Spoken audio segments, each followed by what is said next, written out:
half-head. Okay, thank you. What he's trying to say is you look handsome. Without jacket. I notice you're drinking. Are you having coffee? Oh, chai, chai. Chai.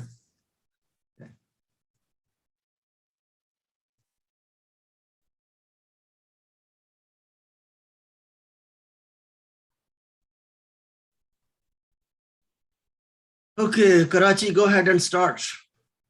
Yes, Dr. Hassan, the panelists, I would like to inform that we are also live on YouTube.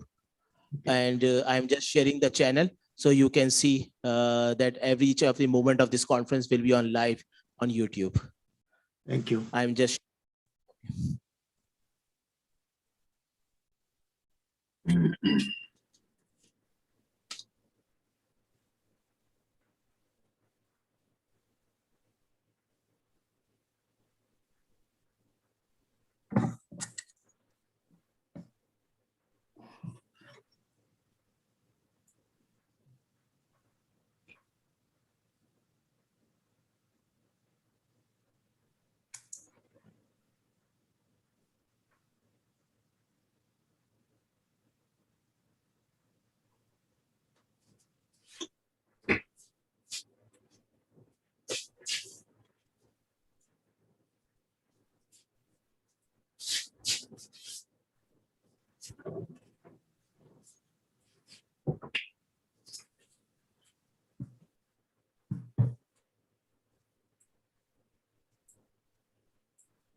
So Professor Ali Ismail, there's a silence. We are not hearing anything.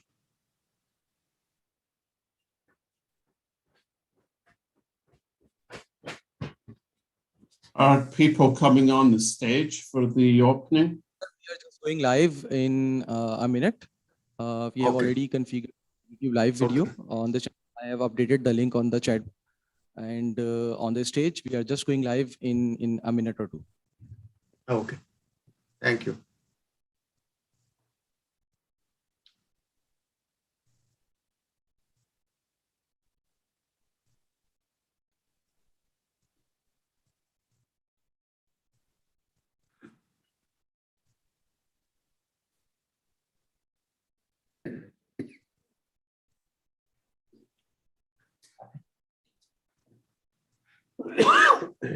Hamza, is that office upstairs or down? The one downstairs? And the one downstairs.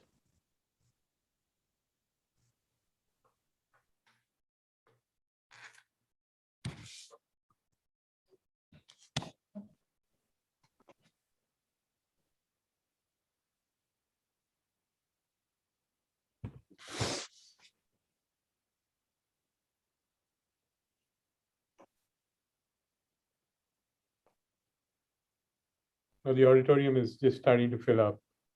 Yeah. Looks like. You can show us a little bit as to who's in the auditorium.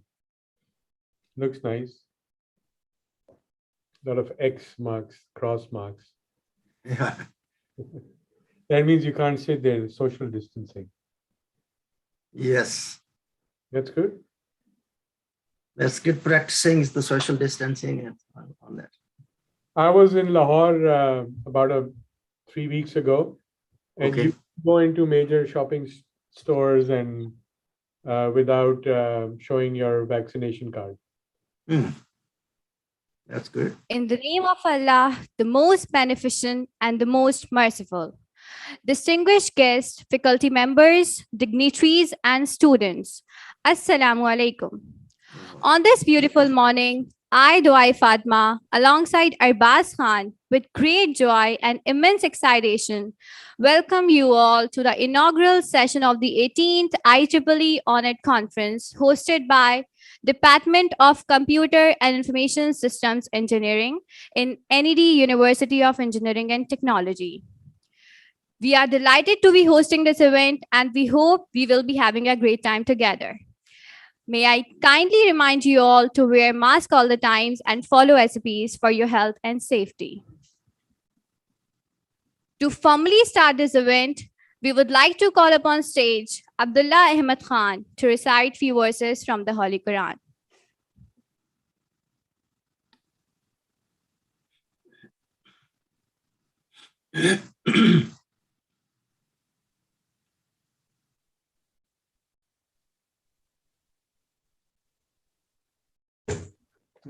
Pakistan conference हो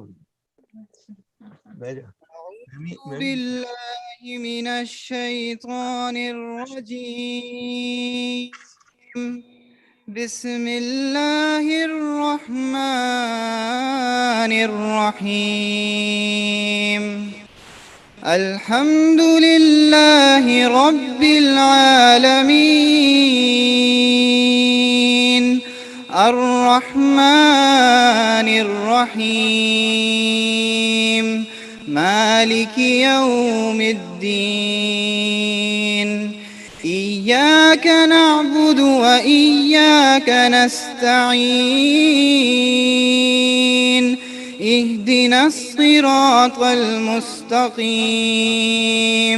صراط الذين أنعمت عليهم غير المغضوب عليهم ولا الضالين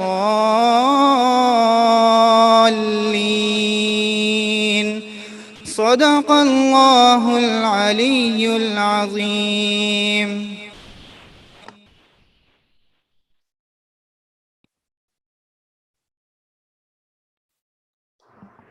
Jazakallah, mashallah. Now, I would like to request the audience to please rise for the national anthem.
Thank you so much. Kindly take your seats.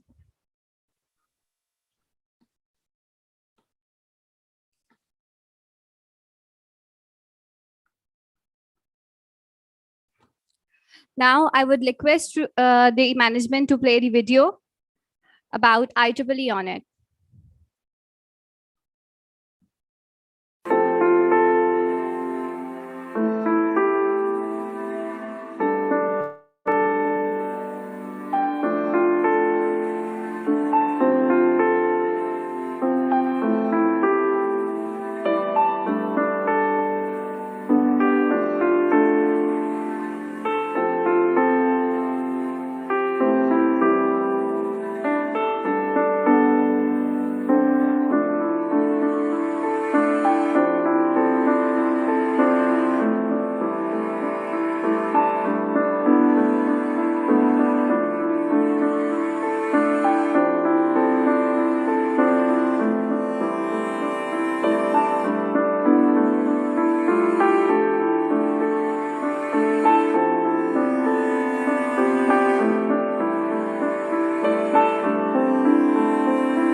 Bismillah Rahmanir Rahim. Now, I would like to invite Mr. Yasin Akhtar Raja, who is a senior member of IEEE and a professor of physics and optical sciences, optoelectronics, and optical communication at UNC Charlotte, USA. Mr. Akhtar Raja will be connected with us online and he will share some words on IEEE on it. Please, sir.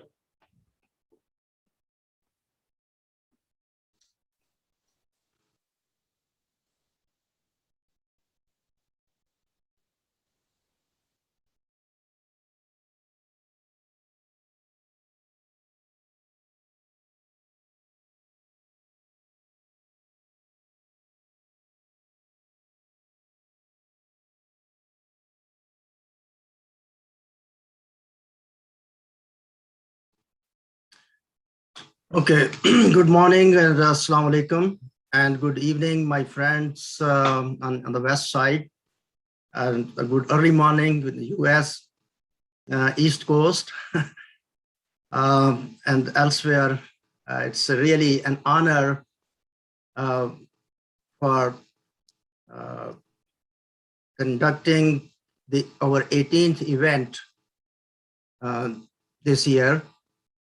And I really am pleased and appreciate the wonderful glimpses provided by our host organizers for the past 17 years of Honet, traveling different parts of the world.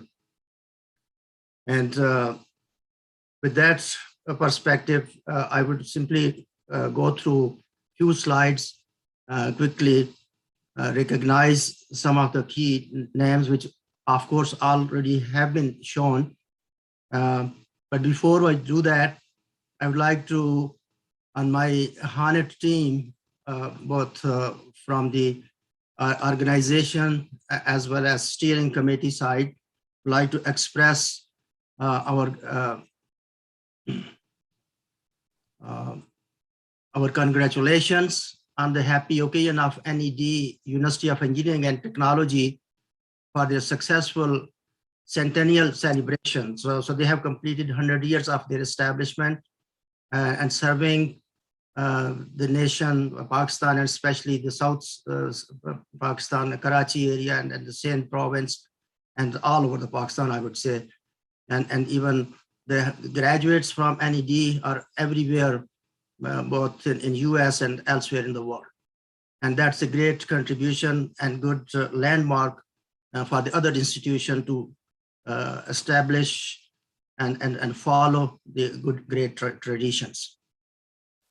With that perspective, I would like to also repeat, this is a kind of tradition that we always read the vision of Honet when we started 18 years ago. So we put this, and it still really remains our focus, to bring together professionals and practitioners from the academia, industry, and the government functionaries from around the world, with the objective to share knowledge and experience in the field of ICT, information and communication technologies, IoT, Internet of Things, AI, artificial intelligence, enabled by photonics and energy.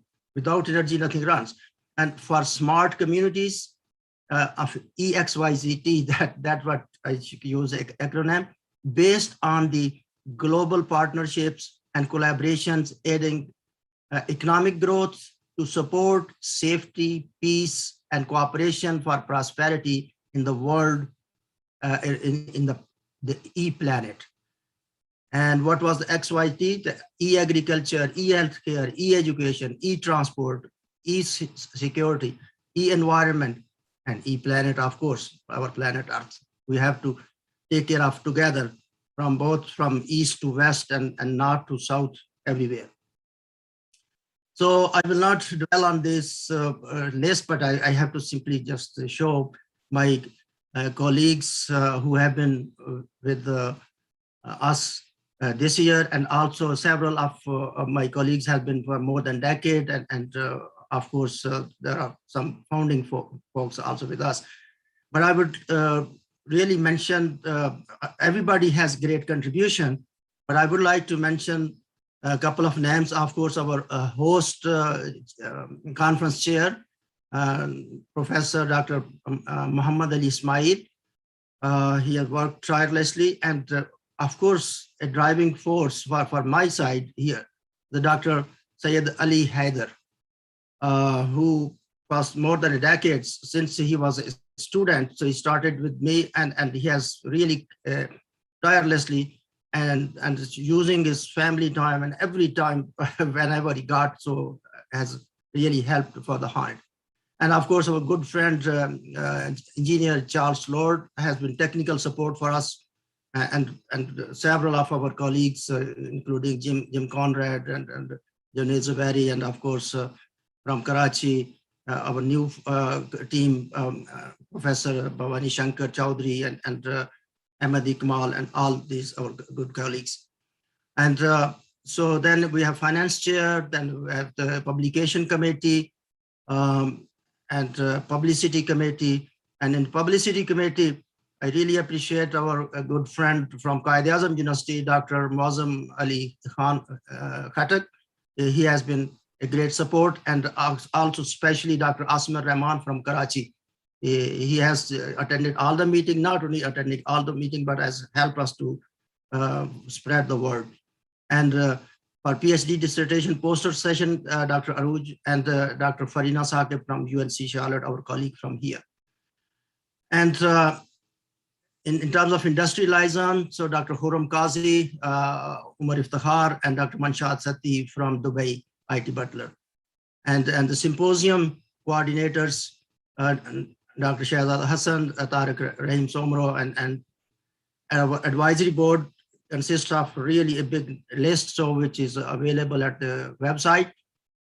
Now, just a glimpse of the Honet, more details can be seen on the website, but distinguished keynotes, invited speakers, the program is rich with 6 technical sessions, 3 symposiums, and 3 workshops. So with that, thanks, and once again, welcome to 18th International Conference, Honet 2021. And I really appreciate my colleagues, especially Dr. Ian Ferguson.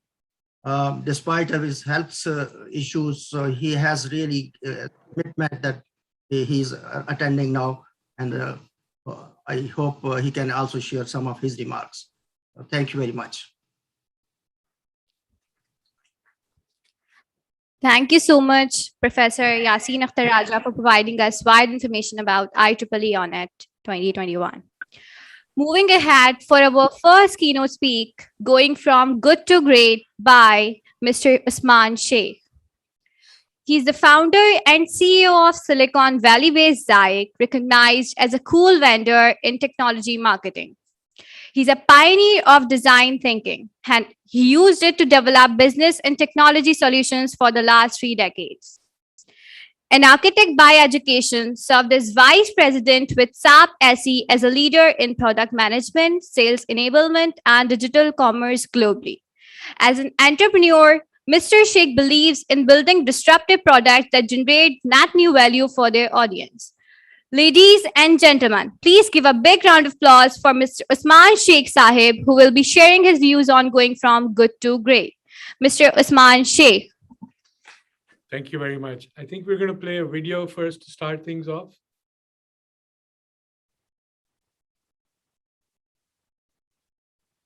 In Karachi. There we go.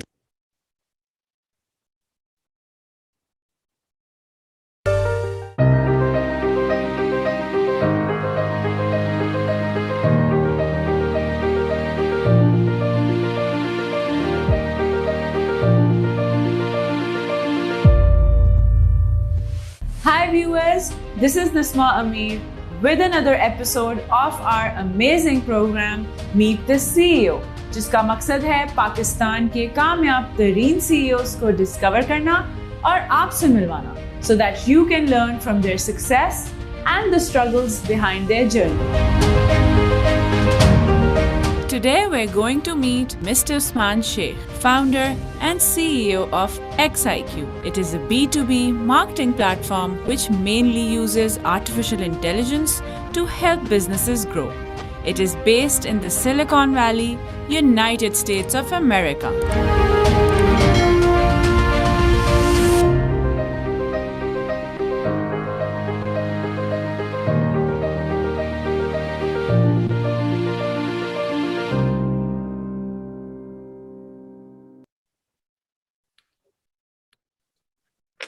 Thank you very much. Distinguished staff, faculty, alumni of NED, panelists and speakers, and IEEE Honet staff. Assalamu alaikum and a very good day to all of you. First of all, let me start by congratulating the staff, faculty, and students of NED for celebrating your 100 years. You have a great university that has produced some great people. This is a topic I will be talking about, what makes great people, great companies, and great countries. I'll be focused on that particular topic today. I'd also like to specifically thank Dr. Raja and the IEEE Honet staff for organizing this and extending an invitation to me.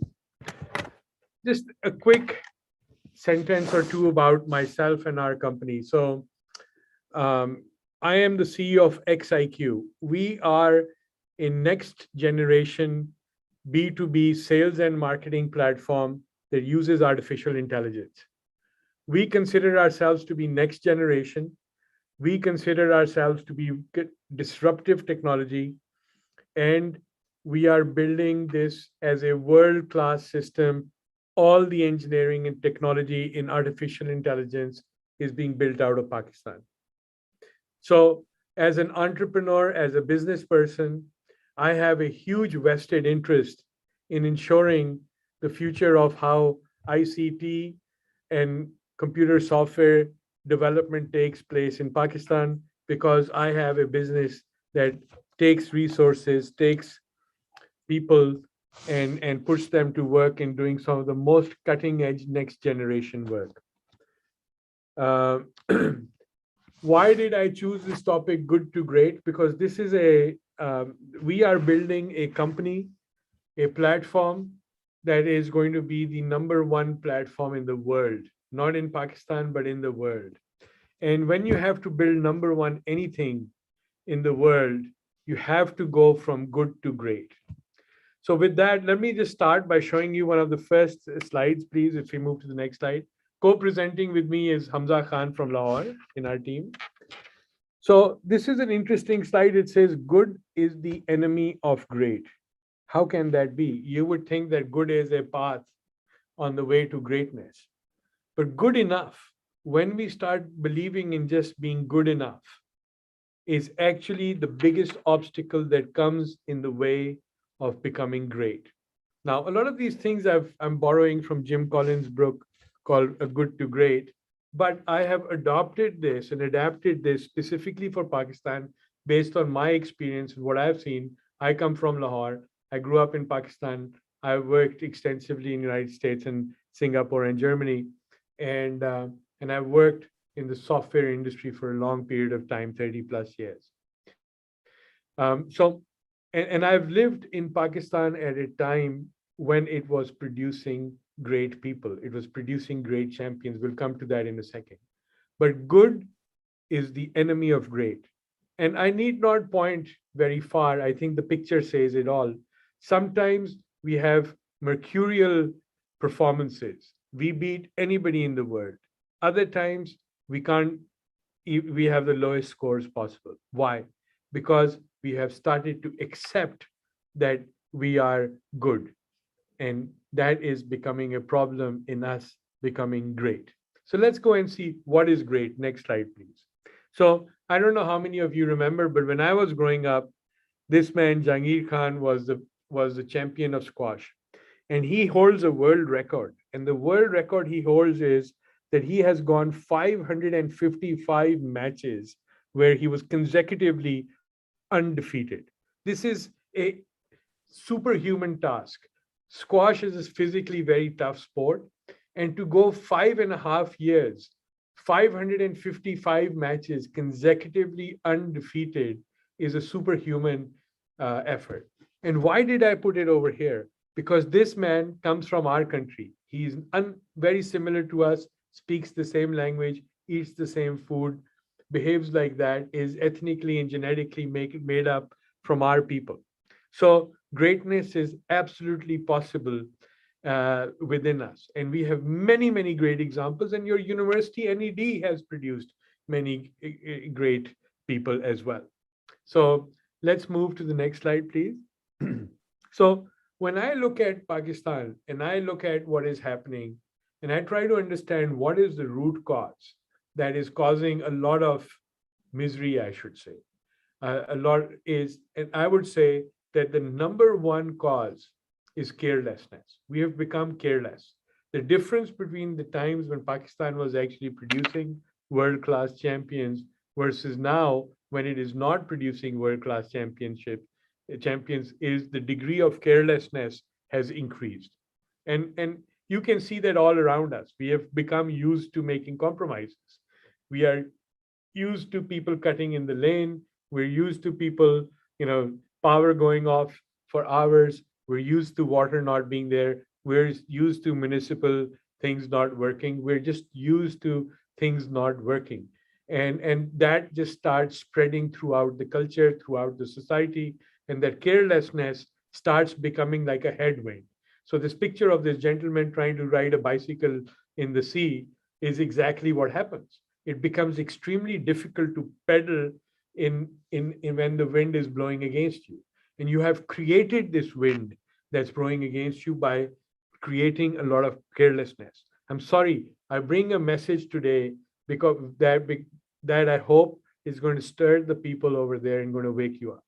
Because I believe that carelessness, it has crept into the culture and is the number one issue that's causing our country, our individuals, and our companies to slow down, stopping progress. Let's move forward, please. So a course correction is needed. And when we talk about course corrections in our company and the way we are building our company to be this number one platform, we look at 5 things. We look at number one, leadership. And by leadership, we don't mean only people that are managers or leaders. By leadership, we mean individual leadership, ownership, accountability, commitment. So these are big words for us at the individual level, because it is always the one that adds up as sum of many and becomes a group that actually achieves things. So everybody has to have that leadership mindset. I will double click on this in a second. Secondly, people. What are the kind of people that you need around you? A culture, a society. Who are the personas? What type of people should be around you? Who should you surround yourself with? Third, brutal facts. Okay, we've got to be honest. We've got to call black, black, and white, white. You've got to be brutally honest, and sometimes it hurts. We don't need to criticize for the sake of criticizing, but we need to be honest and tell the brutal facts. Use fact-based. And next, be the best. In order to succeed, in order to be great, in order to become number one in the world, you have to be the best. And in order to be the best, you have to actually work a lot. You have to start thinking in terms of leadership, in thinking in terms of best. And lastly, you have to have a culture of discipline. And mind you, if you see these slides, we're using a lot of Pakistani images, Pakistani vernacular, because we want to tell you that these are the areas where we have been great. We can be great. Next slide. Sorry, there's some disturbance coming through. I don't know. Is it for others as well? It's gone. So let's talk a little bit about leadership skills. And I will say this, that we have an exemplary example of leadership.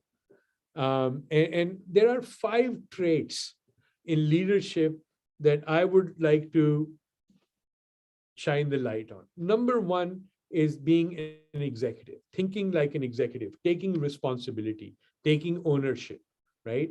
Making those big decisions. Second, you have to be effective. This is another important trait. You have to roll up your sleeves. You have to get the job done. You have to move the bar. You have to, and you have to have competence. You cannot be a lazy, inept person. You're graduating from the top university, you're part of the top university, competence is expected from you. And contributing, you have to work, you have to collaborate with others, and you have to be capable. You have to have the ability to give yourself up, give yourself to the group, right? These are the 5 traits that I would suggest that you all think about when you think about leadership skills. And these leadership skills start with you first. They start with one. Then you become a manager, you have a team, then you become an CEO of a company, and who knows where that goes. But if you change your mentality today and start thinking of yourself as a leader, and what would it mean if you were the leader, if you were in charge, if this was your responsibility, believe me, it will start changing things, how you look at the things, how you approach problems, how you analyze. If you think about them as being your problems, as being your responsibility, you start taking ownership of that, and the way you look and solve your problems and analyze your problems will change. Next slide, please. People. This is a very, very interesting slide. So research, what is done is, it says that there are 9 types of personality types, 9 personas you need in your life, 9 reflectors, 9 different type of mirrors with different lenses. So there's obviously the person that encourages you. There is the person that empathizes with you. So the empathizer is the one who comes in and says, yes, Usman, I'm really sorry to hear about your loss, and I understand your situation. And they offer a shoulder for me to cry on. And then there are challengers. It's, Usman, you cannot do this. This is not possible. I challenge you to be able to achieve that. And then there are inspirations, people you look up to, right? Then there are people that just listen to you. They don't say much. Then there's the optimist, always telling you, hey, life's going to be great tomorrow. Then the practical motivator, yes, but you have to do something now. And then the brutally honest. Now think about this, folks. Think about it. You all live in your societies. This slide is going to be up for a minute or two. How many of these people do you really find in your personal ecosystem? Do you have the person that is brutally honest? Do you have the practical motivator who comes and says, you have to go and do something about it? Do you have that brutally honest person that when you're being lazy comes and tells you you're being lazy, can tell you the ugly facts to your face? Do you have the challenger? My impression is that the number of people that are the brutally honest, the practical motivators, the challengers, the accountability partners, these people are less and far and few in between. And this is causing a depletion. We're only hearing the good news. We're only hearing what we want to hear about ourselves. We're not hearing somebody else's perspective that may not be that pleasant. Okay. So please, your complexion of people, your group of people that should be around you should be different people. So when you look at different people or different lenses or different mirrors, you see different faces. And that makes you a well-rounded human being that has potential of greatness, because you can see yourself through all these different lenses. Next slide, please. Confront the brutal facts. So I would love to see what the audience in Karachi is currently looking like with this particular slide on the screen. If you can remove the spotlight from me and throw it on the Karachi audience in the NED, I would love to see that. But confront the brutal facts, right? This is the truth. You've got to hear the truth. Now, first of all, in order to be great, you have to have unwavering faith. You have to believe that we will win in the end. This is the utmost faith, right?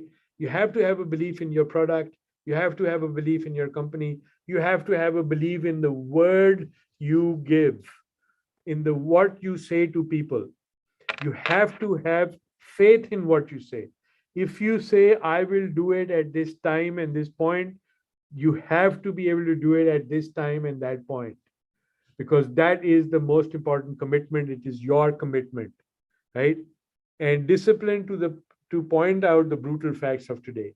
A lot of people, because of politeness, because there is so much stress in life, they avoid from telling you brutal facts of today. Why? There's already a lot of pain. There's already a lot of misery. I hear all the bad things all the time, right?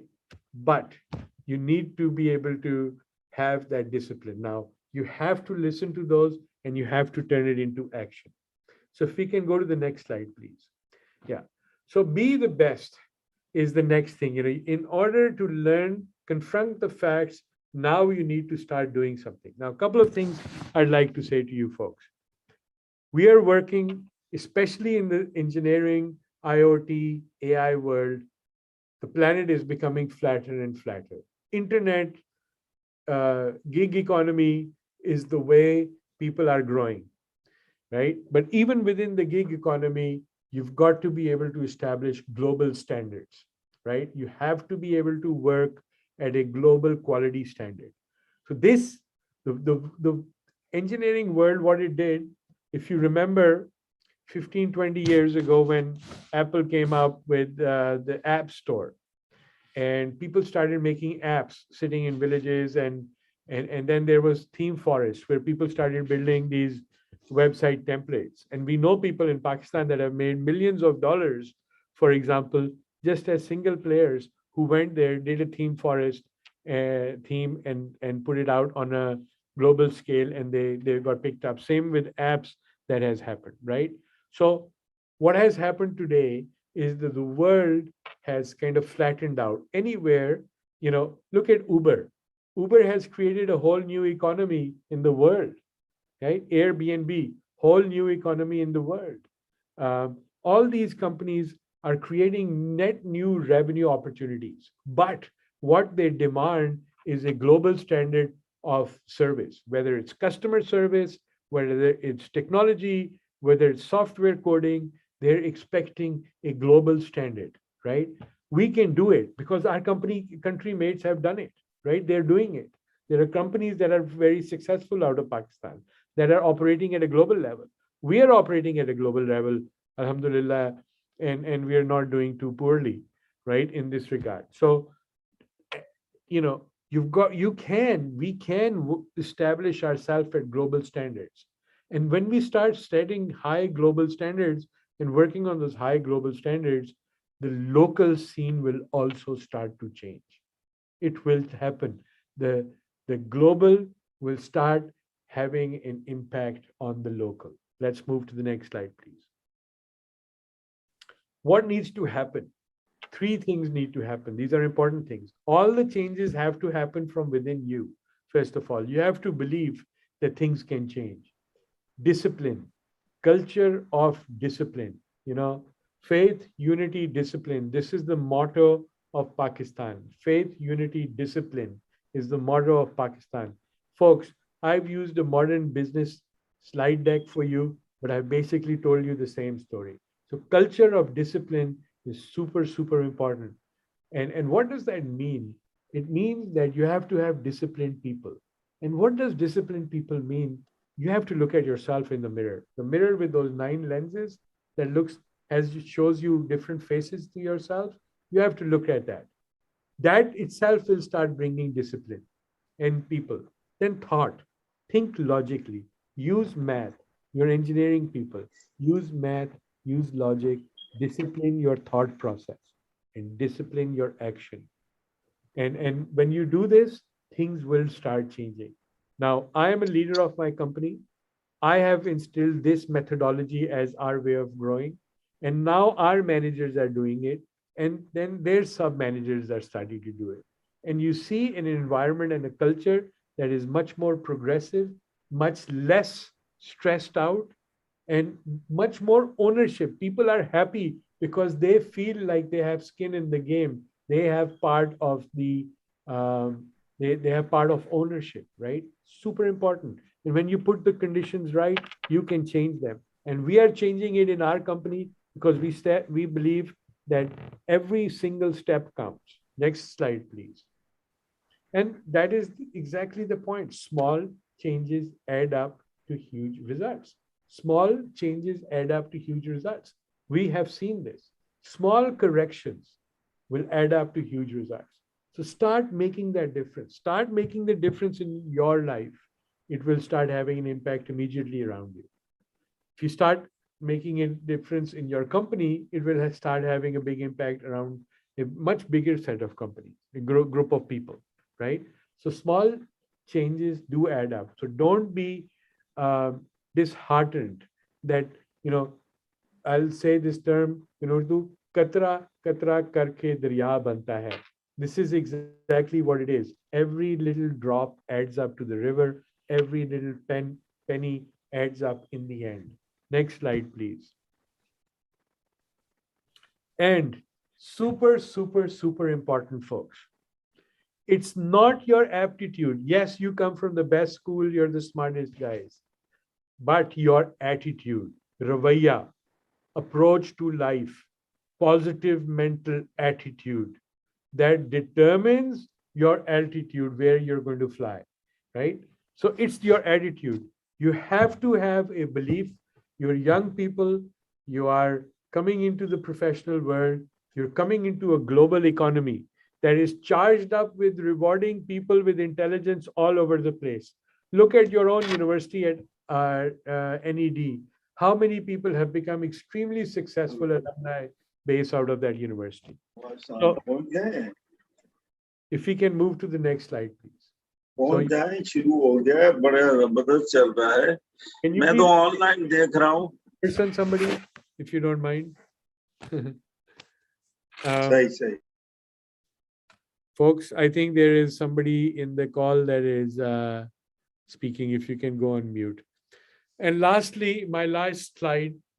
I don't know how many people know who this person is, but this is Quaid-e-Azam Muhammad Ali Jinnah of Pakistan. And this is a quote from Muhammad Ali Jinnah, which we have, as you saw in the video at the start, that was our office. And this is something that we need to start believing. Failure is a word unknown to me. Failure is not acceptable for me. Stop accepting failure. The moment you start accepting failure, you start slipping down that slope. And the moment you start slipping down that slope, the recovery becomes extremely hard. So set high standards and look at yourself through different lenses to see who you are. Understand the equation of who the people are around you. People are super important. You have to hang out with people that are having a positive impact in your life. Positive impact. Somebody could be critical of you and still be making a positive impact.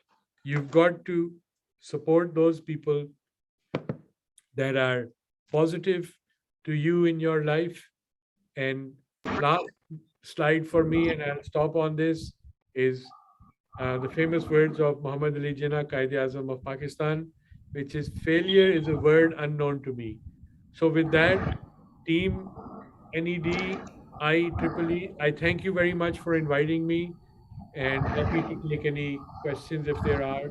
Otherwise, appreciate your having, and have a really good conference over the next 3 days, please. Thank you very much, sir, for that extremely motivational speech. We still have time for a few questions. If anybody would like to ask a question, please raise your hand.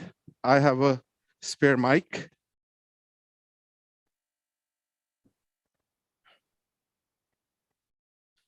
Dr. Junaid. Dr. Junaid.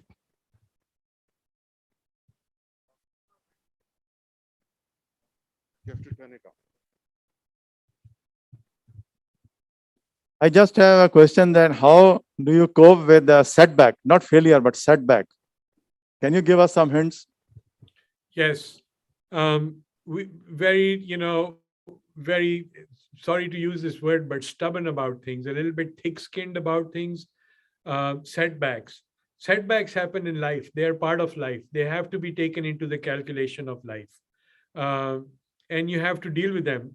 Sometimes you have to make tough decisions. Sometimes you have to pull things off, like the band-aid. You take it off very, very fast. And for sometimes you have unproductive people that you have to let go.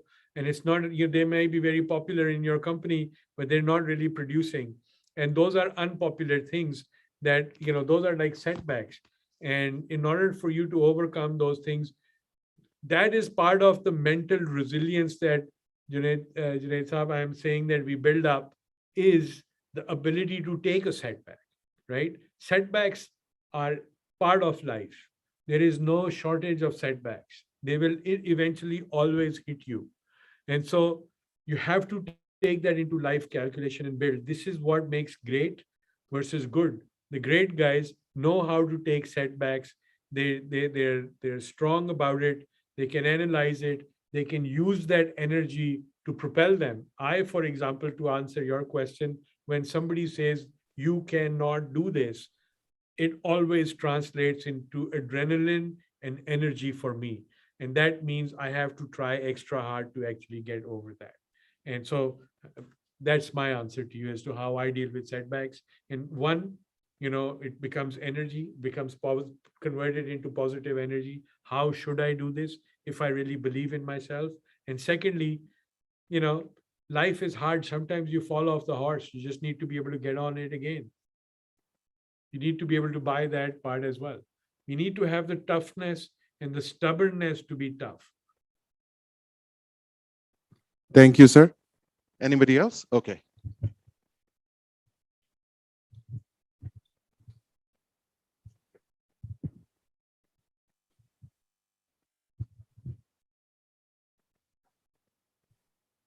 If there's nothing from the floor, I just want to make a short comment, Dr. Shiv.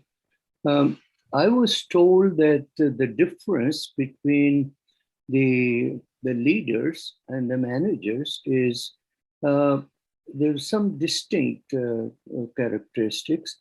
The leaders, besides taking care of what the management of that organization does, he or she is responsible for motivating the people within. So that is one of the key ingredients that of the leadership and the leaders. So I just wanted to see what your comments are on that.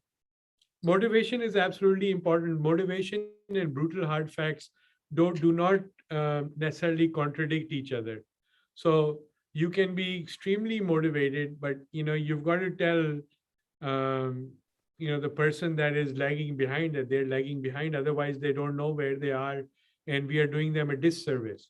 Now, motivation is that you show them also a pathway as to how to get better. And I hope that part of my presentation was also talking about how we can improve ourselves and become better individuals.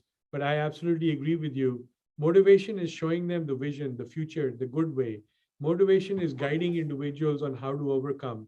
But I think that there are some baseline responsibilities that there are some baseline responsibilities, Taqvi Saab, that I think that we need to improve. And those are mental toughness, right? The ability, as the gentleman was asking, to take the setback. And sometimes, it is not just, you have to go through those dark days where there is no motivation, where there is no light. And that's really what takes great champions. Jahangir Khan didn't want to get up every day at 4 o'clock in the morning and go run, but his coach made him do it with a stick, right? Get out there and run. And what did it do? It made him the undisputed champion for 5.5 years, right? You got to give. Your standard has to come up for you to be able to attain. If you keep a low standard, if everybody's spoon feeding you, if everybody's is cradling you too much, then that hurts. The mind gets weak, it gets soft, and we need to have tough minds. Thank you so much. I thought that was a great presentation. Motivation usually used does increase the productivity of the group, because then they feel they are part of it and their productivity increases. So I was just thinking about that one, what you have presented. It's beautiful. Thank you. If I may just add to that, my other counter to this is, if one of the things I experience in my team, for example, is I can't get commitment out of my team members, right? I say, can you give me a date when this will be done? I cannot get a date. As simple as that. I cannot tell, they cannot ever commit to that, right? And so my thing is that if I empower them to the extent where they can actually commit to that, start making commitments, they will be actually much more happier, because now they are motivated. Now they are the boss. They have the ownership. That's motivating. This is your product. You need to get it out. Now they feel ownership. It's a different thing. This is why I say that everybody, even the junior most person in the company, should have leadership capabilities, leadership mindset. They should be willing to move up and take over. That's the important thing I'm saying. Country is great. I love Pakistan. I came to Pakistan because I believe in it, because I've seen great things and I want to make a difference. But there are some brutal facts that we need to face. Thank you, sir. We don't have time for any more questions. If you have any, we can take it offline. We can provide the email for Mr. Usman Sheikh. I'm sure he'll be happy to communicate with you over the email. Thank you very much, sir. Thank you for that motivational talk. Let's give him a huge round of applause. Thank you. Thanks a lot. Thank you so much, Mr. Usman Sheikh. We will now be moving on to our next keynote speaker, who is Dr. Junaid Zubairi. Dr. Zubairi is the professor and chair of the Computer and Information Sciences Department at State University of New York, Fredonia. He received a Bachelor's of Electrical Engineering degree from Kennedy University and a Master's of Science and Doctorate in Computer Engineering from Syracuse University, New York. He worked in Space Research Commission as senior engineer and then joined Sir Syed University in Pakistan and later International Islamic University at Malaysia. In 1999, he accepted a faculty position in State University of New York at Fredonia, where he is professor and chair of Computer and Information Sciences Department. Let's have a huge round of applause for Professor Junaid Zubairi, who will be discussing the next frontier, the communication and data technologies for aviation.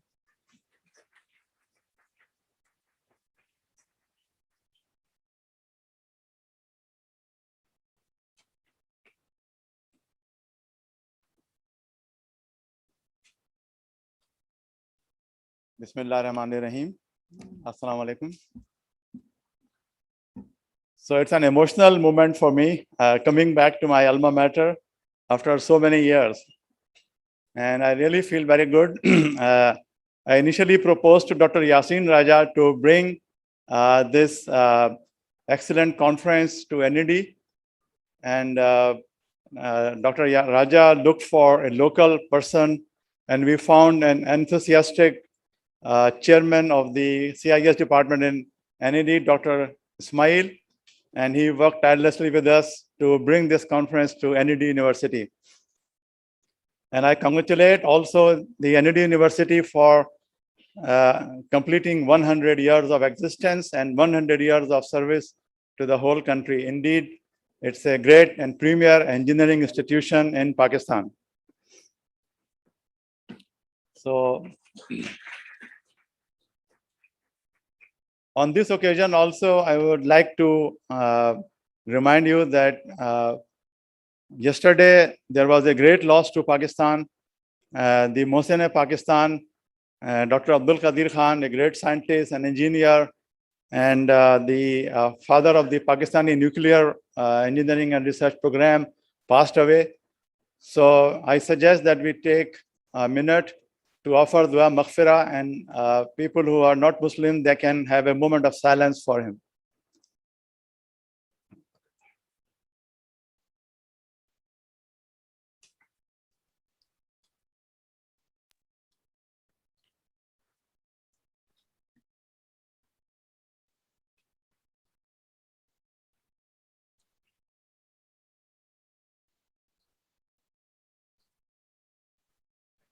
All right, thank you very much. So I'm going to talk about the aviation data technologies. And this talk actually is kind of like a tutorial in nature. So what I want to accomplish, I want to make some of you interested also in working in this area. As you know that there is a little work in Pakistan in aviation data technologies. So I want to give you like a start in this field when I go through these slides. Next slide, please. So we are just going to go over the history of the flight data recorder and then the operation of the flight data recorder and ACARS and AirLink bus and the ADSB, which is the latest satellite-based technology for tracking the planes, and the role the GOGO is playing in cellular services, and the satellites, the very low Earth orbit satellites, what role they will play in the aviation data, and the integrated computing. And finally, I will highlight some of the work we have done in Fredonia. Next, please. So flight data recorder was mandated in 1958, and earlier attempts had failed because the technology did not exist at that time. And earliest FDRs could only measure the few parameters on a metal foil, and this was known as a scratched foil flight data recorder. Next, please. So you can see this is just a visual of the scratch foil FDR. So the data is recorded on the foil and then it can be played back. Next, please. So the second generation used magnetic tapes, and then a separate flight data acquisition unit was installed in the planes. And third generation solid state DFDRs became common in 1990s. Next, please. So the flight parameters for transport plane were mandated by Federal Aviation Administration in USA in stages. So there are a total of 88 parameters mandated to be recorded in the flight data recorder. And those were added in stages, as you can see, that some were added in 1991 and then until August 2000 and then 2002. And finally, we had like all the 88 that were for planes built after the August 2002. Next, please. The modern day solid state digital flight data recorder gets the data frames from the digital flight data acquisition unit following the AirLink protocol. And now the data bandwidth has become huge.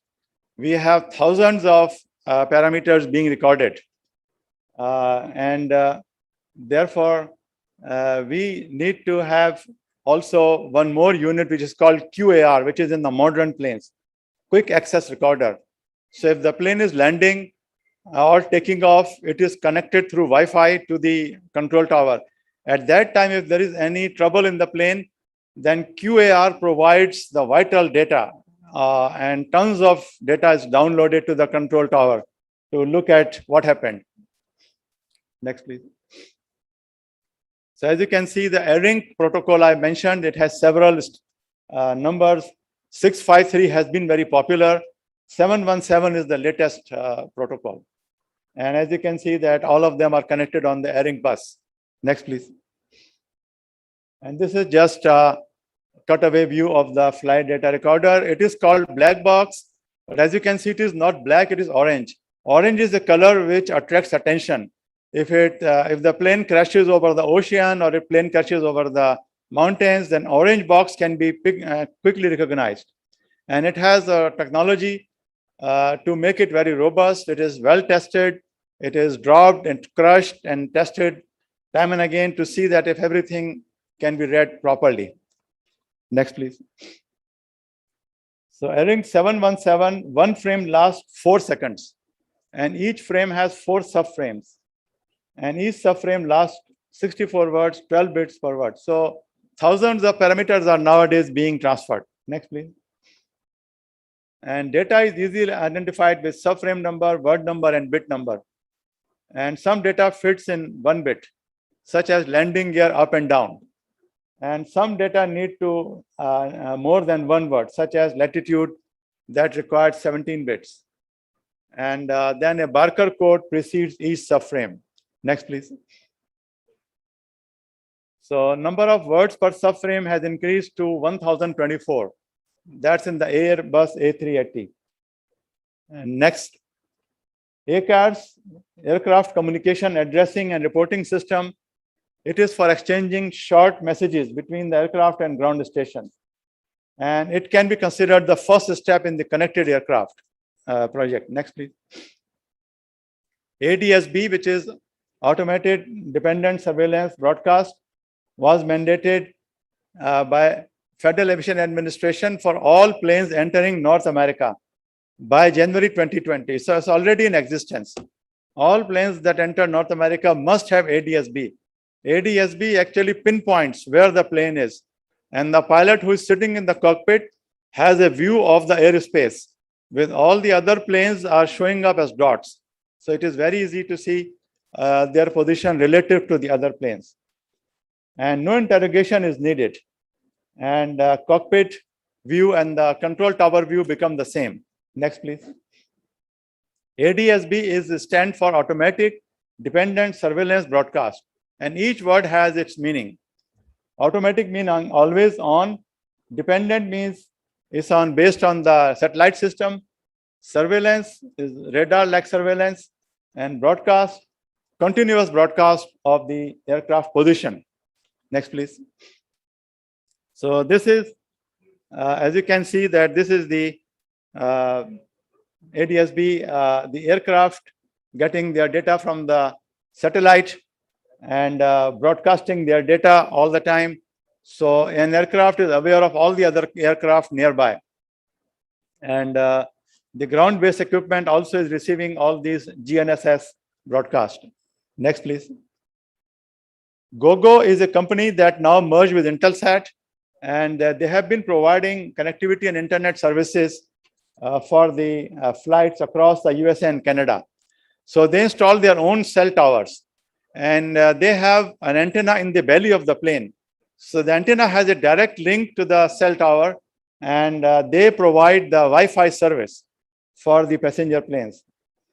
So Gogo is currently enhancing the speeds to make it to 5G by the end of this current year. Next, please. So Avance option is not affordable for small players. Their box is known as Avance, and it runs easily above 100K. And their megabyte cost also build up pretty rapidly. And Gogo is open also to any new software, new developments. Next, please. So the US Federal Communication Commission approved SpaceX to launch 4,425 of the communication satellite into low Earth orbit and 7,518 in the very low Earth orbit for a total of 12,000 satellites. So this is huge. This is coming very soon. So you will have very low Earth orbit satellite. What is the benefit of VLEO? The benefit is the reduced latency. The data will be going up and coming back very quickly. So the latency will be reduced. Real-time communication will become possible with VLEO satellites. Next, please. So the Connected Aircraft Initiative has several components, and you can work on any of these. They include in-flight connectivity, passenger-facing cabinet entertainment and internet activity, connected electronic flight bag. As you know, the pilots had to carry huge logbooks in the past, and all the paperwork was to be done by hand. But now it is all in iPad. So the pilot opens the iPad and they can log everything very quickly. And then the flight tracking, aircraft e-enablement, and aircraft data gateway. All of these are part of the Connected Aircraft Initiative. Next, please. So AIMS, which stands for Airplane Information Management System, provides full cockpit integration for aircraft condition monitoring, flight data acquisition, and cockpit display system. Next, please. And as you can see that 2 AIMS boxes handle the 6 primary flight and navigation displays, and 2 identical sets. Why 2? Because a pilot and co-pilot. So they need 2 identical sets, and they can monitor the AIMS system directly. and 613,000 lines of ADA programs were written by 550 programmers developing the AIMS. Next, please. AIMS was installed in Boeing 777, but now it is replaced by GE Aviation's CCS, Common Computing System, in Dreamliner 787. As you know, Dreamliner 787 is the newest addition to Boeing fleet, and it will be coming very soon, and 777X. So the CCS uses 21 remote data concentrators to consolidate inputs from aircraft systems. So the sensors are all over the aircraft, in the wings, in the belly, in the tail, and all those sensors are picking up the data, and then they are transferring the data to the CCS, the flight control computer. And that flight control computer is actually running on VxWorks 653 RTOS. VxWorks is an operating system. As you know, RTOS stands for real-time operating system. So we need a real-time operating system to control the flight, because every task that you will start, it has to be finished within a certain time deadline. Otherwise, the plane will malfunction. So that is why the RTOS is very necessary for the flight control computers. And VxWorks is made by a company called Wind River. And some people read it Wind Driver. So Wind River and Wind Driver is the same concept. Next, please. So this is the VxWorks 653 partition real-time operating system. As you can see, the applications are running on top of their partitioned OS. Every application gets its own partition OS. Next, please. And this is just the visual of the all these data concentrators. Next, please. Next slide. So we have seen that operators are not using the Iridium-based real-time data transmission because it is so expensive. And also, when the real-time data is not available, disasters can happen. Next, please. Air France Flight 447. You remember in 2009, it crashed. Black box, the FDR, it was found 2 years later at a cost of $40 million. Next, please. And then Colgan Air Flight 3407 crashed near Buffalo, New York, killing all the passengers. Next, please. Malaysian Airlines Flight MH370, if you remember, it disappeared in 2014, and it could not be found. And 25 countries launched a joint operation to find the black box. They could not find it. They had to stop the mission after spending over $155 million. Next, please. Southwest Airlines jet caught fire in 2018, killing 1 passenger. Next, please. PIA Flight 8303 crashed in Karachi, as you may remember, last year, killing 98 people. Next, please. So there are 2 serious issues in aviation. International flights are not being tracked in real time. Next, please. And tracking is not enough. You need to get the data in real time to the ground. Next, please. So if the real-time data is available, we can start the investigation very quickly. Next, please. So, but it is so expensive because, as I have written it here, it may cost $300 million per year for one airline to get the real-time data on the ground. Next, please. So I have worked on developing flight data tracker that enables live capture, storage, and analysis of the flight data recorder data. And we use a novel feature, radio routing, that allows the data to be brought using the radio towers and the cell towers, not the satellite. Next, please. So this is a visual of the concept of the flight data tracker. There are multiple servers on the ground. There is a plane server, and also there are the algorithms, routex and changex running in the background. Next, please. And I got a US patent on this technology in 2017. The flight data tracker patent is granted by the United States Patent Authority. Next, please.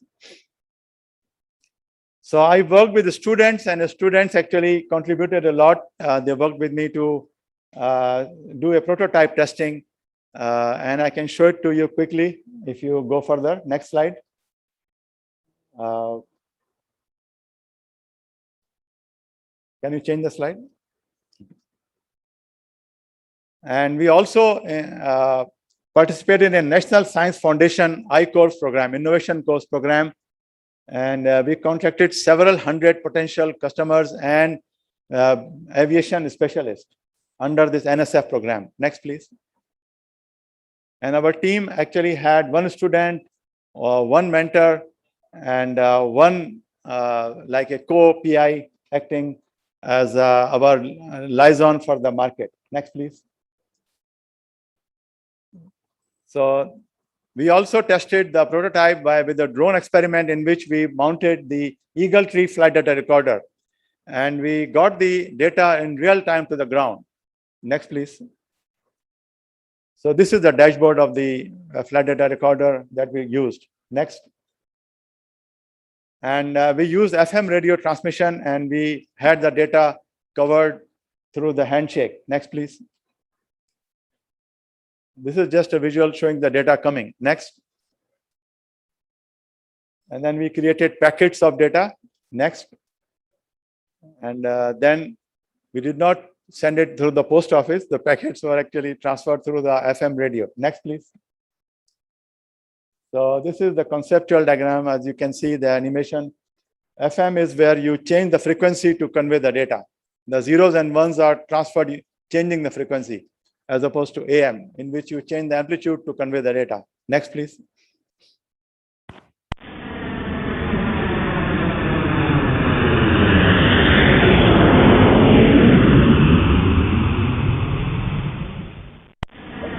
As the flight is progressing, the data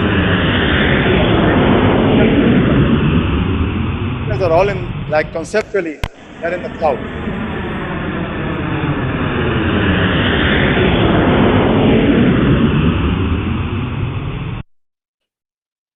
So we have gone through over the market discovery. We found that small planes needed the best. I mean, the best option is to do it for the small planes, because they don't have all the new technologies, and their owners are not willing to spend a lot of money on acquiring all these hardware from GoGo or from other companies. Next, please.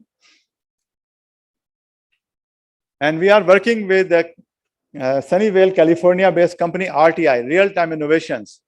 And they have their publish subscribe model, which we have taken and adopted for the flight data tracker. Next, please.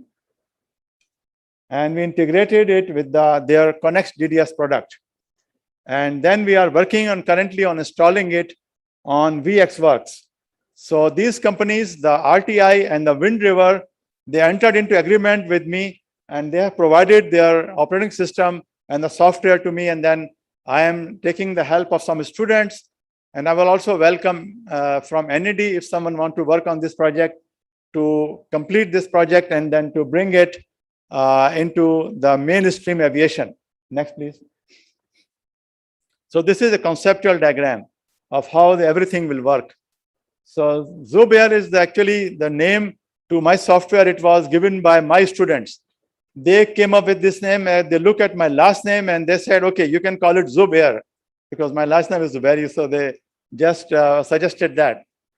So Zubair is actually running over the DDS Connex, which is through the real-time operating system interface, and with the board support package installed with the VxWorks, it will be able to snoop on the airing bus, get the data, and then extract the information, and then prepare the packet and transfer to the cloud.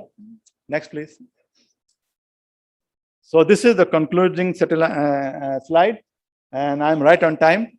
So a comprehensive talk is given, but you can also, because I was rushing it, so you can get the slides from Dr. Ismail. He will have the full set of slides for you. And the main aviation technologies were covered.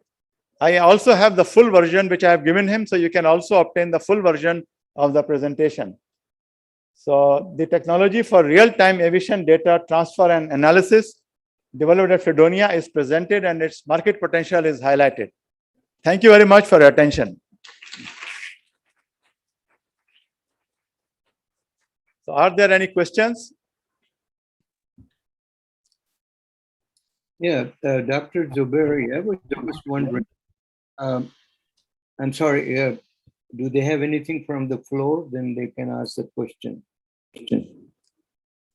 Okay, so you're suggesting that we first take the questions from the floor? Yeah, I think that will be the better way to do it. Okay, yes. Go ahead, Ali. Do you have anyone from the floor? Anybody would like to ask a question? We have time for one question.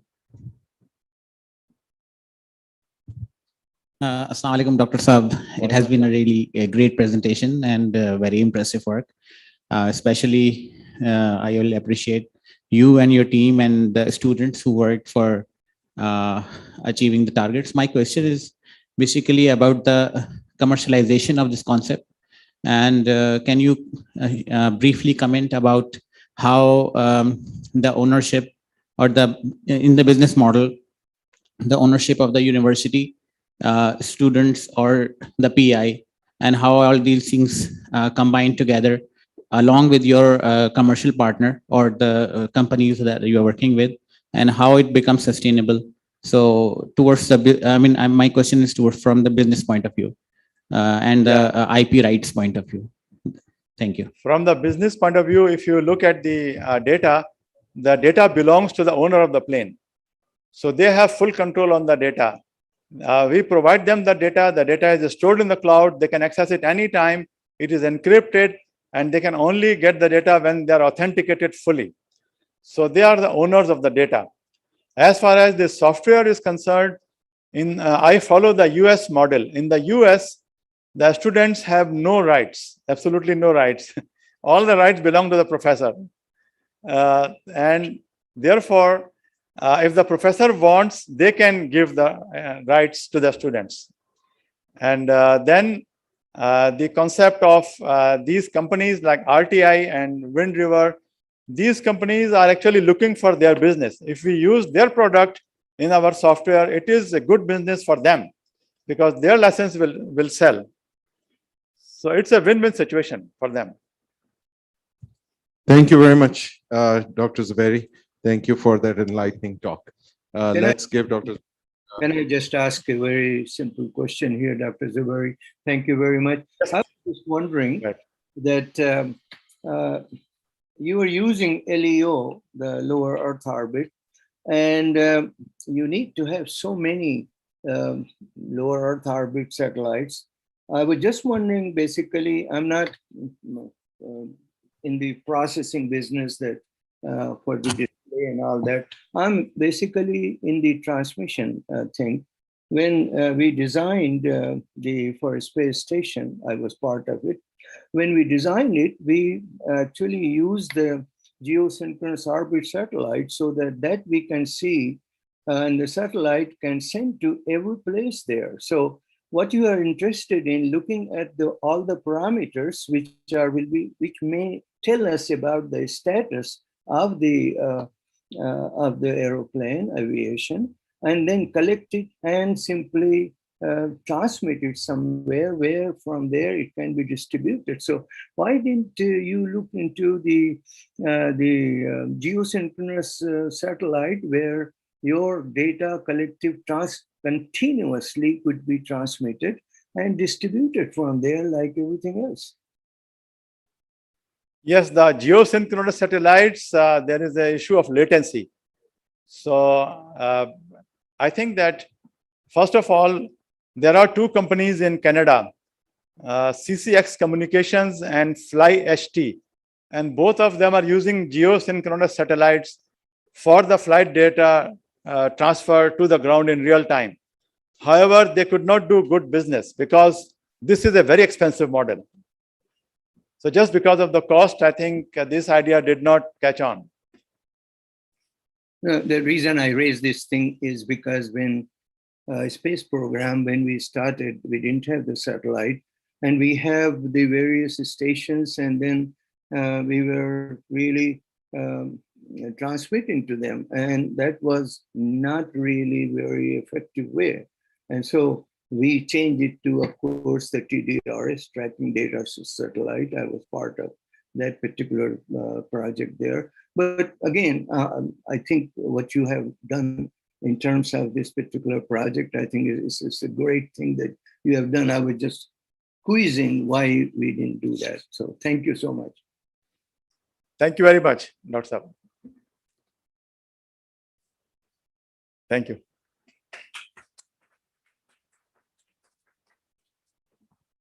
Thank you so much, Professor Zubairi, for enlightening all of us with your knowledge of aviation. Ladies and gentlemen, as we know, we are living in the era of digitization and modernization. And we are moving ahead from 5G to 6G. To get much insight about it, we have another esteemed guest of us, Dr. Muhammad Ali Imran.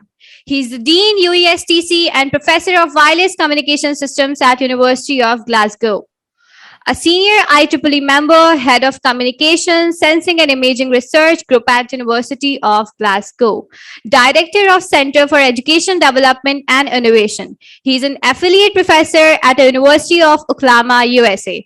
Adjunct Research Professor at Ajman University, UAE. And a visiting professor at 5G Innovation Center, University of Surrey, UK. Let's welcome Dr. Muhammad Ali Imran, who will share his views regarding 5G to 6G. What should we expect and why it is important for all of us? Mr. Dr. Muhammad Ali Imran. Thank you very much. Thank you very much. I would like to first start just to check if everyone can hear me.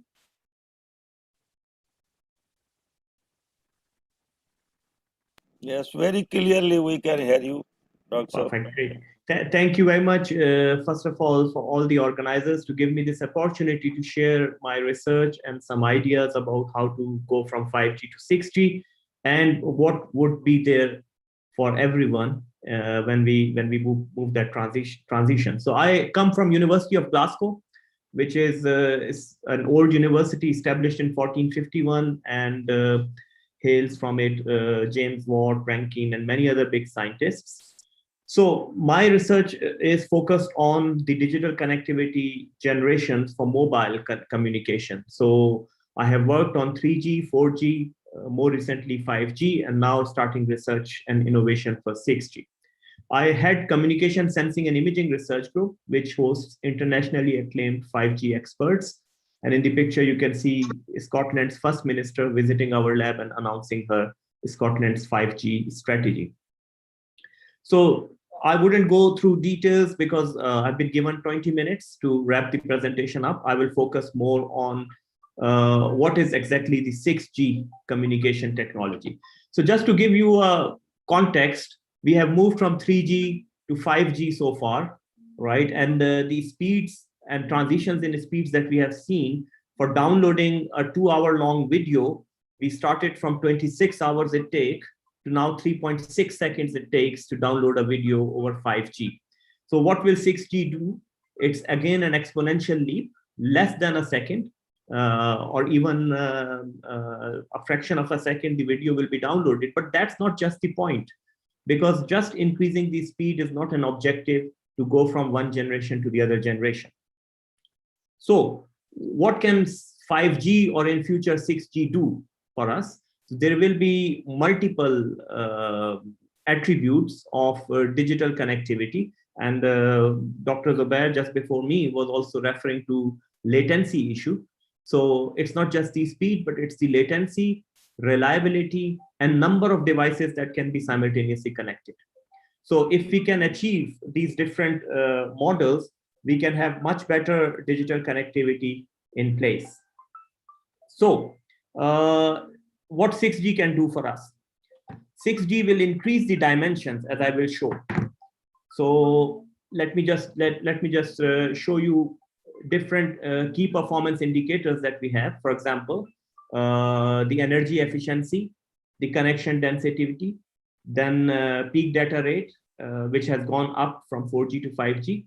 What 6G will do is try to pull all these key performance indicators towards higher targets simultaneously. So this simultaneously is the most challenging part, as you will see when I will present some 6G challenges. So we have recently published a paper on a speculative outlook of 6G, showing some of these challenges. For those who are interested in more details, are very welcome to read that paper. A new dimension has to be added in addition to the ultra reliable low latency communication that 5G provides, massive machine type connectivity that 5G provides, and enhanced mobile broadband capacity that 5G provides. The new dimensions that will be added in 6G include ultra intelligence. This is very important. This is one of the first properly done artificial intelligence and machine learning integration with digital connectivity and wireless communication systems. It will also look at the ever increasing importance of sustainability and equitability. As you know, in Pakistan, it's even more pronounced, but even in developed countries as well, there is a huge divide in terms of healthcare facilities, in terms of education, as well as in terms of other facilities between rural and urban communities, between rich and the poor, between old age and the young ones. So one of the challenge that 6G has to address is to address the mother or source of all these inequalities, which is digital connectivity, inequality in quality of digital connectivity that different segments of the society have. So how 6G will achieve it? The basic ingredient will be ubiquitous artificial intelligence, which will be present in the system, and that will enable ultra fast broadband, ultra low energy, ultra high mobility, and so on. This will increase the number of use cases which can be operated on a mobile network. For example, a smart city, healthcare, a smart factory, autonomous cars, and so on. So each of these specific use case requires some of the features that I just highlighted 6G will enable. In order to achieve this vision, we have to do two types of research. So on this diagram, you actually see different technology readiness levels for different research ideas. Technology readiness level 1 means the idea is blue sky, conceptual idea, needs a theoretical proof, while technology readiness level 9 means that the idea has been shown and demonstrated to work in not only laboratory, but in practical fields and is now ready to be deployed. As a researcher and as a development group, we have to do both fundamental research as well as applied research in order to meet the ambition of having a 6G network in next 10 years. So our contributions as a group in fundamental domain are self-organized networking. As I mentioned about artificial intelligence becoming an integral part of digital connectivity systems. What self-organized networks do, they provide ability to self-configure, self-optimize, and self-heal for wireless network systems. And energy efficiency is a key question as well, because many networks are now being operated on batteries or on solar cells. So they have to operate on constrained energy. And finally, overcoming the capacity limits. Before overcoming them, we need to know theoretically what is the fundamental limit so that the engineers can have a target and engineers can work towards achieving that target successfully. In terms of applied research, we have to then take these ideas and deploy them in tests and trials, do the system optimization, and also work with other different disciplines to commercialize these ideas as well. And that should reflect in the citations and where the citations come from. For example, are we getting citations from different research centers of industrial partners? As I mentioned, our main exclusive innovation, or something that we are famous for as a research group, is self-organized networking, which includes configuration, optimization, and healing areas as well. And as a research group, we enable many use cases, and we have practical demonstrations on campus in a campus-wide network for connected mobility, remote imaging, and that imaging is not just camera-based imaging, but also on RF and radar-based imaging as well, tele-immersion, connected healthcare, secure Internet of Things, pop-up networks where a network can be commissioned and decommissioned at a very short notice in order to respond emergencies and disasters. And finally, remote working, where we work with agile robotics from remote locations in order to deliver jobs which require skilled human power. So the network is deployed over the campus in the form of both indoor and outdoor 5G system, which can then be used in order to test different use cases. And the use cases include mobility in terms of monitoring and surveillance, augmented and virtual reality, which will be a key use case for telepresence, as the title of my advertised talk mentions, and I will spend some more time on it briefly, 1 or 2 minutes. Connected health devices, which are becoming more and more important to transform the healthcare of future from a reactive healthcare to a proactive healthcare, where diseases will be identified and healthcare system will be alerted much earlier so that we can respond and treat the disease in a much better form. Secure Internet of Things platform. As the Internet of Things become more and more widely used, there is a huge risk of people manufacturing devices which can infiltrate the network and cause damage. How do we overcome this challenge? Is using privacy preserved, blockchain-based authentication systems in order to avoid any unwanted users in the system. I mentioned pop-up network as a mechanism to respond to disasters, and then wireless control as a mechanism to allow people from remote locations to get jobs and be able to become part of the human workforce of a country. And finally, vehicle to X can transform the way how healthcare facilities are provided in remote locations, where you can then have hospitals and clinics on the wheels, where they can move and in a mobile manner provide the healthcare facility to all different segments of the society. So there are several technical solutions which will enable these use cases. In the interest of time, I skip the details of that.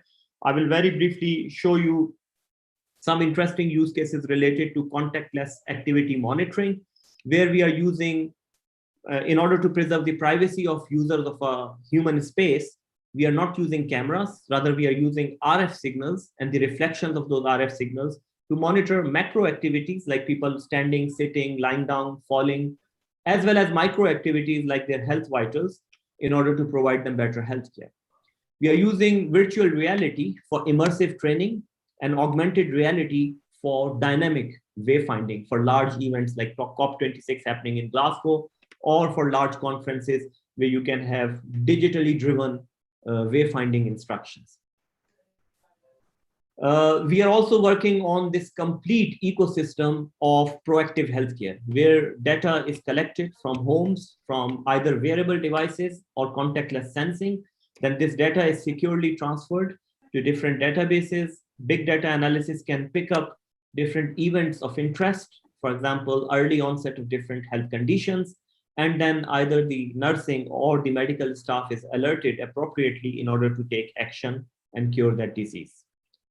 We are also working on disaster response. So this is one of the projects that we completed in collaboration with Malaysia in order to respond to tsunami disasters, but similar technology can be used in order to respond to disasters like earthquakes and other facilities, where the first thing that is hit is the mobile or digital connectivity. However, this is the most important thing that you need in order to efficiently respond to such an event. We are also working on enabling tactile feedback for tele-robotics so that we can control and deliver human expertise from a remote location. In future, in extreme cases where the technology will be mature, this can even lead to teleoperation by surgeons. But at this stage, the main focus is delivery of different skilled jobs from distant location, not more than hundreds of kilometers, not in thousands of kilometers. So that's not possible. Here on the left-hand side, you do see one of the demo that we did between China and UK, which is thousands of miles. However, this was more related to pre-programmed and computer moderated teleoperation of a lab, where students had to put some chips onto a breadboard. So it was a less critical, less mission critical teleoperation.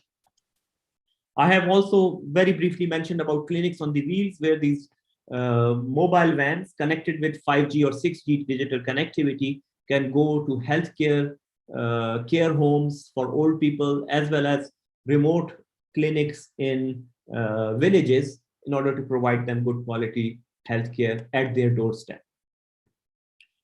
The most interesting use case that 6G promises is then communication of all 5 senses. So far, the communication systems have focused a lot on communicating the 2 senses, which are sight and hearing. However, even for the sight, it's focused on 2-dimensional, limited space, limited viewpoint communication. For the hearing as well, usually for speech communication, we restrict our bandwidth. For music communication, a much wider bandwidth is needed. However, in future, we also want to communicate the senses of touch, smell, and taste. And the most important one that comes next to sight and hearing is the communication of the sense of touch. However, you can estimate the challenge by just knowing the fact that just on a human palm, if you want to communicate the touch in a meaningful manner, the amount of data to be communicated is 1 gigabits per second. However, smell and taste are very interrelated senses. So 70% of the taste is just created by smell. So that might come later and is less important from its practical usage and practical purposes as well. Touch is so important because it can provide you a tactile feedback while doing any operation remotely. So immersive virtual telepresence will be enabled by not just augmented reality or virtual reality, but by more maturing technology and old technology of holographic reproduction of images in 3 dimensions, because that can create a more real life experience of someone being telepresent in a different location. I would skip this in the interest of time and focus on the questions and answers. So we are organizing some large events, especially for community which is involved in telecommunication and those areas. I invite them to come and join us for IEEE ComSoc's flagship conference, IEEE Wireless Communication and Networking Conference, which will be held in Glasgow in 2024. So I stop here to spend some time on questions and answers, because I did not want to spend all my 20 minutes just speaking myself. If there are any questions, at least we can have 1 or 2 questions within the time limit. Thank you very much, everyone, for your patient listening.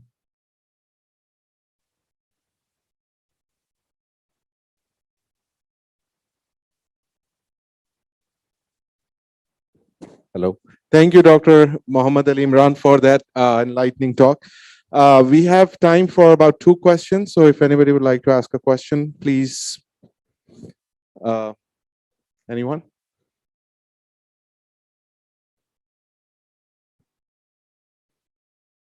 Yes.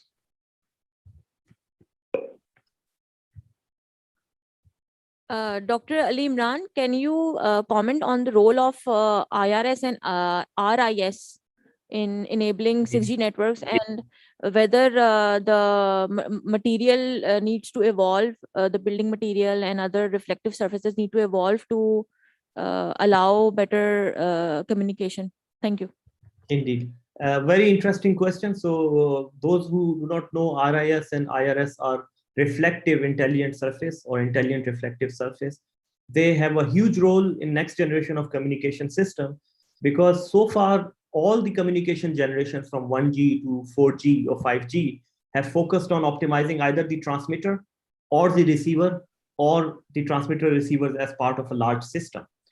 And we have always taken the channel as a given input, and we have to deal with it as a constraint.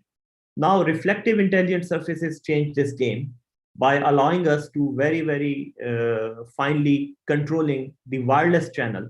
What multipaths will be there? Would they interact as constructive or destructive multipaths? All this can be controlled by controlling a reflective intelligent surface. Materials are needed, but more importantly, those agile or fast changing electronic circuits, which are simple, cheap, low cost, and flexible as well, are needed as well, so that we can deploy these surfaces as part of wallpapers or even intelligent printable paint that can be mounted on the walls, and these intelligent reflective surfaces can be operated. This has to be done both indoor as well as outdoor as well. There is a huge potential in using these surfaces outdoor, as well as on UAVs and other airborne vehicles in order to control the wireless signal outdoor. This is a very interesting use case for pop-up networks, where networks are deployed on short notice for serving different events, like either religious events like Hajj, Umrah, and those kind of events where a lot of people gather in one place in a short span of time, only for a few weeks, or disaster events, or musical events or political rallies where a lot of people gather. So they definitely have a huge role, and materials also play a significant role in it because they can control the reflective properties of RF waves. I hope that answered your question. Thanks. Thank you. Thank you, Dr. Muhammad Ali Imran. That concludes the keynote. We don't have time for another question. Unfortunately, we're going to start the rest of the program. A huge round of applause for Dr. Muhammad Ali Imran, please.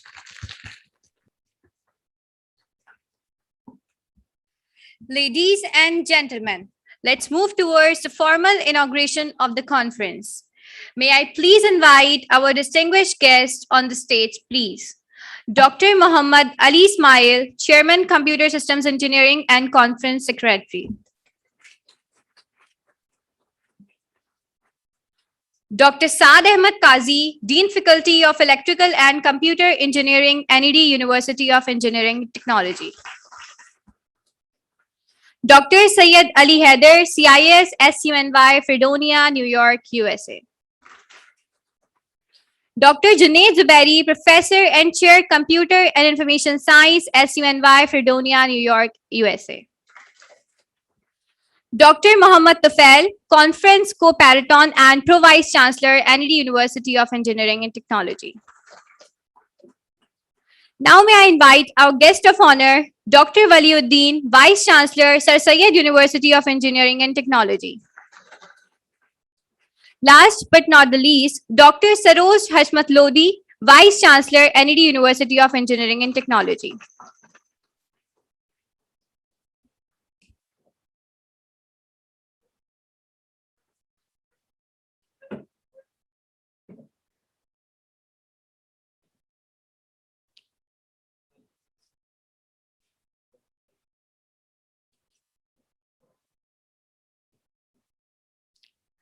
Thank you so much, everyone.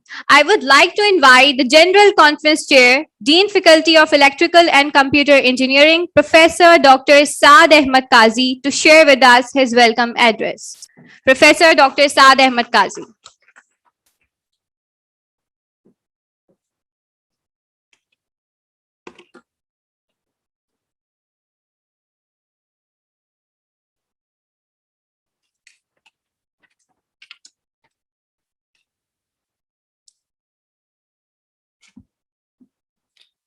Bismillah ar-Rahman ar-Rahim. Thank you very much. Respected Dr. Ataur Rahman Saab, who will be joining or may have already joined online. Engineer Imran Raza Saab, Dr. Waliuddin, Dr. Saroj Lodi, Dr. Muhammad Tufail, Usman Sheikh Saab, Professor Junaid Zubairi Saab, Professor Muhammad Ali Imran Saab, and Dr. Muhammad Ali Ismail, and of course, so many other from IEEE steering committee members, organizers, physically present and online, authors, conference participants, faculty members, and students. Assalamu alaikum and very good morning. It is my privilege to welcome you all at the IEEE International Conference on Smart Communities 2021, Improving Quality of Life using ICT, IoT, and AI, typically known as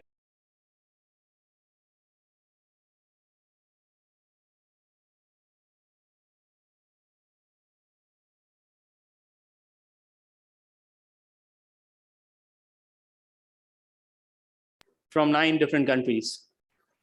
This year, we at NED University of Engineering Technology, Pakistan, are proud to have this event with us. Having it at NED this year is special for us for another reason as well.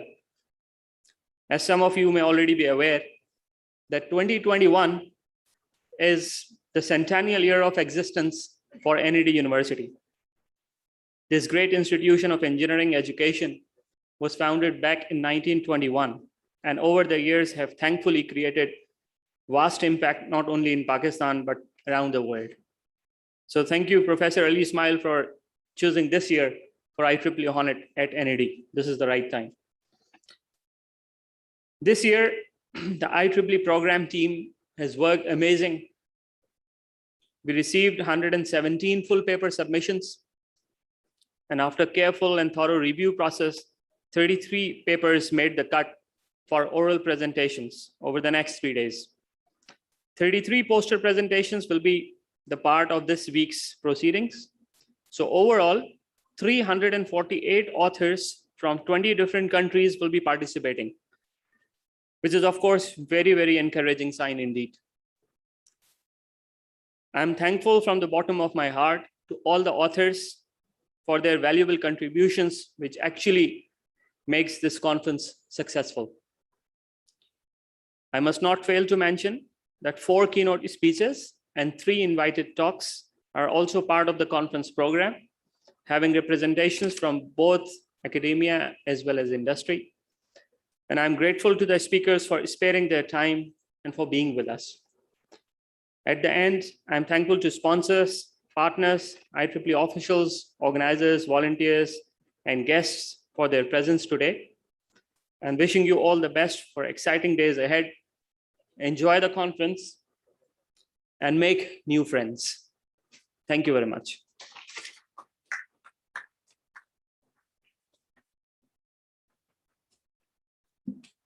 Thank you so much, sir, for your kind words. Now, moving ahead, I would like to invite the co-chair of steering committee, Ian T. Ferguson. He is a fellow of IEEE and Dean SPCEET, Kennesaw University and USA. Mr. Ian T. Ferguson. Yeah, can you hear me? Yes, we can hear you. Excellent. Well, thank you. I'll just say a few words. The first thing I'd like to say is I'm sad I could not join you there in person in Karachi. As we know, at these times, it's hard for us to travel. I've visited Pakistan on many occasions, and my experience is you've always been excellent hosts. I visited Islamabad, Balabapur, and other places, and again, I'm looking forward to coming back again there in the future, inshallah. I've had many good postdocs and students from Pakistan, and I'm looking forward to hosting more in the future at Kennesaw. So I'm looking forward to the rest of this meeting. I enjoyed the first presentation from XRI, and I've enjoyed listening to the other presenters so far. And I look forward to seeing many of you in future, in person again in the future. So thank you very much.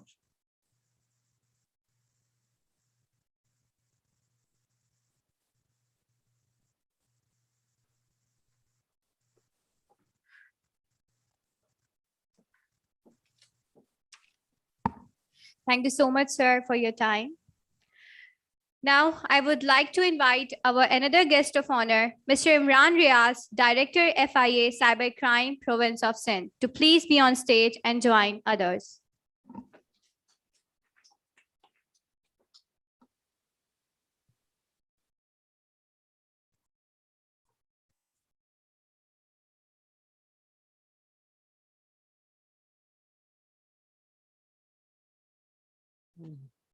Ladies and gentlemen, now it is my privilege to kindly request the Vice Chancellor of NED University, Dr. Sarosh Hashmat Lodi, for his address.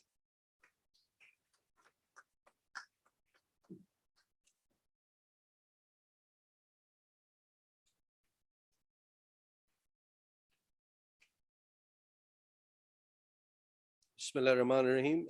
Respected Dr. Ataur Rahman, my fellow colleague, Dr. Waliuddin, Imran Saab from FIA, Dr. Tufail, Dr. Saad Qazi, Dr. Imran Aslam, and the delegates and students, Assalamu alaikum, and a very good morning.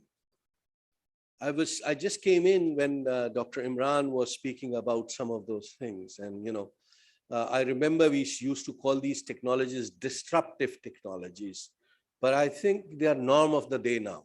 They're no more disruptive. This is what, this is how the mankind is going to live in future, and the future has already started. He was talking about remote haptics, and it just occurred to me that a little while ago, Dr. Riaz and some of his colleagues in Korea has done the similar experiment. So whatever he was doing and saying, and I see this is happening in almost all the campuses, and this helps us build the capacity. But the most important thing is the networking. sharing ideas, working together.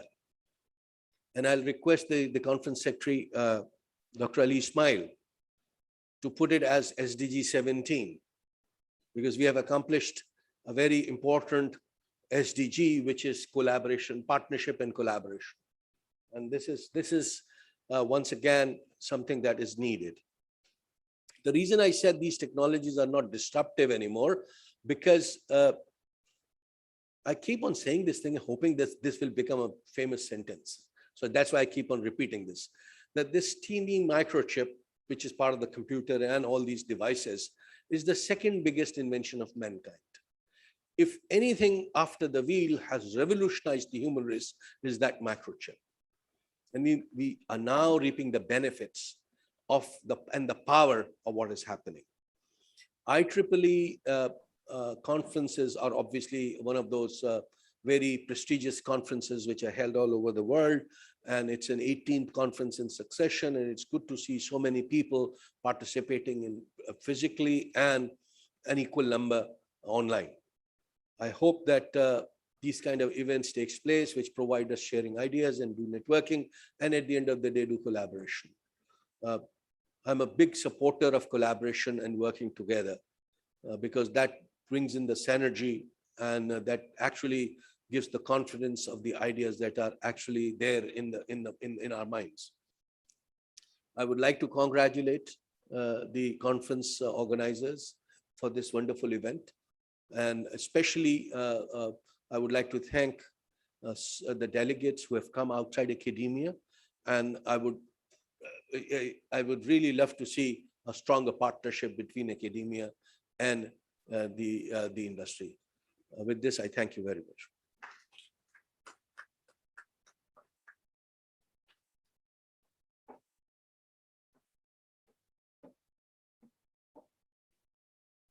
Thank you so much, sir, for your enlightening speech. Dear audience, today we have with us our guest of honor, Mr. Imran Riaz. He's a graduate in the field of electronics engineering and had been serving in Motorola as RF planning lead in Saudi Arabia before joining Civil Service of Pakistan. He's currently serving as Director FIA Cybercrime Province of Sindh. He's also a member of International Association of Chief of Police. Ladies and gentlemen, a big round of applause for Mr. Imran Riaz.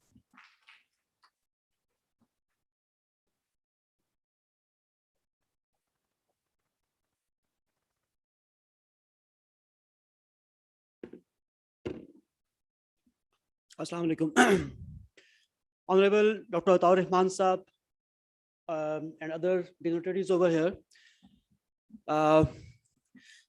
Engineers are the creators and they are the problem solvers.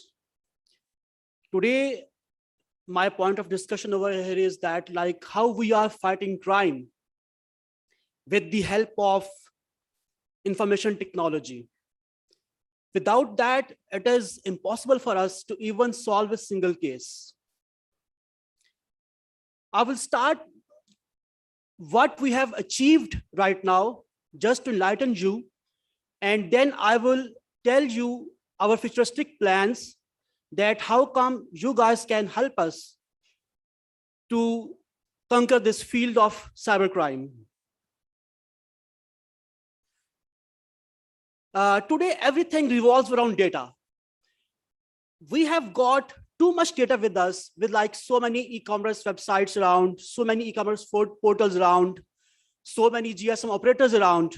But we need to channelize this data into a proper form.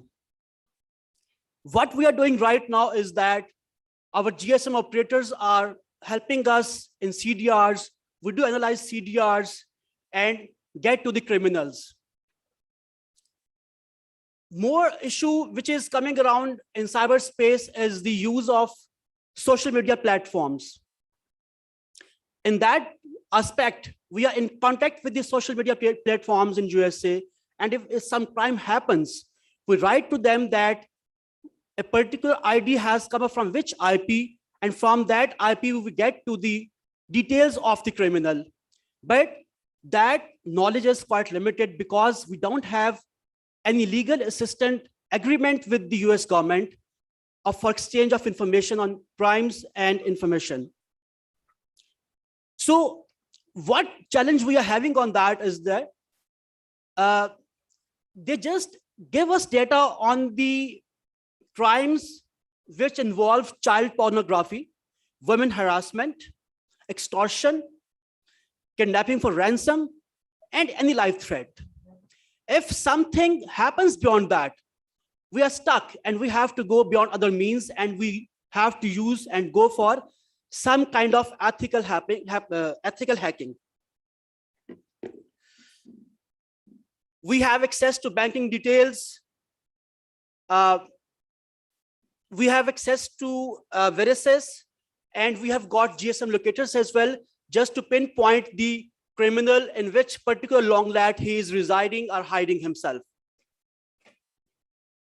Now, coming to the future, the first thing which government of Pakistan is working very eagerly is facial recognition. NADRA has developed a system from which, if we send a photograph of a person, so they can read the eyeballs and tell us that which person is he, and they can give us the varices, they can give us the ID card number and other details of that person. This aspect is rising, and we are working on that, and in the next few months, it is very possible for us, like just on one click away, we can identify the person with a picture or photograph. Second aspect, which I have proposed to the government, is speak recognition. The element of this issue with social media platforms, like they don't give us the IPs, is that we have to have such softwares, we have to have such data which can have speech notes of the people.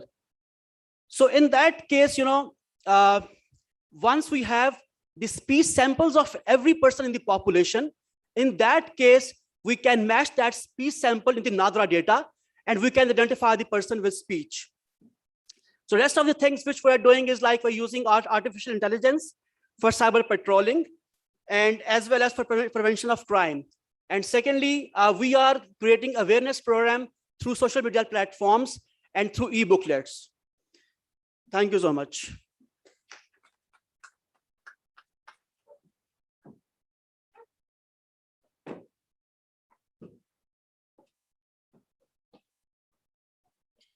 Thank you so much, sir, for your precious time. Ladies and gentlemen, it's a great honor for us to have with us Professor Dr. Ataur Rahman in a virtual setting. While needing no introduction, let me share a few of Professor Dr. Ataur Rahman's achievement over the illustrious career. A PhD in chemistry from King's College, University of Cambridge. He has 1,267 international publications in several fields of organic chemistry. He is the editor-in-chief of several European chemistry journals. He is editor of the world's leading encyclopedic series of volumes on natural product studies in natural product chemistry.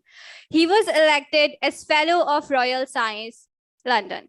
Professor Rahman won the prestigious UNESCO Science Prize. The Austrian government has honored him with its highest civil award in recognition of his eminent contributions.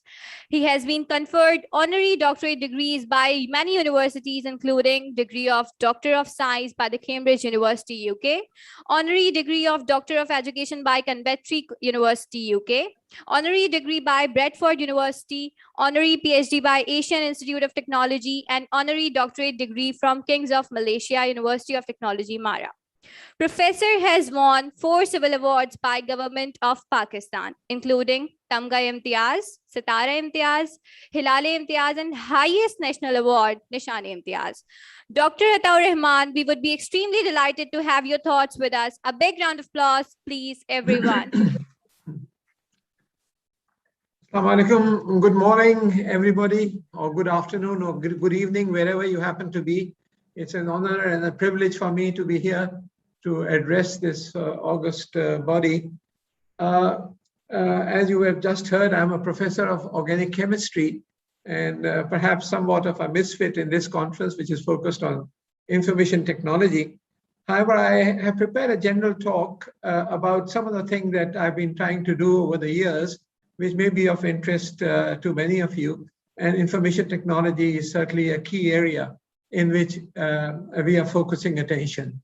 So with this, I'd like to thank the organizers, and especially the Vice Chancellor, Dr. Lodi, for inviting me here at this event. This is not the first event of this kind. I've been to previous conferences of this series in the past as well.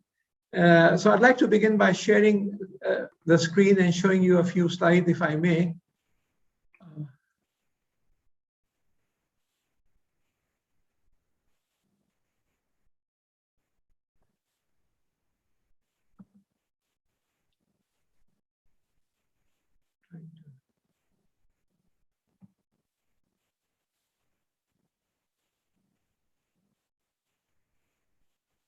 I hope you can see the slides. So let me begin by showing you some data. I was the Minister of Science and Technology in Pakistan about 2 decades ago, and later I was heading the Higher Education Commission of Pakistan. And we brought in a number of major reforms in higher education, science, and engineering. And this data is very meaningful. This is Pakistan versus India. Research publications per capita per 10 million individuals during the last 20 years. And I'd like to thank ComSats for extracting this data from the Web of Science. So on the extreme left, Pakistan was 44 publications per 10 million population, and its comparison with India, 172 publications from India. So we were about 400% behind India at the time. And then we brought in many, many reforms, and that the landscape of higher education and science began to change. And in the year 2019, according to the Web of Science data, we overtook India, and we are about 10 or 15% ahead of India today in terms of research publications per 10 million population. This is Web of Science. The next slide is the same graph, but taken from Scopus.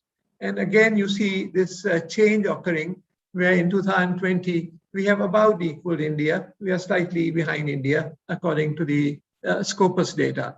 So what brought this major change in research output in Pakistan? And that might be of interest to many people across the world. And I'll just quote a couple of remarks. This is the chairman of the UN Commission in Science, Technology and Development, Professor Michael Rohde in Austria, who wrote an article at the time which said that no other country has seen such spectacular positive developments in higher education as Pakistan. And 5 years ago, Thomson Reuters came out with an article entitled Another Brick in the Wall, BRIC, comparing Pakistan with Brazil, Russia, India, and China. And it stated that the highest percentage of highly cited papers that came out were from Pakistan as compared to the BRIC countries. And later, India also then decided to close down its University Grants Commission and has now formed a Higher Education Commission of India after a presentation was made to the Indian Prime Minister back in 2006 about what we were doing in Pakistan. So what was it that led to these changes? Well, firstly, when I was appointed as a federal minister, I convinced President Musharraf at the time to buy one or two less F-16s and put his money into education. I said the future of Pakistan lies in its children.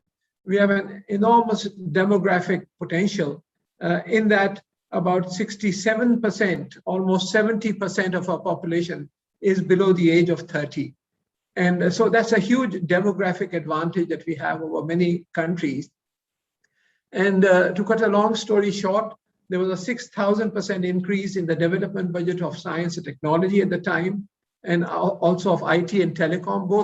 Both the divisions were at that time part of the same ministry. And the Higher Education Commission was established as an autonomous body. And there again, there was a 3,500% increase. And that gave us the the flexibility to start investing massively in science, in engineering, in education. And universities are not about beautiful buildings. They're about beautiful minds. The heart of a university is the faculty. It's the quality of faculty that determines a university.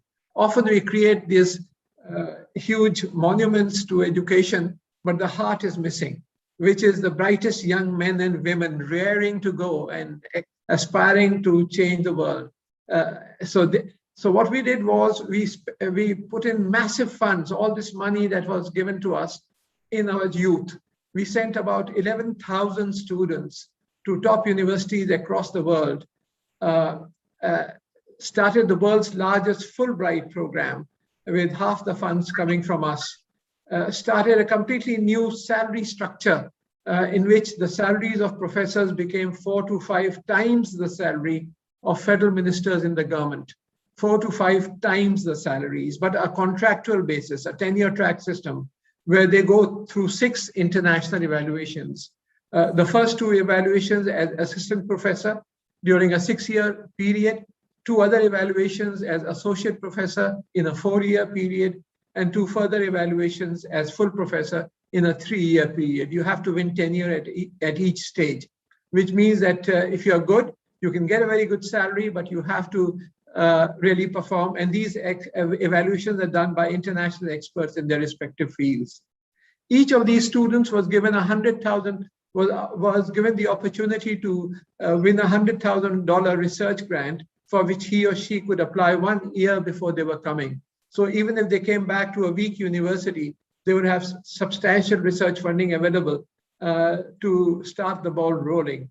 Digital library was set up for access to literature. A scheme was initiated. You can't have sophisticated instruments everywhere. It's just too costly. And however, we said, why don't we use the existing instruments in an optimum manner? So free access to sophisticated instrumentation. Any student, any researcher could send his samples to any institution of his choice in the country. The analysis would be done free of charge. There would be a bill which would come to the ministry, to the Higher Education Commission. So the excuse that we don't have this because we can't do that evaporated. And access to digital library, providing 65,000 textbooks and 25,000 international journals with back volumes and search engines like SciFinder Scholar and others were made available, and jobs on arrival. These led to a 97.5% return rate of students who were sent abroad.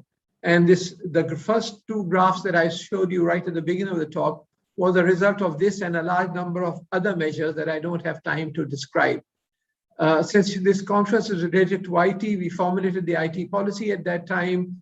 A 15-year tax holiday was given to the IT industry to boost the IT area, and a large number of institutions were started with centers in various universities were set up in computer sciences and so on.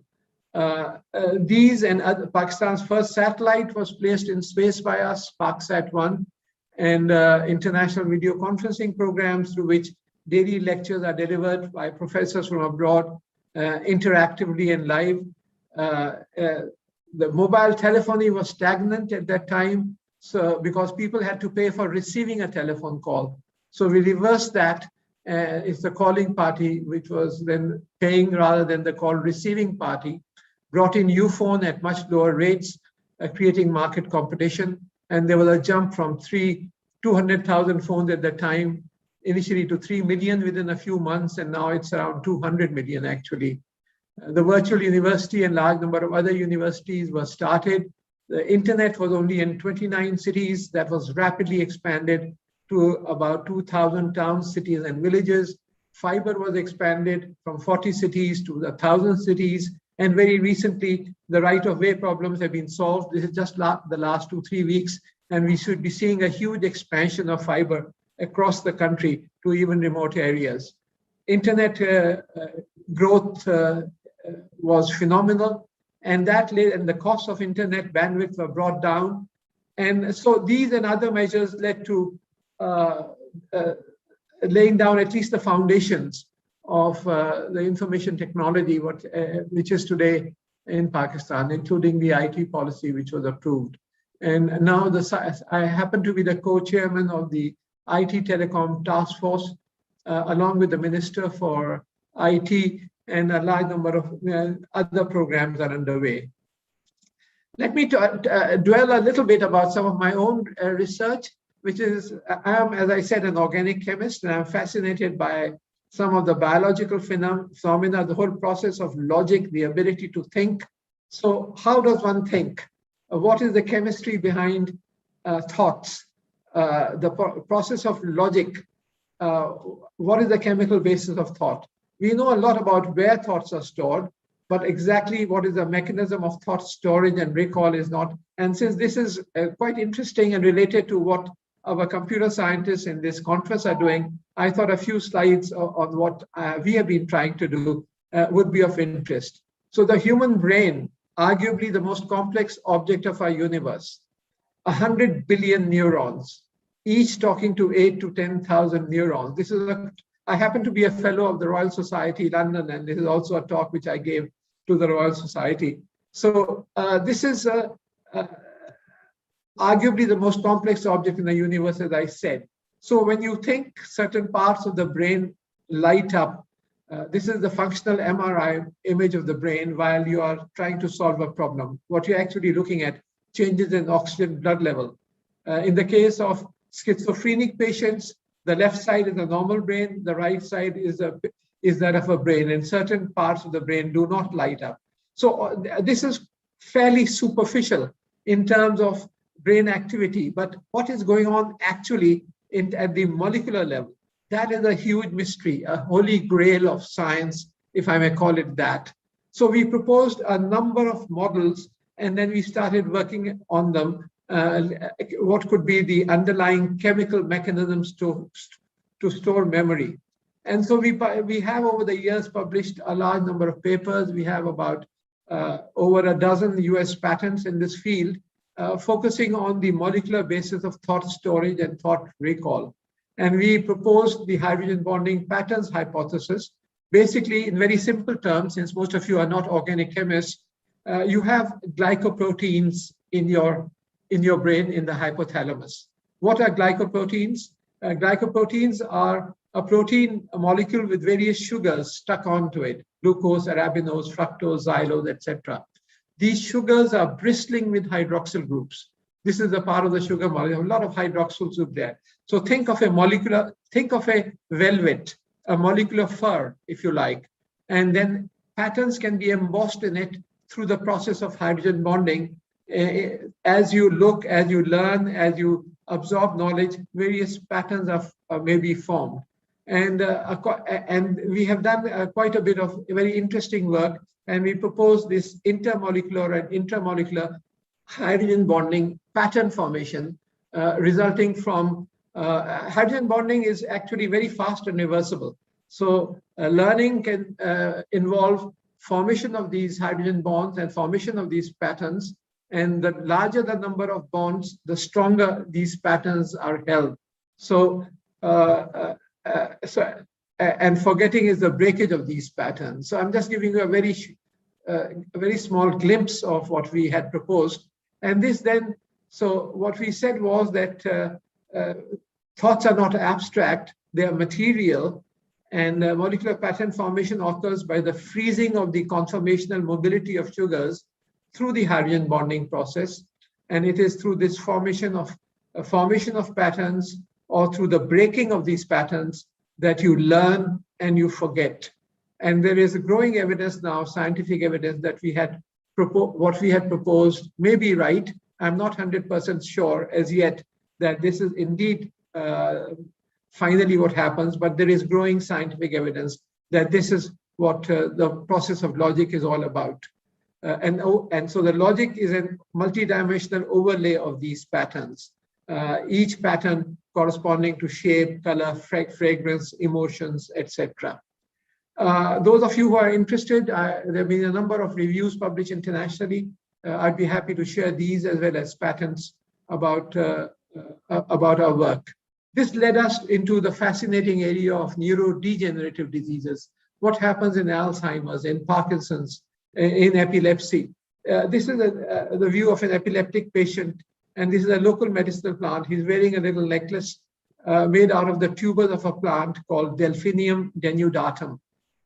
And we have in our institute in Karachi University, it's called the International Center for Chemical and Biological Sciences, where some 600 students are doing PhD. Is the largest doctoral program in the country. It's quite a large multi-faceted center, 17 buildings on about 100 acres of land with chemistry, biology, nanotechnology, genomics, et cetera, going on at the same time. So we have facilities to excite individual neurons with very weak currents of 10 to the minus 12th of an ampere using this patch clamp facility. And we can excite these neurons and we can simulate epilepsy in the laboratory. And then we can use plant extracts or pure compounds to see the suppression of epilepsy. What we are looking at is actually the flow of individual ion channels within these cells, the flow of the very weak currents of sodium, potassium, calcium, and other ions. And this finally led us, and I'm not going to, this is a 2-hour talk. I'm just giving you a glimpse of some exciting compounds that we have isolated, patented in the USA. They have been through phase 1 clinical trials. They're into phase 2 clinical trials. There's no cure for epilepsy today. And we are now working on Alzheimer's and Parkinson's, and that remains for another day. What am I doing now? And where do we see the future? Well, I'm setting up a number of engineering universities in close collaboration with international partners. This is the Pakistan Austrian University, which has now started functioning in Haripur, Hazara. It is probably the first university in the world where it has 3 different streams. One stream is the Fachhochschule stream. Fachhochschule is high-level technical institutions in Germany, Austria, Sweden, etc. And they are providing bachelor's and master's level education in various technologies. The other stream is a postgraduate research stream. So the Fachhochschule stream is in close collaboration with 2 Austrian universities, Fachhochschule. The postgraduate research stream is in partnership with 5 Chinese and 1 Austrian university. So there are altogether 8 universities involved, Chinese and Austrian. And the third stream is a technology park and innovation and entrepreneurship stream, where we are focusing on commercial product development through university industry actions, industry both in Pakistan as well as in China and Austria. So this took about 2.5 years to build and to construct, and it's now operational. And this is, so there are various areas, including artificial intelligence and computer science, electrical engineering, biomedical sciences, etc., which is in the Fachhochschule stream. And then again, the lower half is the postgraduate research stream, where we have Austrian, and the Austrian is the Johannes Kepler University in Linz, Austria, and we have a number of Chinese universities. And ultimately, they will be giving their degrees to some of our brightest students. So it's a double degree system where international quality assurance will ensure the quality of education and research being imparted. A similar university is now being put up in in Sialkot. The first one was funded by the KP government in Haripur, Hazara, near Islamabad. And this one is coming up in Sialkot, and the third one in Islamabad. I'm involved in 3 national task forces. I'm the chairman of the Prime Minister's National Task Force on Science and Technology, the co-chairman of the Prime Minister's Task Force on IT and Telecom, and perhaps most importantly, I'm the vice chairman of the Technology-Driven Knowledge Economy Task Force, of which the Prime Minister is the chairman, and I happen to be the vice chairman, and it has half a dozen federal ministers. Why most importantly? Because this task force has funding also. And so there are about 100 billion rupees worth of projects currently approved. 67 billion have already been approved and are being implemented, and another 33 billion are in the process of approval at different stages. And there are a large number of programs, especially focused on the new and emerging technologies, some of which you will be talking about today. So centers for artificial intelligence, for instance, with reference to their applications in health or in agriculture, cybersecurity and others. Similarly, energy, new materials, nanotechnology, and other emerging technologies. And so the priorities that we have, these task forces have, are outlined here. Of course, practical applications of higher education, technical training, emerging technologies, etc. And as a result of some of these programs, there has been a 600% increase in the development budget of the Ministry of Science and Technology over the last 2 years, and significant increases also in the ministry. So finally, again, you see this major injection of funds going into science and engineering after about a decade or plus of stagnation. The university in PM and the lands behind PM House has just been approved recently, and we are now encouraging integration because there are lots of excellent MOOCs, massive open online courses available across the world. They're integrating them into our own curricula and promoting them. As a result of these programs, the budget of higher education now, the Prime Minister has also announced now a 15 billion rupee increase after 4 years of stagnation at 65 billion. And the National Research Program for universities, which was providing grants to young men and women in our universities, had been almost frozen for the last 3 years. There were only about 100 grants given last year. This year, about 1,200 to 1,500 grants will be given to young faculty members, because that is critically important to support the brightest young faculty members in the universities, to allow them to grow roots and to prosper. Similarly, the tenure track system had decayed over the years. Finally, we have persuaded, after 3 presentations to the finance minister and to the Prime Minister, it has been notified that there will be a 35% and 100% increase in salaries to persons working on tenure track. The huge amount of scholarship programs are also underway. And as I said, many of these projects are now coming up. So Pakistan is trapped in the low value added sector. Why is it that our exports are only $25 billion as compared to 330 billion US dollars of little Singapore? Tiny Singapore, which has a population of about 1/4 of Karachi, has virtually no natural resources, and yet it has exports of $330 billion. The answer is a knowledge-based economy. The real challenge for us is to unleash the creative potential of our youth through a high-quality educational system, not just higher education. It has to be a pyramid, starting from primary, secondary, technical, and of course, higher education comes later. But the foundations are laid at the lower level. And then linking this, our research to industries and to agriculture, so that we just simply do not confine ourselves to blue sky research, but go on and contribute to the socioeconomic development of the country. One example of the thing that transparency and technology could do, about 2 years ago, after the formation of Knowledge Economy Task Force, I asked the Prime Minister, please provide us data from NADRA and from FBR, because there is a lot of tax concealment in Pakistan. He agreed. And as a result of that, we set up some AI protocols, and we identified some 3.8 million non-tax filers, each of whom should have paid more than 100,000 rupees and should have had total assets of over 1.6 trillion in income tax. And as a result of this, the total declared assets moved up sharply to 3 trillion, and we managed to get another 65 billion rupees as additional tax as a result of just doing one thing, bringing in transparency through information technology.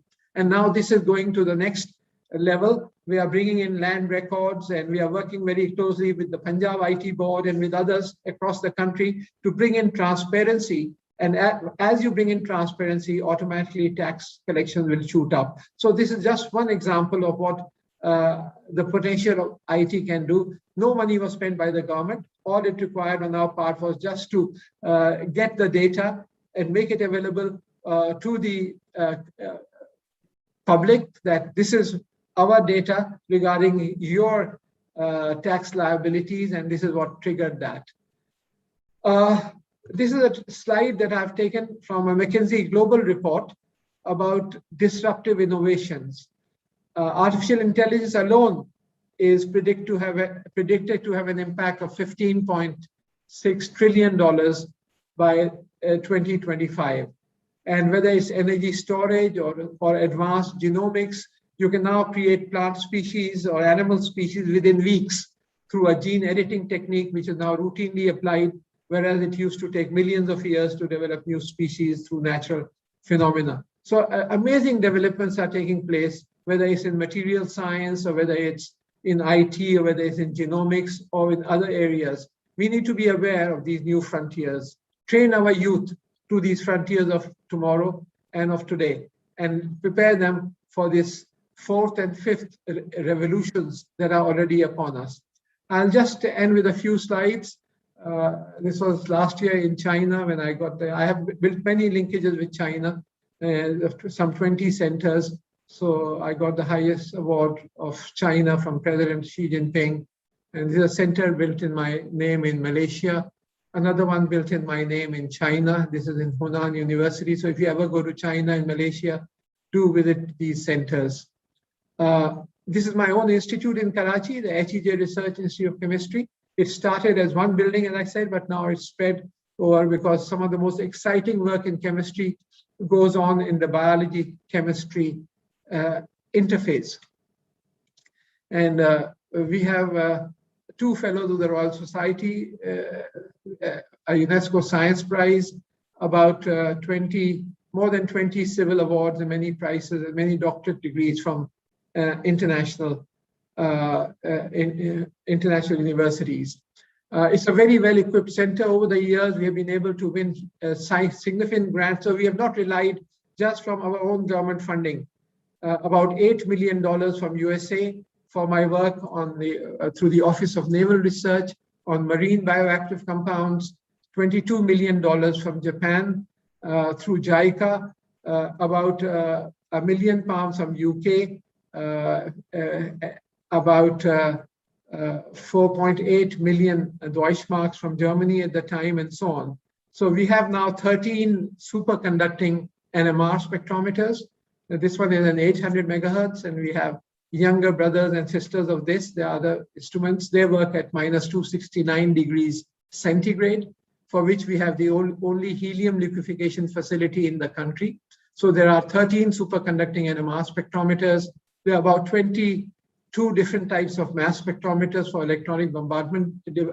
And this serves as a national analytical center for the entire country. So we get samples for analysis. We have set up an excellent facility for coronavirus analysis. Through my own savings, I put up a center in my father's name, it's called the Jamilur Rahman Center for Genomics, and we are monitoring the changes in mutations on a daily basis as different mutations arise in this long molecular necklace where there are 30,000 molecules strung together. So it's quite an interesting scientific institution which you are most welcome to visit.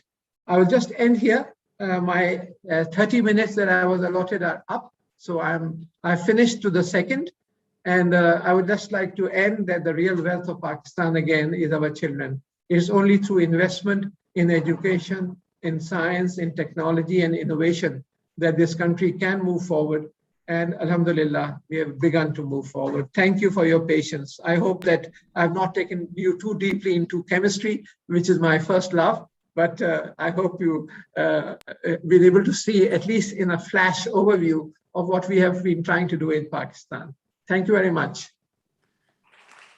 Thank you so much, Dr. Ataur Rahman, for your valuable words. Ladies and gentlemen, now we move towards Memento Award ceremony. For this, may I request Vice Chancellor Dr. Saroj Lodi, Pro Vice Chancellor Dr. Mohammad Tufail, distinguished guest Mr. Imran Riaz Sahib, and Dean Dr. Saad Qazi to please come forward for distribution of the token of appreciations.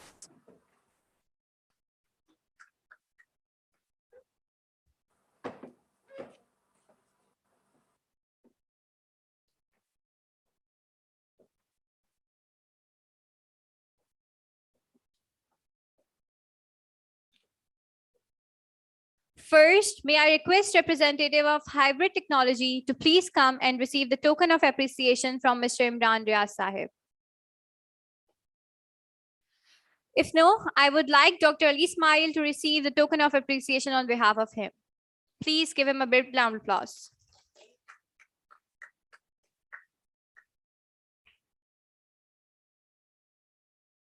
May I now request Professor Dr. Sadiq Ali Khan, representative of IEEE Karachi section, to please come and receive the token of appreciation from Mr. Imran Riaz Sahib.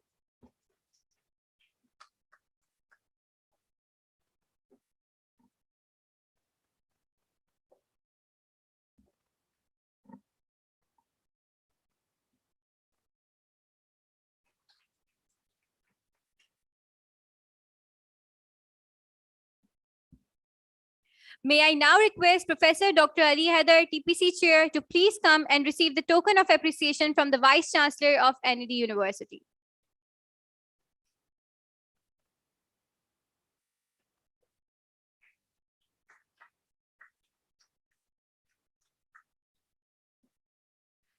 May I now request Professor Dr. Junaid Zubairi, Conference Chair and invited speaker, to please come and receive the token of appreciation from the worthy Vice Chancellor of the NED University.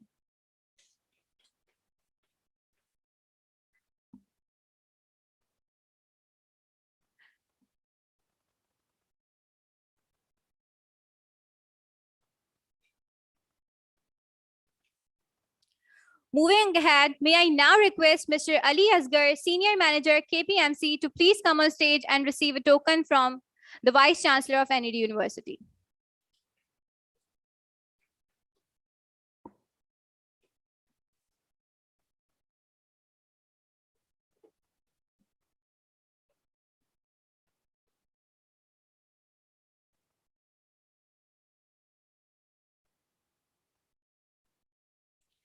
May I now request Mr. Imran Riaz Sahib to please receive the token of appreciation from the worthy Vice Chancellor of the NED University.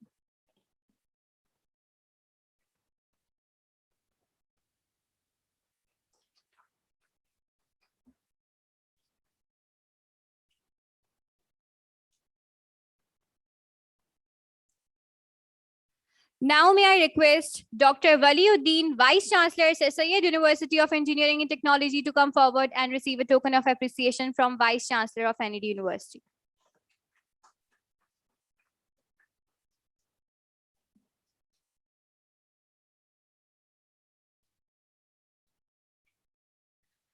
May I now request Dr. Muhammad Tufail, PVC, NED University, to please receive the token of appreciation from the worthy Vice Chancellor of the NED University and Conference Co-Patron.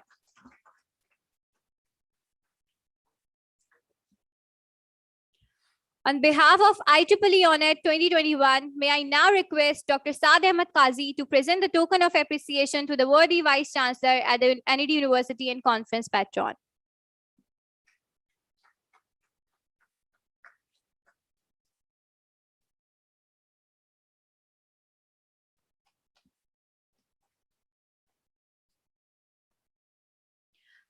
Now, I would like to request Dr. Saad Ahmed Qazi to receive the token of appreciation from worthy Vice Chancellor of NED University.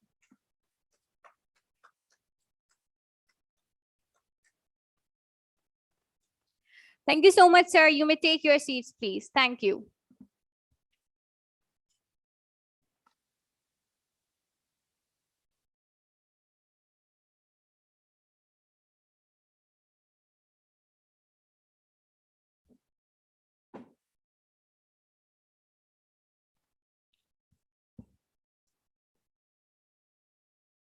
Thank you, everyone. I would now like to request Professor Dr. Muhammad Ali Ismail, Chairman of Department of Computer and Information Systems Engineering, to please present the vote of thanks.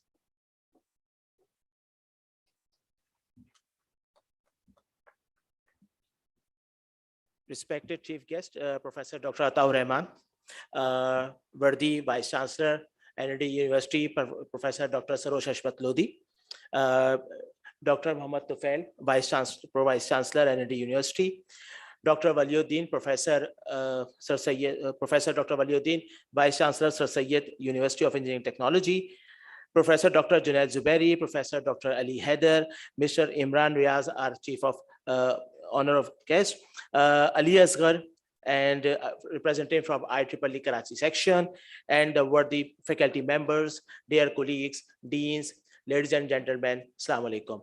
It is my great pleasure and honor to place the vote of thanks to you all.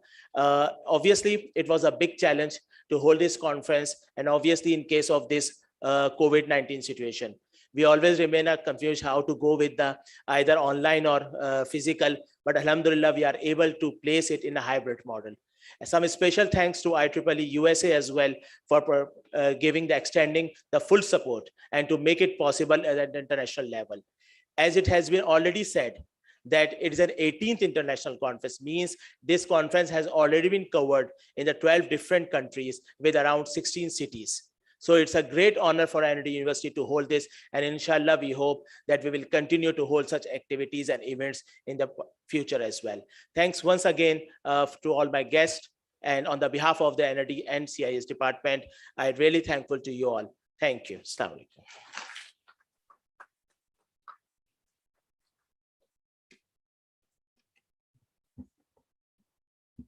Thank you so much, sir.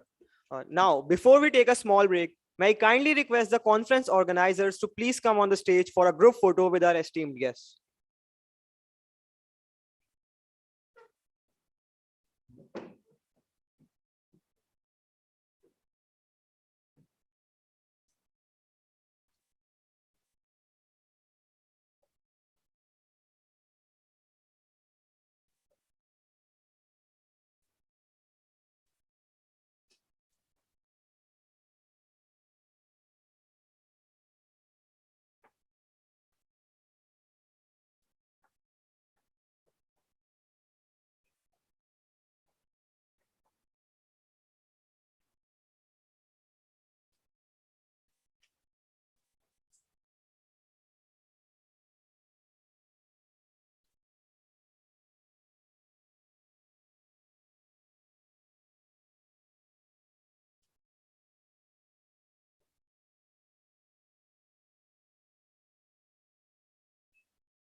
Thank you all. This brings us to the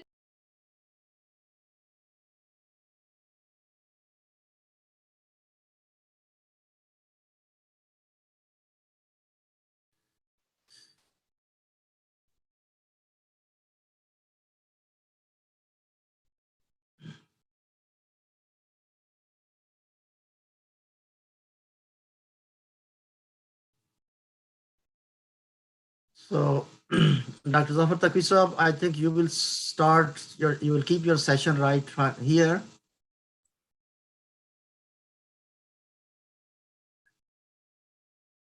And I will start a new link for the workshop, but your team will remain here. But Dr. Salahuddin Qazi and Dr. Ahmad Khan, so you will join me in another, which I am going to start in a few minutes. Thank you. Okay, I'm ready. I just wanted to make sure. I'm going to introduce one by one. Yeah. introduce the keynote and then plenary presenters one by one. I wanted to make sure the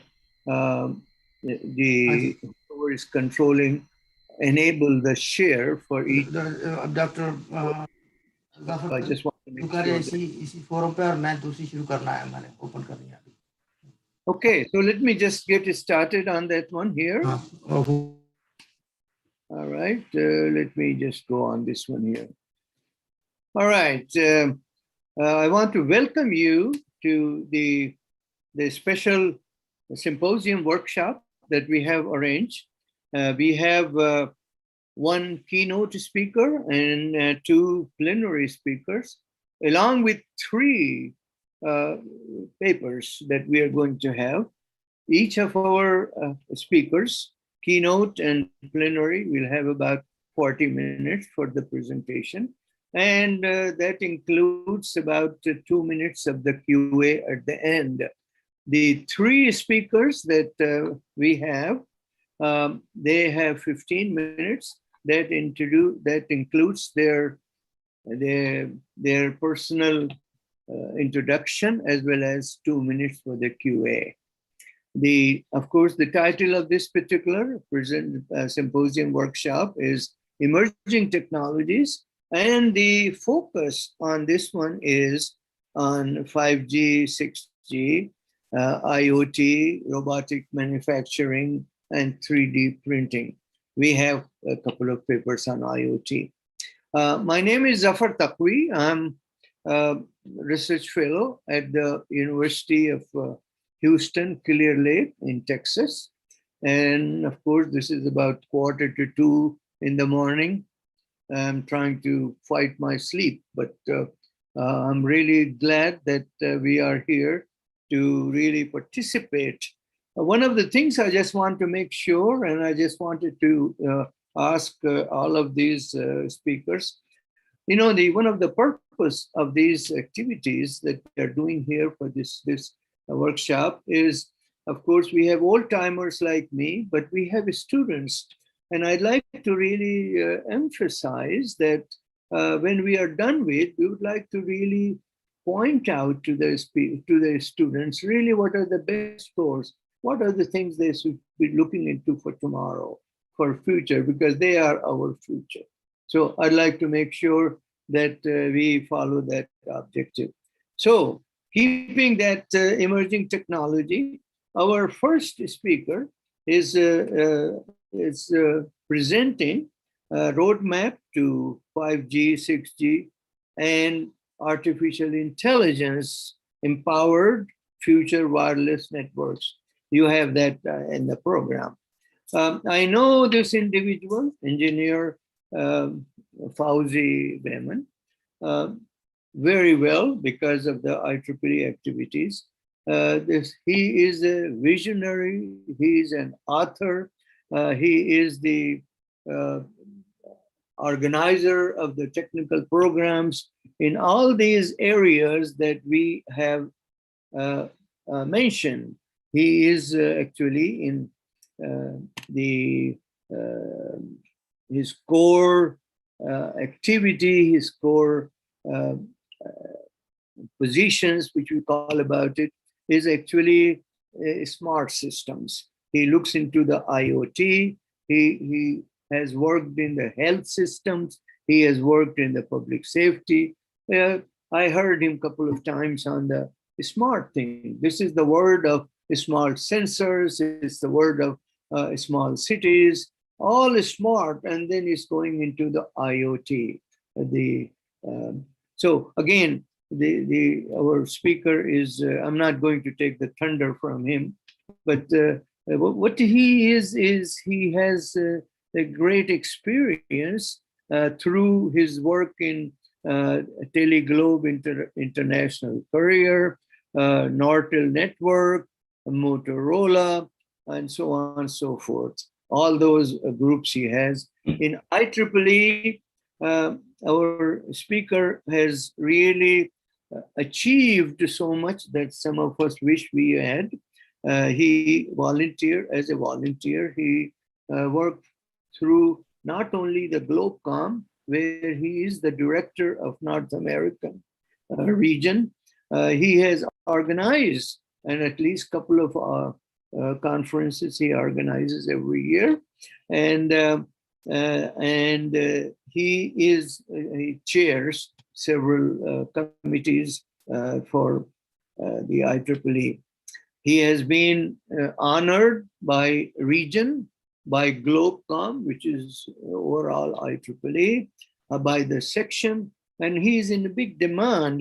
I know that he went to Africa, Kenya, Uganda, Ghana, Togo.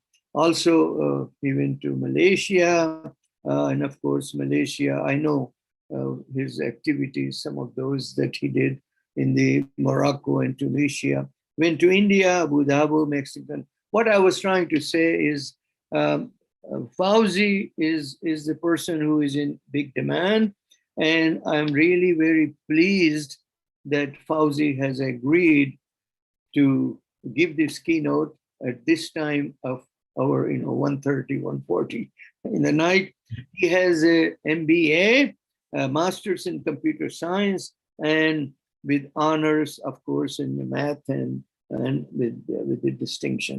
I want to really welcome Fauzi for your presentation. So you're on. Thank you so much, Dr. Zafar. This is very kind introduction and long introduction, but really quite thankful and happy to be with everyone here. So maybe I'll just get started here and share my slides.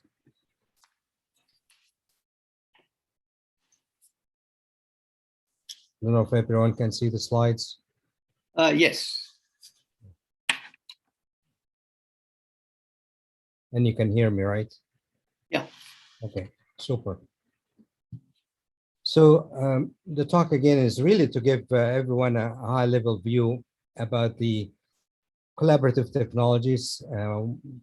Certainly have been driven with 5G and now moving into 6G and AI, but also initiated with IoT, and all of these things are interworking, and certainly 5G is like the glue that's really bringing various types of technology together. So I'd like to spend some time going through that.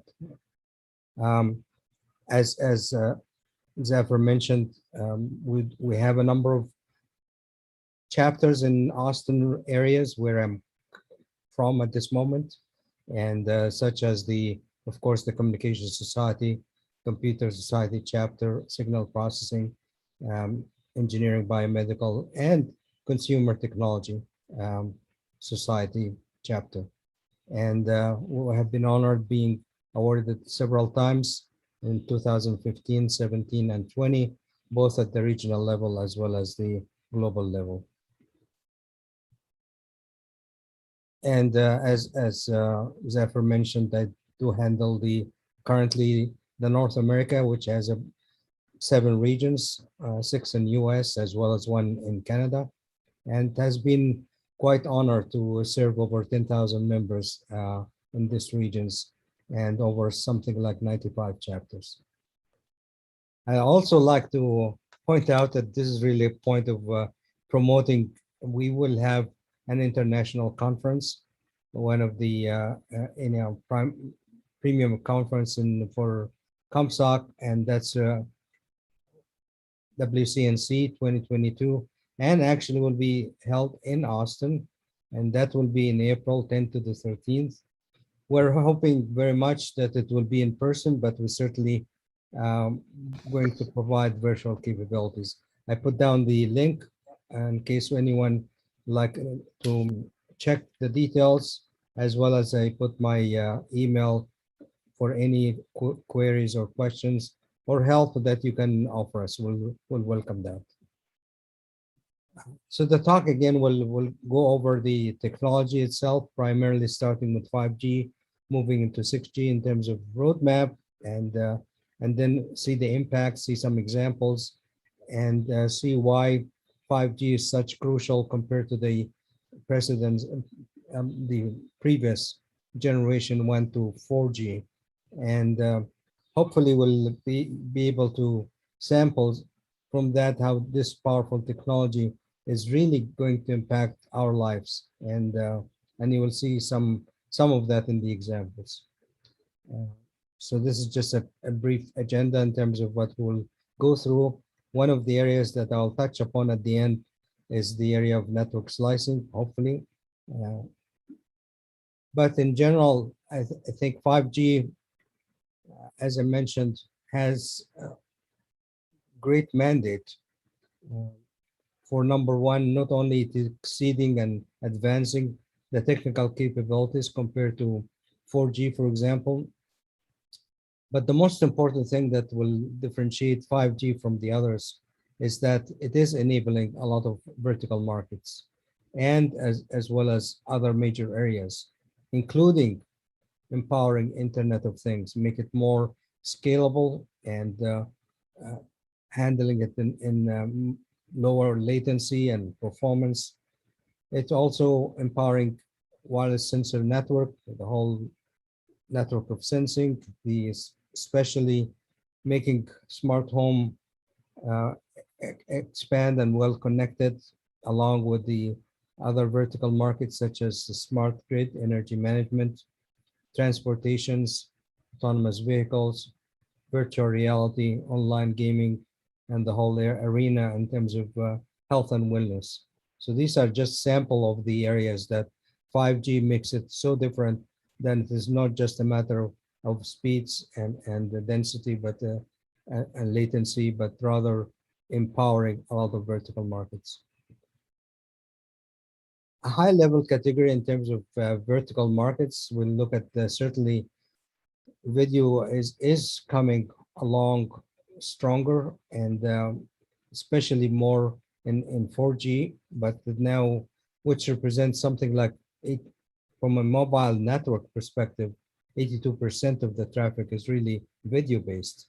So now we could see with all types of pictures and video clips that are being taken with all types of events by everyone, and having that posted in so many websites, it generating a lot of activities, and especially streaming from live events and others. So certainly that's a major area that exploding, and 5G is ready to handle that in a greater capacity. Certainly with the IoT side of it, we witness billions and billions of sensors and devices being connected to the internet. And that's again driving a greater need for network capacity. So this is another major driver. And the third one, of course, the whole arena in terms of machine to machine communications. And we see which will require ultra low latency and real-time type of activities and communications for in the area of mission critical. So these are all major things that are really driving the vision of 5G. And that was exemplified by different forums, like 3GPP is one, but also ITU has established, many of you have seen such a graphical presentation showing the triangle with the three major activities that I just exemplified earlier, and that on the top of the triangle, the enhanced mobile broadband, and then you have the massive machine type communications and the ultra reliable low latency communications.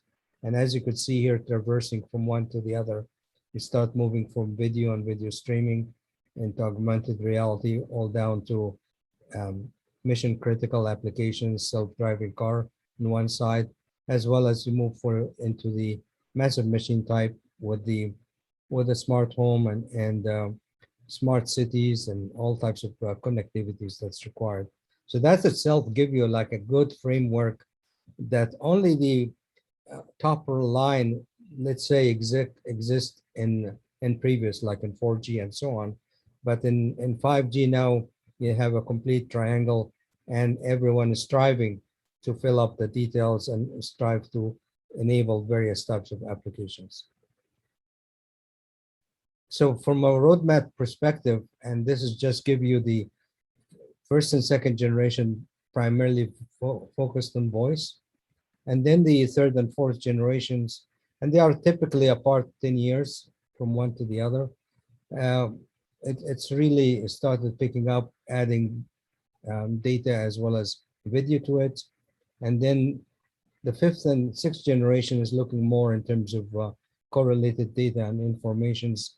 And as we heard in the plenary, will start moving more into the sensing, touch and feeling and things of that sort that will really grow higher. And certainly AI will continue to increase. In fact, AI and 6G will be hand in hand. They cannot live without each other. So that's something that you may want to keep in mind. I try to pick up different sources of information so that give you a sample of the worldview of 5G and 6G. Now, going to the traditional aspect, which is really the performance side of it. So certainly overall, and the best way to compare it is the 5G towards against or compared to LTE. So from a latency perspective, we see it's going down from 40 milliseconds average down to 1 milliseconds latency. So that's about 30 to 50% times improvement. The throughput or speed essentially is going per connections from 100 megabit per second to 10 gigabit per second. And from density perspective, from 10,000 to over to about 1 million connection per kilometer. So that's 100 times fold. And then, of course, in the mobility side, it is supporting from 350 in the LTE side kilometer per hour into 500 kilometer per hour. So overall, this is really quantum leap in terms of speed, density, and latency.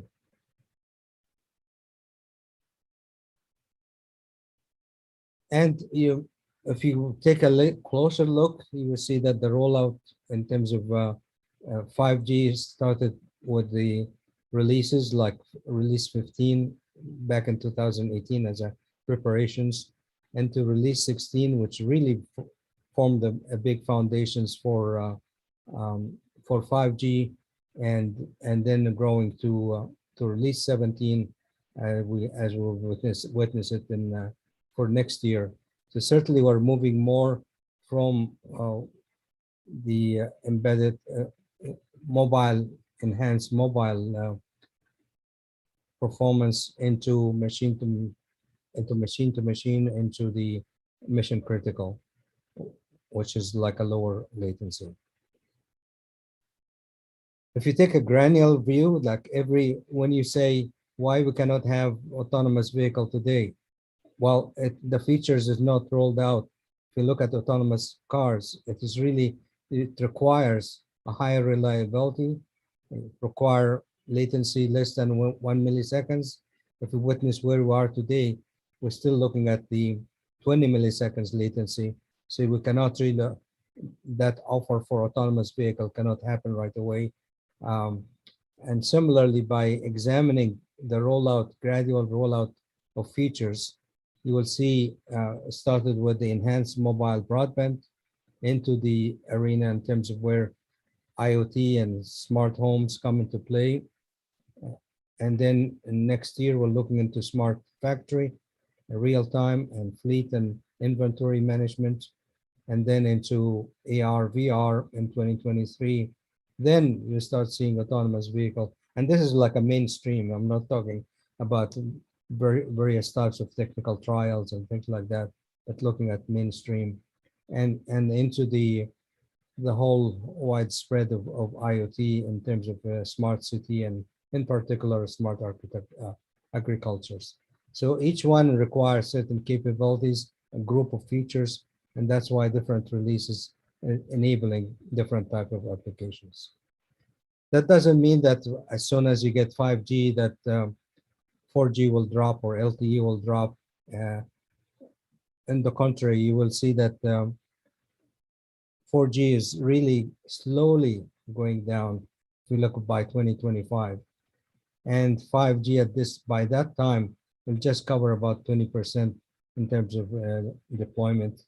But the ones that will start going faster down are things like 2G and 3G. So it is a gradual movement and gradual penetrations. And of course, the same thing will apply with 6G. So what's happening with 6G? So as you notice, I highlighted that every two releases, one complement the other or expanding the features of the precedence. So similarly for 6G, it's really going to empower and enlarge and scale 5G in terms of the data rate. So it will go beyond 10 bit per second, especially required for virtual reality. Lower latency will go into actually sub 1 milliseconds. Coverage will also covering more connections and in the hands of many people. And of course, the scalability enable cost and efficient application for various smart verticals that were not possible today. And as I mentioned, the enabling tactile type of internet connections with AI being applied.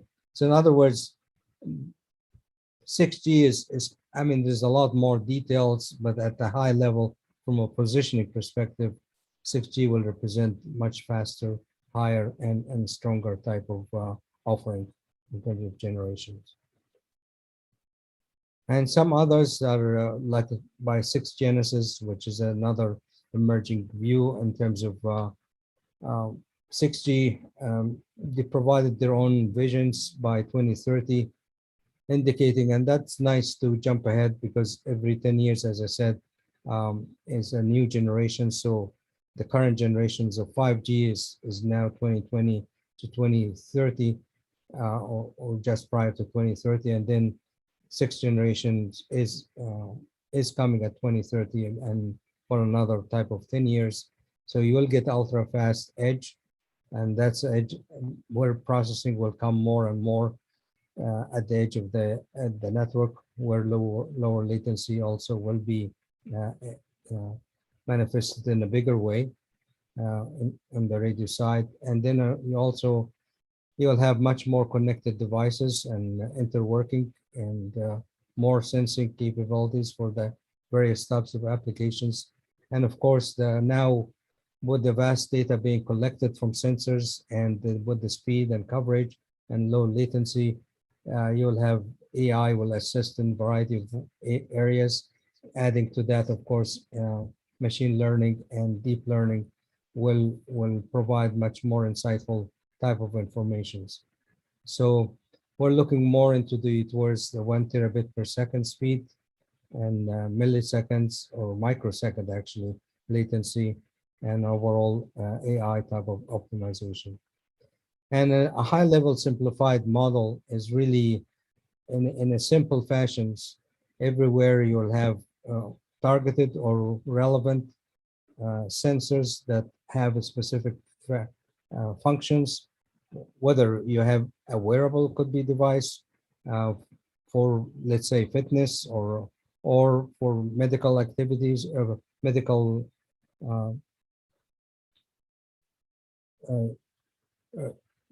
detecting various types of signs and then you have that accumulated and processed at the edge of the network as well as, and then you have more moving towards the overall big data for data analytics. It's just a simple way of, if you look at it from any vertical market, you can examine it now in much more greater detail, but because of the time constraints, we'll just cover quickly the highlights. Certainly, these are all governed by a spectrum, and as we know that 4G is running more up to 6 gigahertz, and now we're moving into sub 6 gigahertz, and then millimeter waves from 24 gigahertz and beyond. And as you could see here, different administrations or different operators are applying what is they have license for. So you have from the low, especially from US perspective with FCC, you have a low band and you have mid band, and you have also unlicensed spectrum that's coming along in 5G. So each one have a different level of frequency. And this one just give you the articulations in terms of protocols, looking at it from a latency perspective, vertical axis, and the bandwidth perspective and the horizontal axis, showing you 4G and the things that are being offered, and then how 5G is adding with regard to lower latency and with regard to higher speed, enabling a number of other activities as we highlighted before in the roadmap. So these are just, again, we'll go sample a few applications. So as I said, from the mobile enhanced broadband, we have 5G enabled type of devices or smartphones. You see it from the Apple perspective. Now with the released Apple 12 and now 13 Pro Max that has been released. These are all also enable sub 6 gigahertz and millimeter wave, and have a 1 terabyte of memory, and actually the video playback is really much longer. You can have 28 hours of video playback, and so on. Similarly with Samsung and LG, they are all striving and all having products in the market, roughly all in around $1,000 each. Hopefully the price may go down, but unlikely. You will have advanced releases almost for the same price, like as release 13 or Apple 13 have now the prices of Apple 12 with a little bit extra. So that's basically for the same price, you will be getting greater features. The notable examples really is on the video side. As I said, that on a simple example is really comparing, as I think similarly mentioned in the keynote. You may have you could download a 2-hour HD video, and it may take with 3G 26 hours. If you compare it with 4G, it took 6 minutes, and with 5G, it takes 3.6 seconds. And as hinted, with 6G, it may take a fraction of a second. So that shows the evolutions and advancements in the applications with applying the technology. Now we have a lot of diversity and imaginations. You can now apply things like drone in a variety of areas, especially in disasters area, in agricultures, in rescue fish mission, as well as in first type of responders. And certainly in the whole arena of healthcare, especially now accelerated, I should say, with the COVID-19, there's a lot, since whatever, March 2020 till now, you see a lot of advancements especially in the telehealth and telemedicines in a greater way, and providing greater connectivities, especially in the whole arena of, as I said, in not only prescription of drugs, but also in terms of remote monitoring and having the data being shared between the doctor and patients, as well as a pharmacy can get connected right away with what is required. So you have all data now being accelerated in terms of connecting the dots between various participants in the whole healthcare arena. We see it also in hospital areas. They are also evolving to become more of smarter hospitals with service and care, and with the high levels of security and privacy, and closing the loop so that everything could be traceable, and you can audit trail where if there's any kind of issues happening where maybe a certain temperature dropped all of a sudden, you can detect the conditions what resulted into that. There's a more advanced care in terms of a key team care with the doctors and the nurses and technicians administering how to provide a good care to the patients. And with 6G, with 5G rather, you're also advancing by looking at the higher quality of reliability and a lower latency. You'll be able to provide capabilities such as remote arm surgery, and we're starting with today with telehealth and telemedicines, but now we can start also going to rural areas and administer various types of conditions remotely. So that's something we can look forward and any take part and benefit from. And the COVID-19 actually have other impact in terms of detecting issues, not only regarding there are gadgets now to help with the social distance and administrating the health conditions, the environmental conditions. With IoT is now being added in, and you can see here a whole series of things that's being considered when building, let's say, the next home or the hospitals. You are adding a lot of other things to ensure that the environment itself, from ventilation perspective, from the from moisture, from safety and security and dust, and all of that is and water quality. All of these things are really becoming crucial as an overall wholesome type of approach to provide a health environment. As students also go to school, you want to ensure that the environment of the schools is properly taken, managed and properly prepared for that. And this would extend from end to end. So you will see it now with the 5G enabling end-to-end energy management, all the way from the grid to the appliances. Now there's a lot of features being really shared to the end users, such as rebates and also understanding the energy consumptions, even by devices, because or by appliances that they have also mounting gadgets that can give you the consumption at the device level. And certainly more advanced capabilities are delivered with regard to combating, for example, for the first responder combating fire, that not becoming more of a combat strategy, because you have now a clear understanding of the premise where the fire occurred, for example. You can localize it, you can get more data, you can understand where the hazardous materials are. You could use a drone in advance before you launching the fire truck and right equipments and the right resources.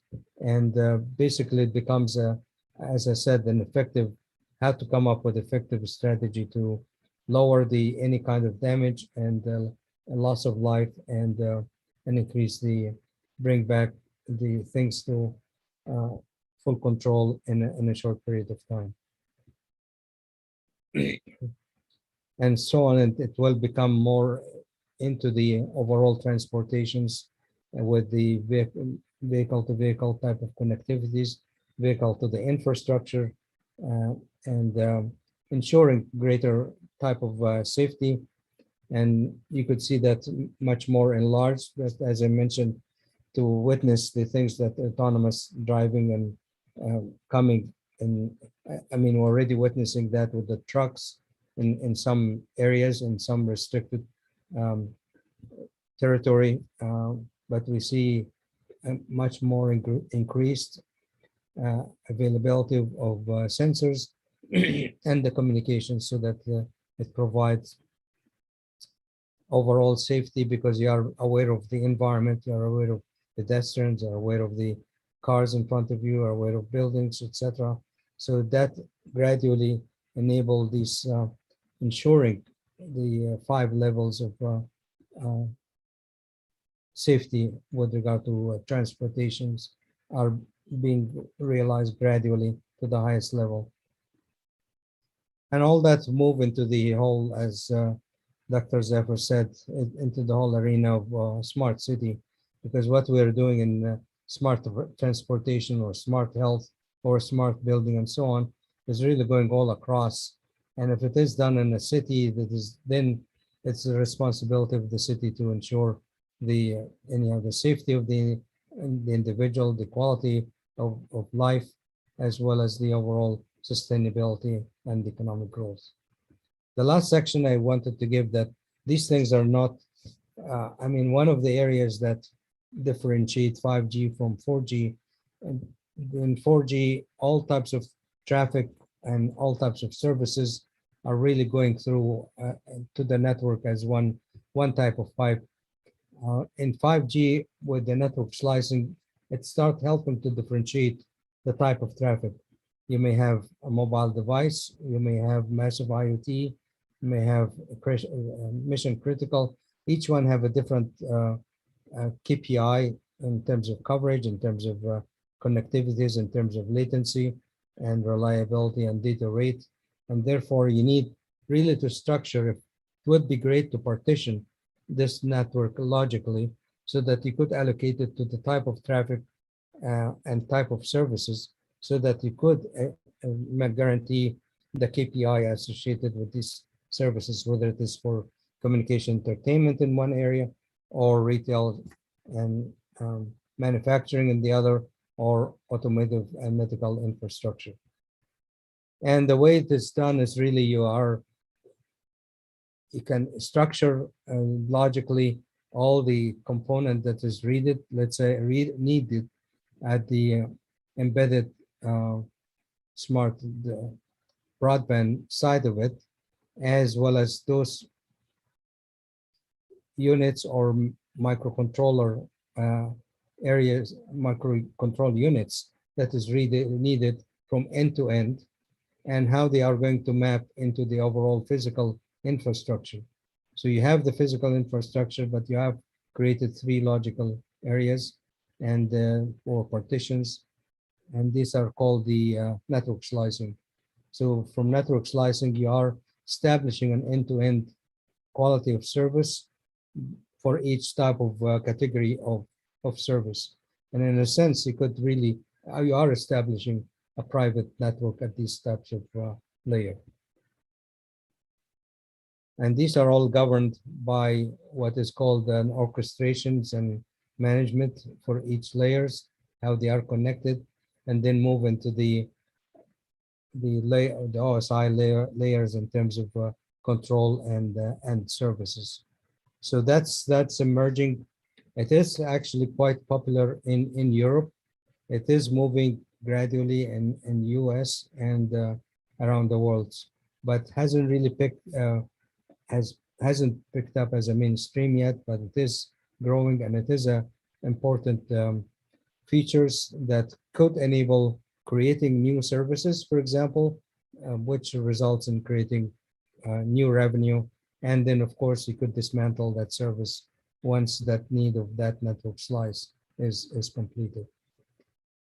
Here are the 3 areas that where you can differentiate traffic and why differentiate these type of network slices and dismantle the service afterward. So at this point, where we see now AI is applied, you see it now from end to end, but it is more going towards the edge of the network. So as I mentioned earlier, as you're collecting information from various sensors and data that's being gathered, now the processing is not just moved from the central cloud, but it's actually moved to the edge of the network, and then that helped to do the processing in a much lower latency. So therefore, you can apply a lot of real-time applications to it, and leaving the non-real-time for the central cloud for more trends and analysis and creating more insightful information. So this, the point is, I think the edge processing or edge computing, along with AI, as I'm adding to 5G and now to 6G, will ensure a new level of orchestrations of how we manage the network to ensure a higher quality of service, with the KPI being also honored at different levels of service and applications. So what we witnessed so far is that yes, there's 5G will be a major breakthrough in terms of enabling vertical markets, and certainly it is a glue with the IoT and honoring uh, reachability and scalabilities for IoT devices. And with 6G and AI, it's really giving much more insightful information, better quality, a better control loop for many areas that give you much more insightful, so that you could take the next decision and you learn from that, and you take from that to create a much more uh, not just predictable, but more what you forecast to be a better approach or a better suggested type of path using various types of algorithm. Edge of the network is a key areas to leverage the lower latency and processing the information, and also ensuring quality of service. So with that, I appreciate your attention, and I don't know if there is any questions. I'll be happy to answer. Yeah, thank you so much, Fauzi. There's a question somebody asked, what would be the next after 60?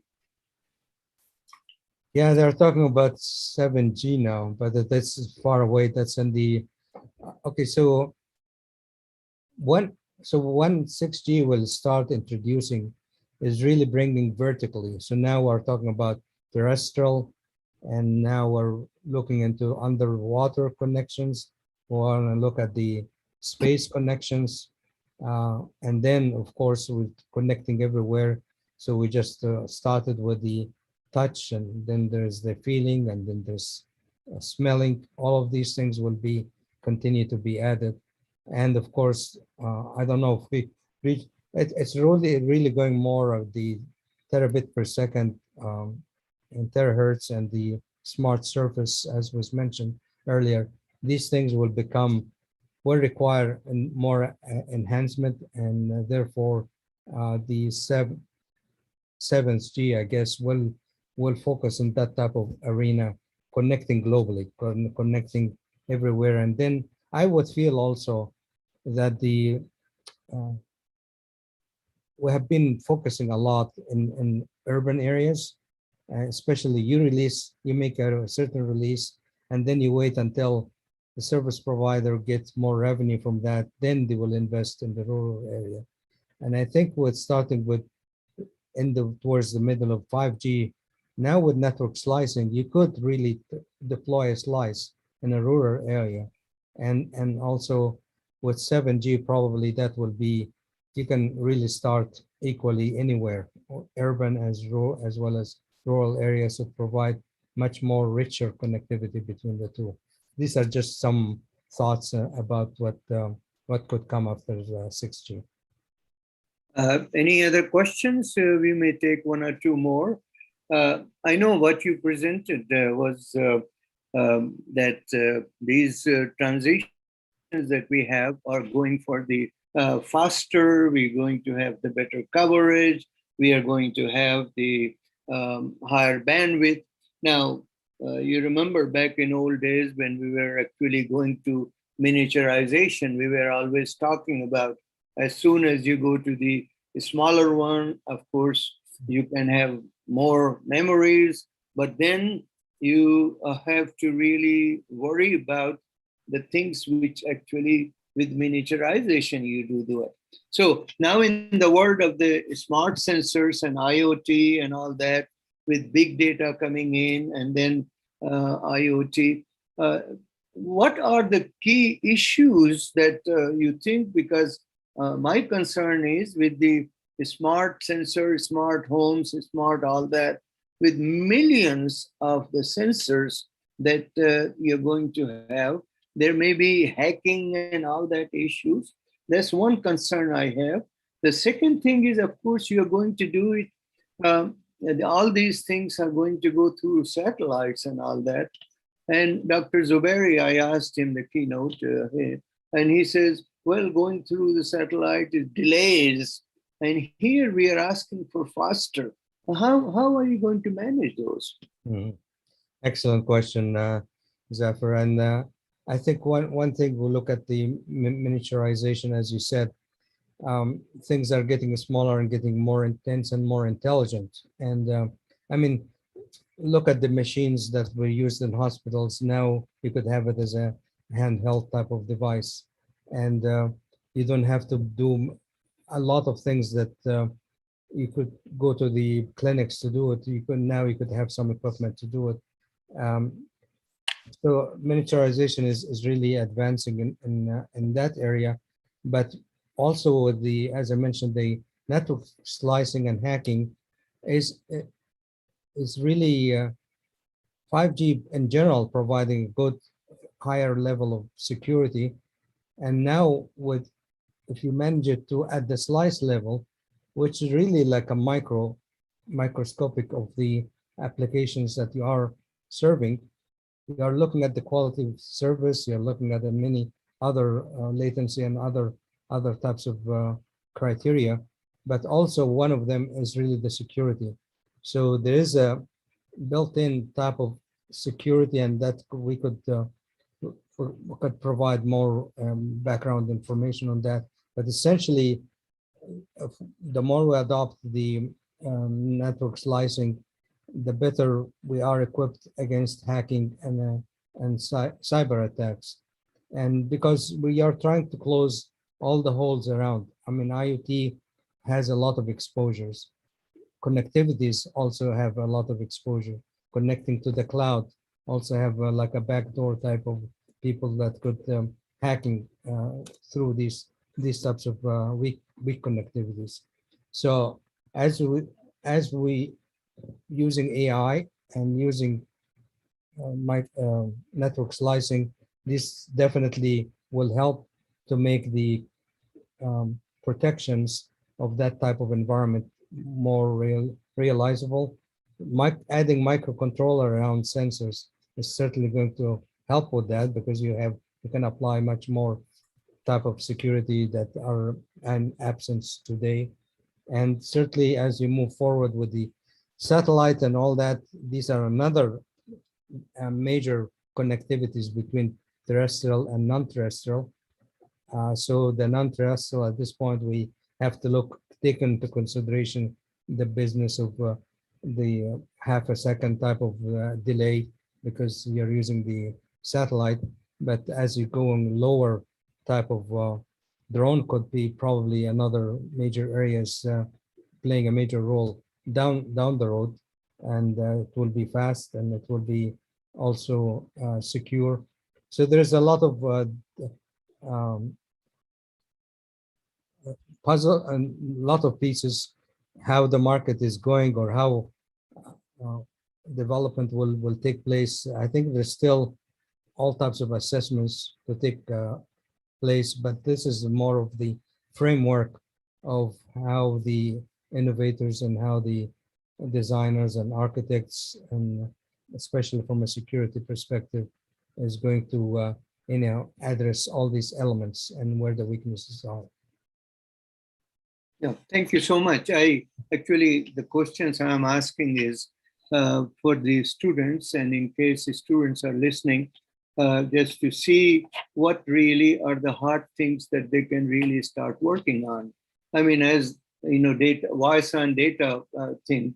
Now, when you do the slicing, you have the most urgent and emergent data that you probably put on some kind of a subcarrier that you want to really move it faster, separate it, move it faster, and then compare to others. So some of those architectures probably that we'll be looking at. So the students, if they are looking at, and I think they might start considering what Fauzi has presented in terms of what you can do in the processing, what you can do in architecture of this distribution system. So thank you so much, Fauzi. And I really want to encourage students to ask questions, and then the people who are listening, because I think the purpose of the conference is not just sitting and listening. It's the purpose is really interacting so that we can share what we know and share with others and then learn. I'm a professional student. I always learn. I even learn from my kids. I always ask them to tell me what it is. All right. So thanks, Fauzi. Thank you. Yeah, Thank you. I really appreciate. It's about 2:35 for in the morning for you. Just, but I hope you will stay. Yes, Our next presentation is a plenary presentation, 3D printing and innovating sculpturing. And I was really impressed. I had actually had him, the speaker, to give a presentation, and now very, very interesting. He is an assistant professor of art at the University of the District of Columbia, Division of Arts and Humanities in the College of Arts and Sciences. He was born in Italy, and he actually studied initially a couple of very interesting things in terms of the metal smithing and and the jewelry and things about that.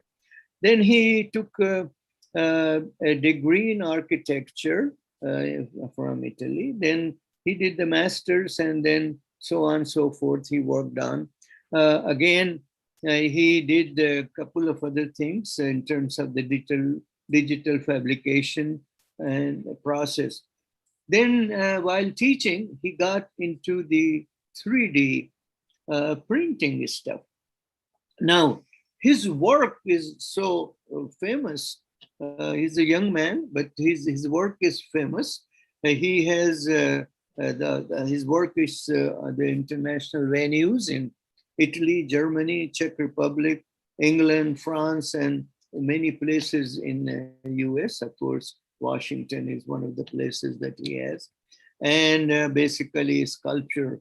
One of the things that IEEE people who are the winners, they get a sculpture award. That is actually done by him. And I was really impressed. I saw one of those. I had a hand to, to really touch that one. It's a beautiful one. And so the Dr. David Prete, you are now, you are in command of this one.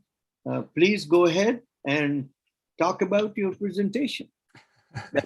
Thank you so much, Dr. Samartakri. Can you hear me well, and can you see the presentation? Yes, we can see. Okay, fantastic. Yeah, so I will talk about my personal experience with 3D printing, my personal journey with 3D printing, and its connection with traditional sculptural work. And so I will do a quick introduction about my background and show you some of my sculptural work based on 3D printed minimal surfaces, and I will talk about how and why I'm using 3D printing or additive manufacturing for my work. And so I will introduce you to different technologies available in the market and explain how some of them, especially material extrusion and binder jetting, can be used for applications related to large printing, for engineering, architecture, and sculpture.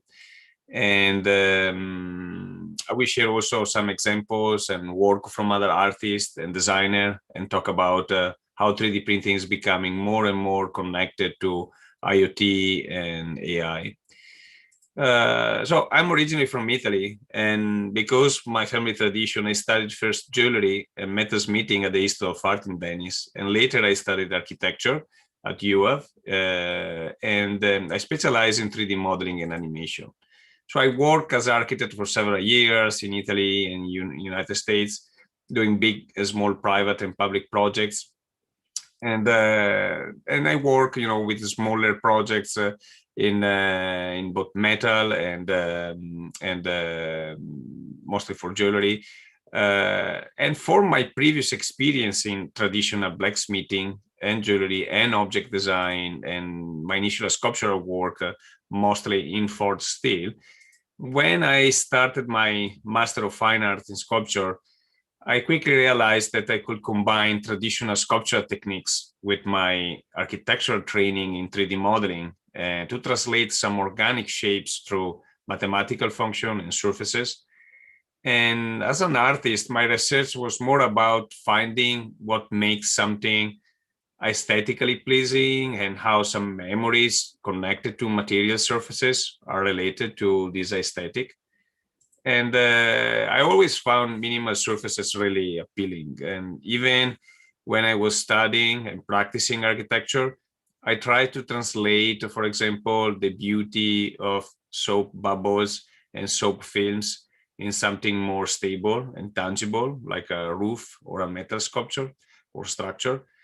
And the study of soap film actually started in my country, in Italy, with Leonardo da Vinci. And since the 15th century, researchers have investigated bubbles in two separate ways. In one, the physical aspect, the macroscopic and molecular properties of the surfaces. And in the other, mathematicians who have been concerned with problems that require the minimization of the surface area contained by a fixed boundary. And probably some of you know the example and the definition of the minimum area surface contained by a circle of wire. That the solution is, you can see it is the disk that connect the wire. In this case, is the soap film. And I was especially attracted to shark surfaces. And they were discovered in 1834 by Henrik Scherk.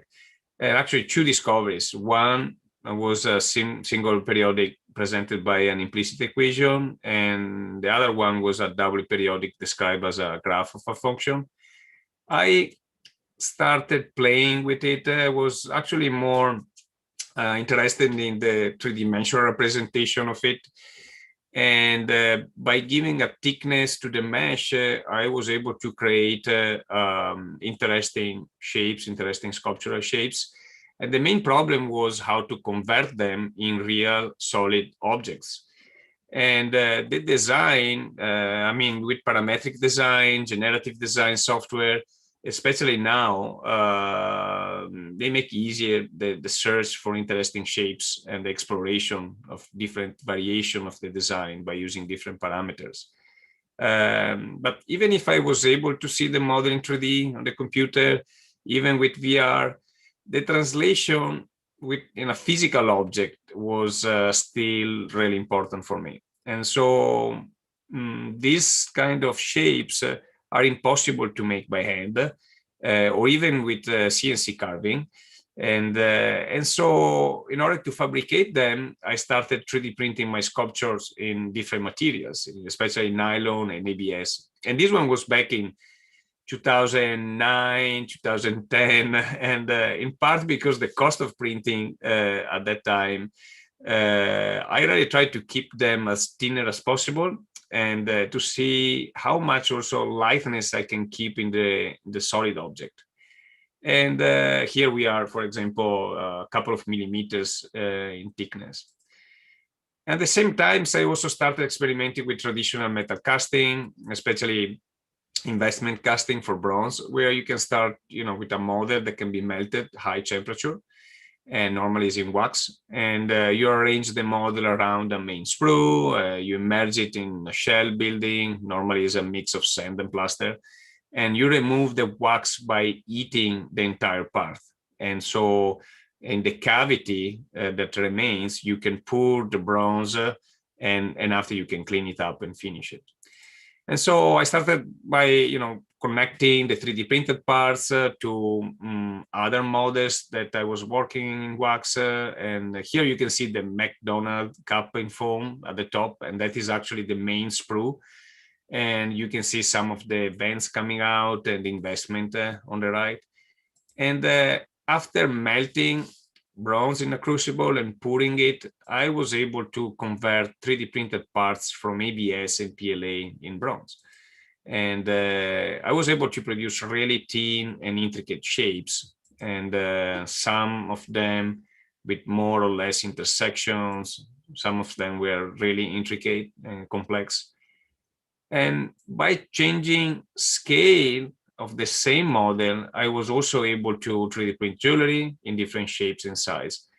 At that time, metal printing started, and also the traditional work with metal by casting a 3D printed wax was also an option.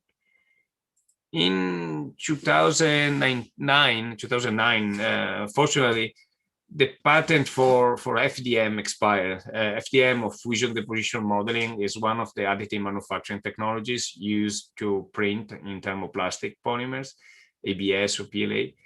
And you probably saw, desktop printers that use this technology. At that time, I was teaching at Corcoran College of Art in Washington, D.C., and we bought one of the first MakerBot desktop printer, and we started printing and casting different shapes.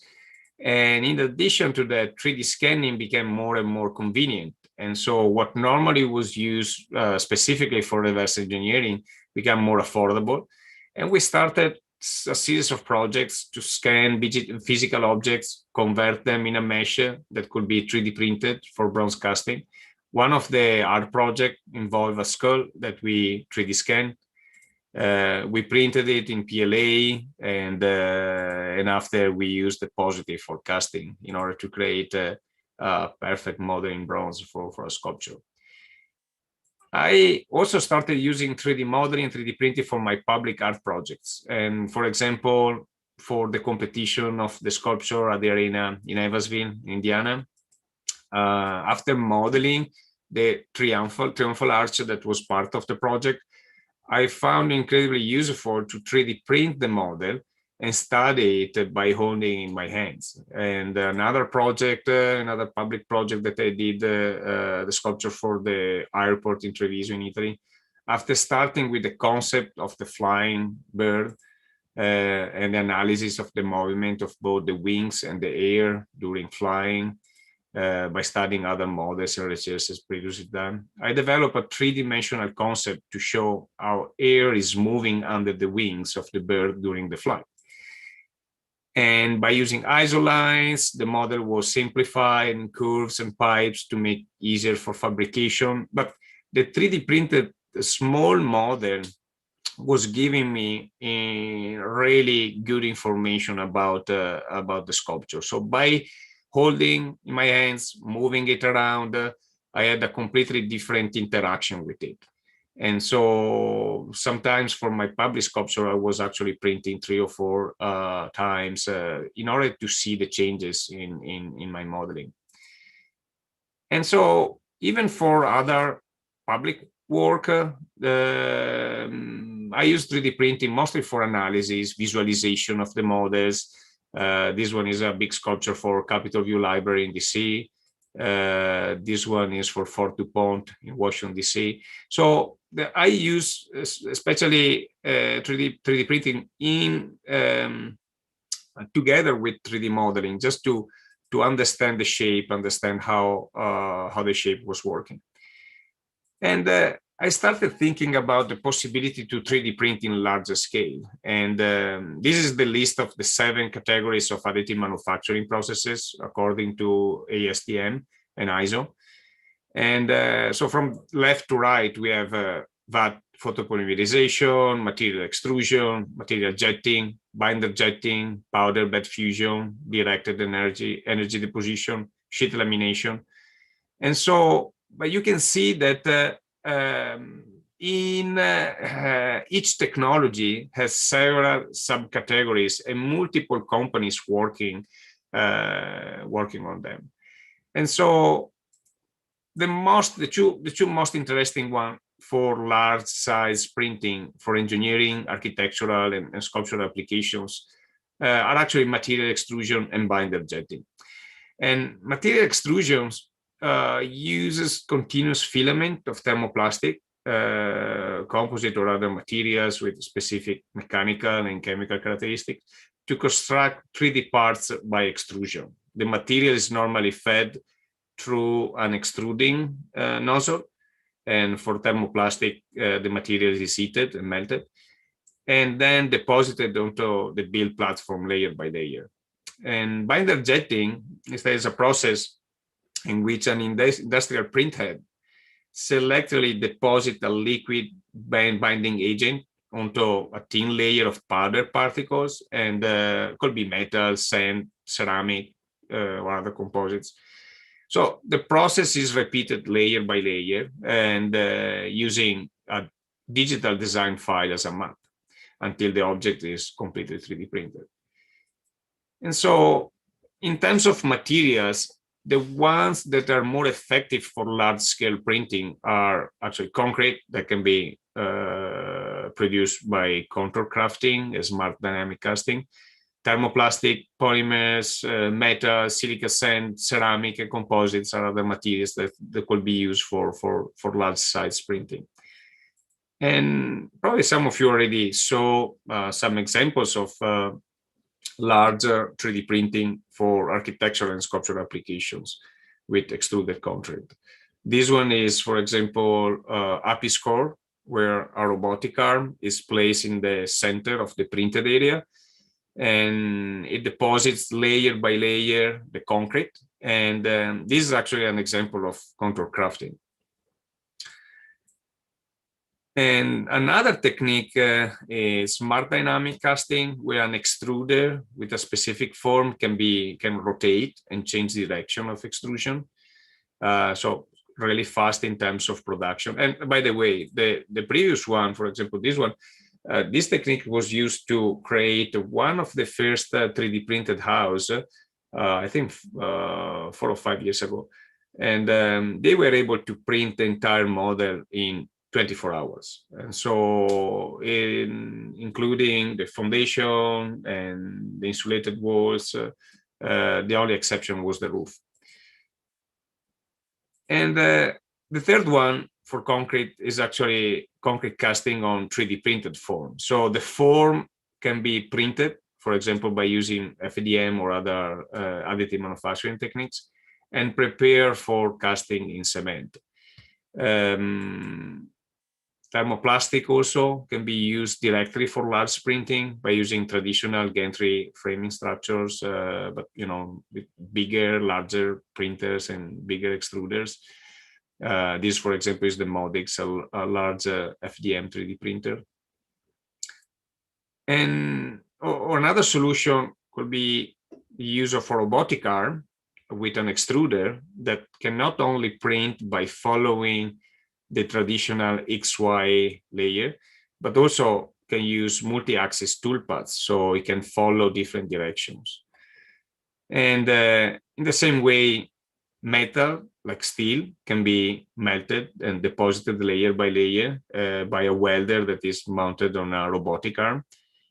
And you can see an example of this technique. So a bridge in steel is actually a reapplication. It was printed by MX3D and installed in Amsterdam. So you can see the complexity of the structure. And now also the design is adapting to the new technology.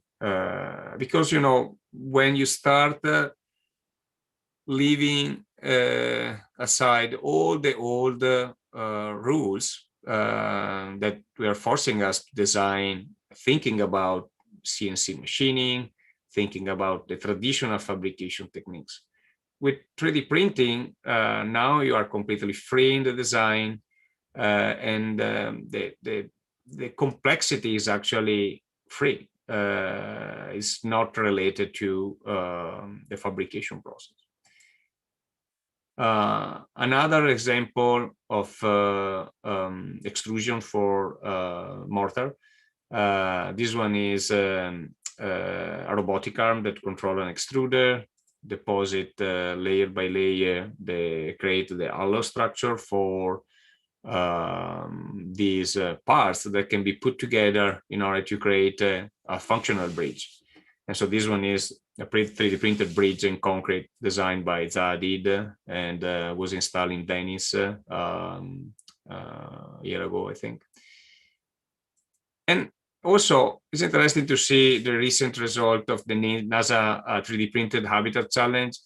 And the competition has been going for several years. And I think there were 60 teams at the beginning. At the end, the 3 remaining teams had to actually build a structure in 30 hours. And so after printing the structure, we are subjected to various tests, evaluate the material, the mix, the leakage, the durability, the strength of the structure. And iSpace Factory actually came out on top of after all the testing.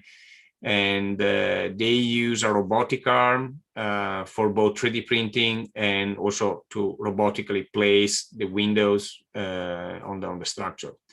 And they also they formulated an innovative mixture of basalt fiber that they are supposed to be extracted from the Martian rock, and also renewable bioplastic, the PLA, the classic material that you use also on your desktop printer, that they are supposed to be processed from plants that will grow on Mars. And so this recyclable polymer composite actually outperform concrete in all the NASA tests, strength, durability, and crash testing. So it was actually really well performing. And also we have binder jetting that can also be used to print in cement in addition to traditional plaster, silica, sand, and metal composites.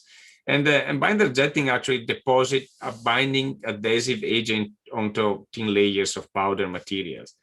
The powder materials are normally ceramic based, glass or gypsum or metal, for example, stainless steel.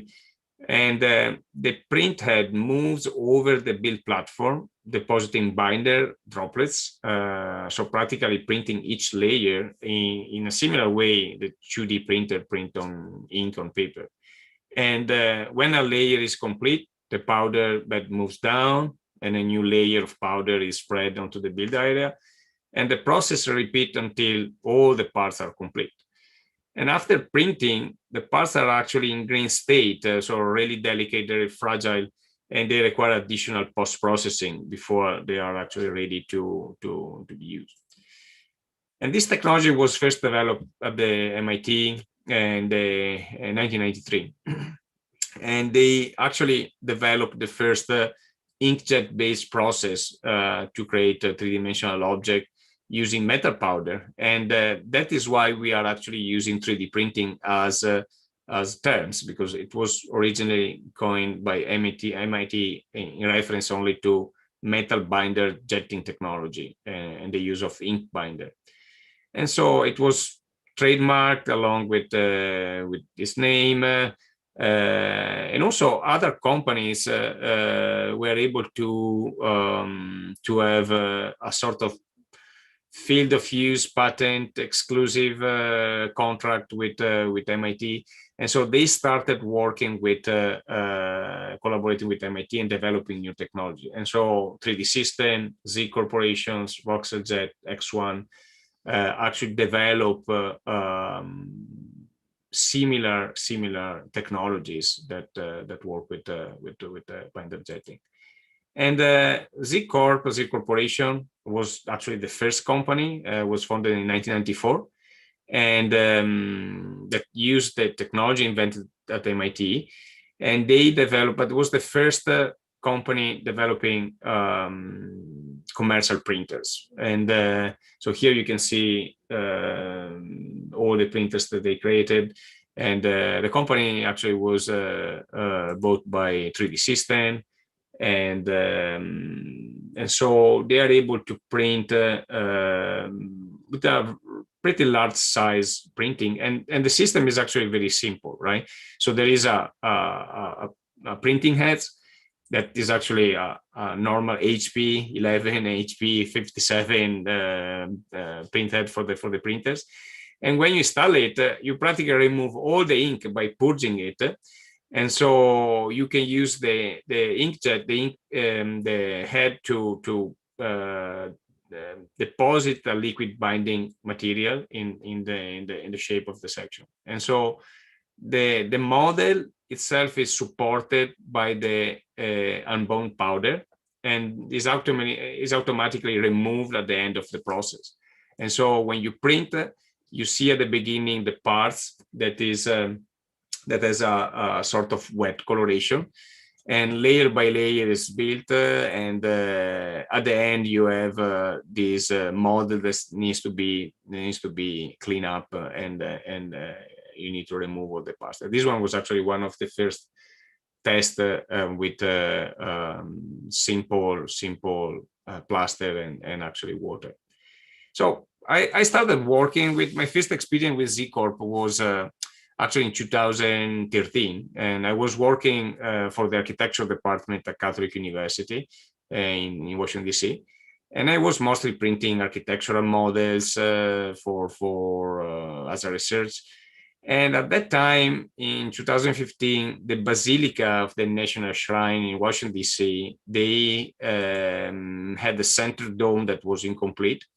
They had a drawing for the mosaics, but for the commission in charge to approve the design, it was really difficult to visualize it as a semi-spherical drawing. And so they asked me to create a digital model to see how the application of the flat design on the semi-spherical shape was perceived. But after making a 3D model, you know, even renderings and visualization with VR was really difficult to understand how the design was going to be presented. And so they decided to 3D print a model. And so I started actually working with exporting the entire model for printing. And I sliced the entire model in parts to fit the printer bed. And I started printing and infiltrating all the parts together. And so, you know, wasn't too complex. I used channel acrylate and super glue. That was actually very easy to infiltrate for its viscosity. It penetrates the model right away and become really hot because it's an exothermic reaction, and it makes it really, really strong. And so we were able to build a pretty large structure. This one at the end was a 4 feet by 4 feet by 6, I think, structure. And we actually glue all the design, and the design was changed several times, and at the end it was used to it was approved. And you know, they for the construction they used 14 million pieces of Venetian glass in more than 1,000 color variations, but the work at the end was beautiful. And so when I saw the potential of binding jetting, I started looking for companies or foundries able to provide 3D printing services. And I found some foundries, and I started contacting them. And I wanted to use at the beginning X1 that has a really large, has a lot of printers and different dimensions, and the bigger one can print up to 4 meters by 2 by 1. I think that is the biggest one. And in terms of, they're actually pretty fast in terms of printing process. They can use sand and binders. And in terms of materials, you can move from silica sand, that is the traditional metal casting powder, to more complex zircon or chromite or ceramides or black iron oxide. And all these materials can be combined with different varieties of binders. And so you can use Huron binders, you can use CHP, you can use HHP binders, inorganic binders. So all these combinations can create practically a different composition with mechanical characteristics, chemical and mechanical characteristics completely different. And so all these printers are actually designed to be used mostly for production of patterns. So molds or dies, the negative part for metal casting. But recently, companies are investigating the use of 3D printed sand parts for positive after infiltration with different resins. And traditionally, in architecture, for example, in order to create complicated forms in concrete, we need to use conventional tooling, materials that can be cut or carved to make a mold. And the cost to build complicated geometries is enormous because normally they need to use non-absorbent materials coated with release agents. You can do it with, wood, acrylic, styrofoams, but they are very difficult to fabricate. And so it is interesting that more complicated the design is, and more convenient become the use of additive manufacturing, and especially with large binding jetting. So complex formwork can be printed in parts, and they can be used to pour the cement. The cement can be sprayed on it, and the positive model can be installed after it is cured. And so by using 3D printed formworks, you can actually create large and very complex shapes with good structural characteristics. Or you can just, print big decorative parts that can be used in architecture. And so I started looking around, and also with the infiltration techniques, you can 3D print a positive. So Freshmade in Ohio is a company that started testing infiltration on silica sand, 3D printed silica sand. And they created a specific formulation to render the silica sand really hard and also thermally stable. That can be used also for outdoor applications. So they tested, collected data, compressive strength, water absorption, all the characteristics. They were almost better than polymer cement. And so one of the first project that they did was these big two sculptures with Trump and Hillary right before the elections. And recently they did also a copy of a replica practically of a Pio Fedi Liberty of Poetry statue. And that was actually the sculptural work used for inspiration for the Statue of Liberty. And so they went to 3D scan the original sculpture, and they actually use a printer, an X1, to print the entire parts. And so the sculpture was printed in silica sand. They clean all the supporting powder, and they were able to finish the parts, gluing them together, and assemble the entire sculpture for the museum. So when I saw all this work, I asked them if they could print one of my sculptures. And so I had this model representing asymmetrical conical shapes. I printed before, I was able to print the model in transparent resin before. So it was actually really interesting shapes. Was reminding me as a sunglass.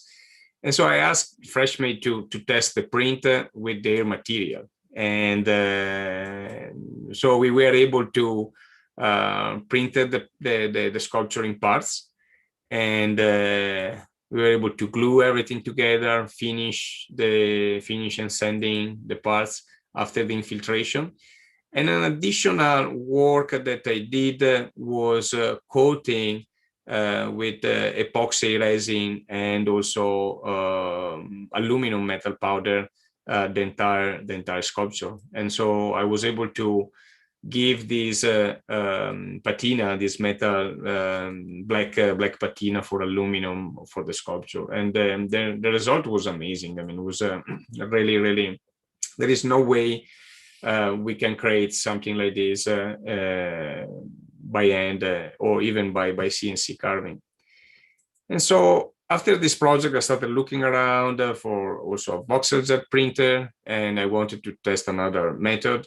And so I found a company that actually, and VoxelJet has a really large, one of the printers that they have, an industrial printer, can actually print continuously. So that you can just print parts that move on a rolling bed. And so after some research, I found a company based in Baltimore, Danco Arlington, that they actually had a VoxelJet. And the company is a foundry practically. They mostly work for replacement of parts for submarines, airplanes. And so most of their work comes from military contracts. And so one of the first application for the 3D sand printer was actually the casting of the steering wheels for the KC 135, the airplane. And so when I went there, asking if they can print my small sculpture was more for curiosity than for the business that they work. And so we use a phenolic direct binding system for printing the sand model. And in addition to that, I was able to use my technique of infiltration with epoxy. And so after, started working with them, I wanted to be sure that the material was resistant enough for the work that I had to do. And so we printed several tests before in order to test the tensile strength first.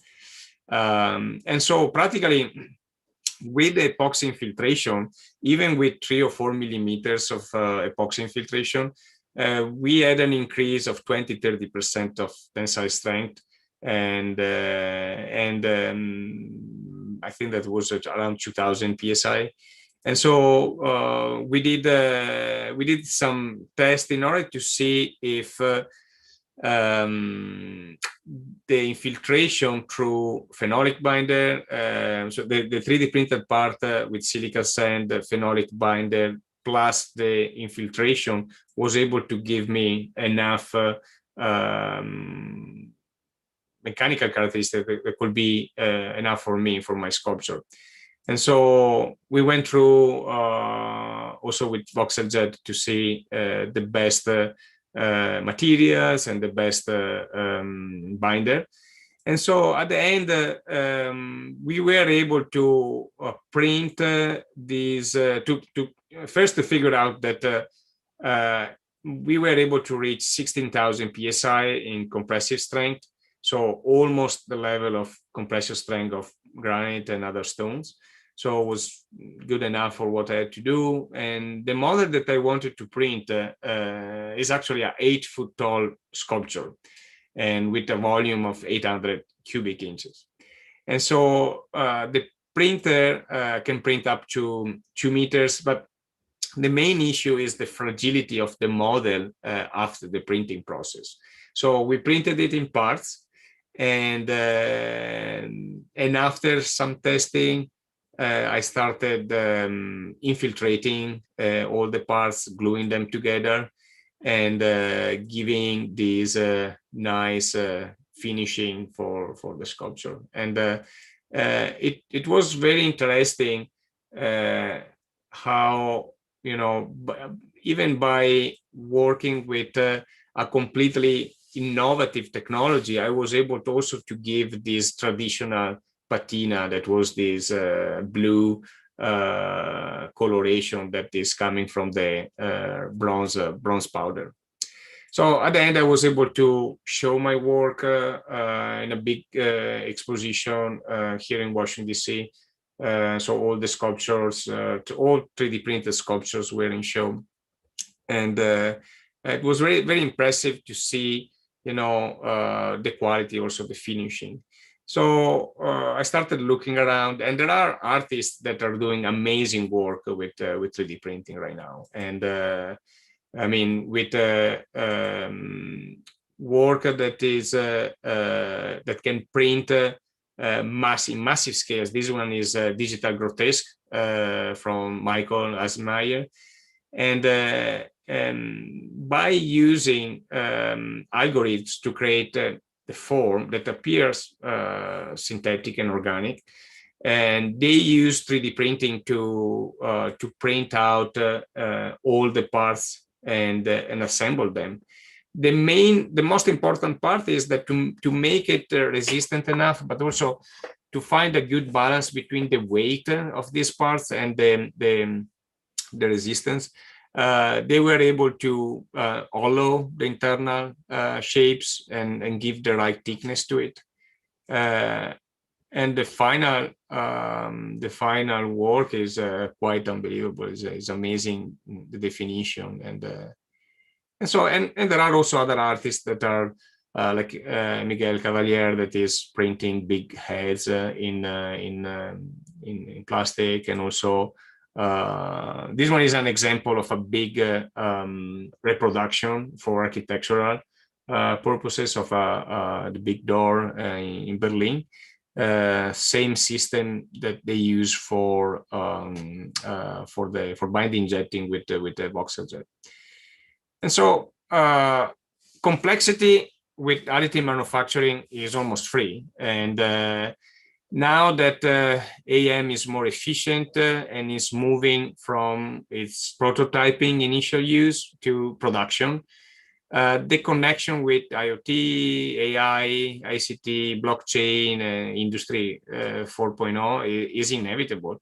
And artificial intelligence is often linked to terms such as learning, neural network, automation. The idea is that the machine can solve problems by itself without human intervention. And combining artificial intelligence with 3D printing technologies could actually increase the performance of a 3D printer, and by reducing the risk of error, and also can facilitate the automated production. And as you probably know, when you need to 3D print something, you need to 3D model it, but also you need to slice it. So there is a software that prepare the model for 3D printing. And the printer during production and also after production, there is no way right now to check the quality of it. And so artificial intelligence can actually be incorporated into these programs, this software, to analyze the model and also avoid certain problems. And not only before printing, but also during printing. Artificial intelligence and machine learning can be incorporated to identify problems on the layers adhesion, improve the quality control of the 3D printed parts. And for example, there is a company that AI built, a London-based company that, for example, is already integrating artificial intelligence in both file preparation and printing. And so artificial intelligence can make the production almost completely autonomous. And the software that they're using, they can automate the entire file preparation workflow. And unlike the traditional 3D printing software, where you have just the XY, the preparation of the XY layer, their software can produce multi-axis toolpaths, and they are not constrained by slicing layers, which can be, time consuming. And because they are practically support free, they can go with the direction that doesn't need support. And so personalization is also almost free in 3D printing, right? So IoT devices are electronic devices, and the combination between additive manufacturing and IoT will allow custom design for parts. And for example, part enclosure for devices can be built with the collection of data, and combining 3D printing with this data can be, a huge help in the personalization of the product. And thousands of design customization can be produced, and the cost of the personalization with 3D printing is actually it's not actually important, because there is a really low cost production with it. Electronics can be 3D printed, and it's going to change completely the use of space in devices. Sensors, chips inside 3D printed running shoes, for example. They are working right now with Under Armour on this model where the 3D printed shoes can collect data about the specific way a person runs, the arch of the foot, the pressure they put on each leg, and all this data can form the basis for a wave of mass customization, and where the market for a product can be defined down to a personal level. And so during production, they can increase the efficiency of the factory by including IoT in the 3D printed technology to automate some tasks. And I really believe that it will it has a combining IoT, artificial intelligence, and 3D printing has actually unlimited potential, and it will revolutionize the industry without any doubt, and probably is going to affect also me as an artist. I'm already thinking about how can I incorporate all these elements in my art, and how I can expand more the use of 3D printing in my creative work. Do you have some more on this? I think that's it. Yeah, thank you so much. I think we are about 25 minutes. We started about 20 minutes later, so we are behind schedule. I know for you it's about 4:30 in the morning, so late, yeah. Really appreciate it. This is an unusual presentation, really, and I think for the emerging technologies, I think when you look into everything is changing in the world right now. I mean, I used to order the spare parts and so on and so forth when I was working in the industry. Now I don't have to, because now I need to know really the model, and then basically we have to put together mathematical model and put it in the machine, and then find the proper material, and we got it. And so something which is very interesting. Time for just one short question and short answer if somebody has any. Otherwise, we move on to the next presentation. David, your email is there in case any student want to really. Yeah, actually, they can just look at my website. That is my name, last name.com. And so it's pretty easy to find. They can just Google me. Well, we really thank you so much. I really appreciate it. I heard this is my second time I'm hearing, and I learn more and more about this thing. One thing which I'm concerned about was basically the programming part for the model. So that is something that I think will be the critical. Rest of them is probably it will be straightforward. So thank you so much, David. Thank you so much. We'll go to the next presentation. Thanks a lot.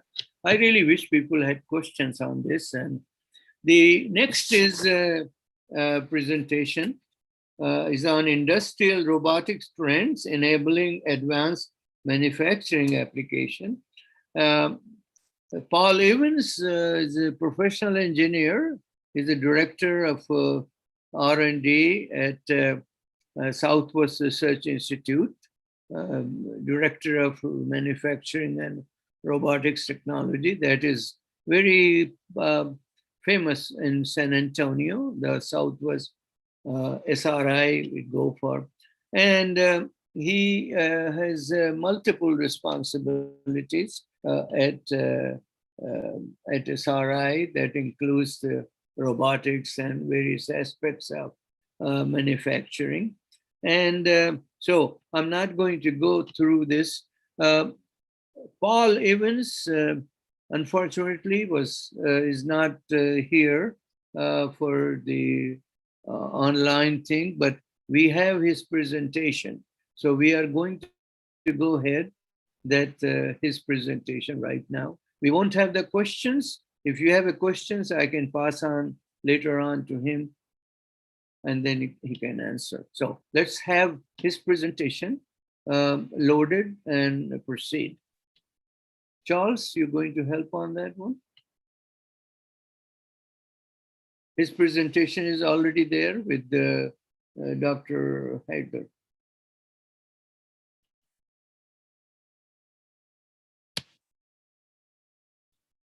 The role of robotics in manufacturing is really growing, as we know that I'm just spending a minute when they set it up. So we are talking about several types of robotics applications.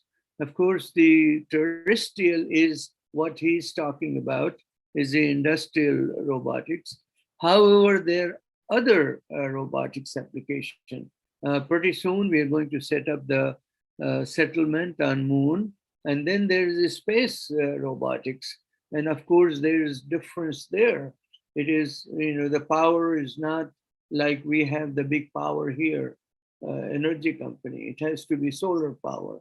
We need to have the material, which is little lighter. We can't have that. We need to have other material available there so they can utilize that. So it will be robotics. And then they're going to set up the manufacturing. I know China is going. India has a plan for Mars. And again, they have different plans and they're working on. There is a competition going on in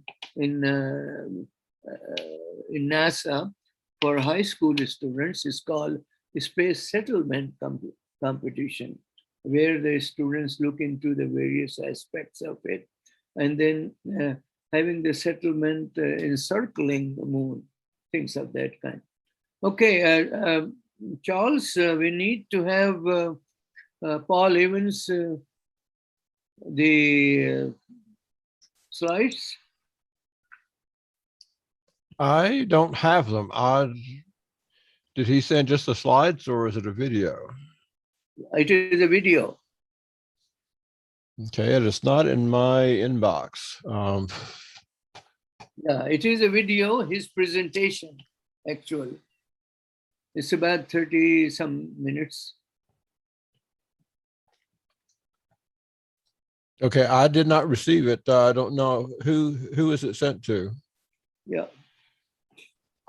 Dr. Ali Haider, he contacted me, we coordinated, and he said, yes, I've got it, set it up.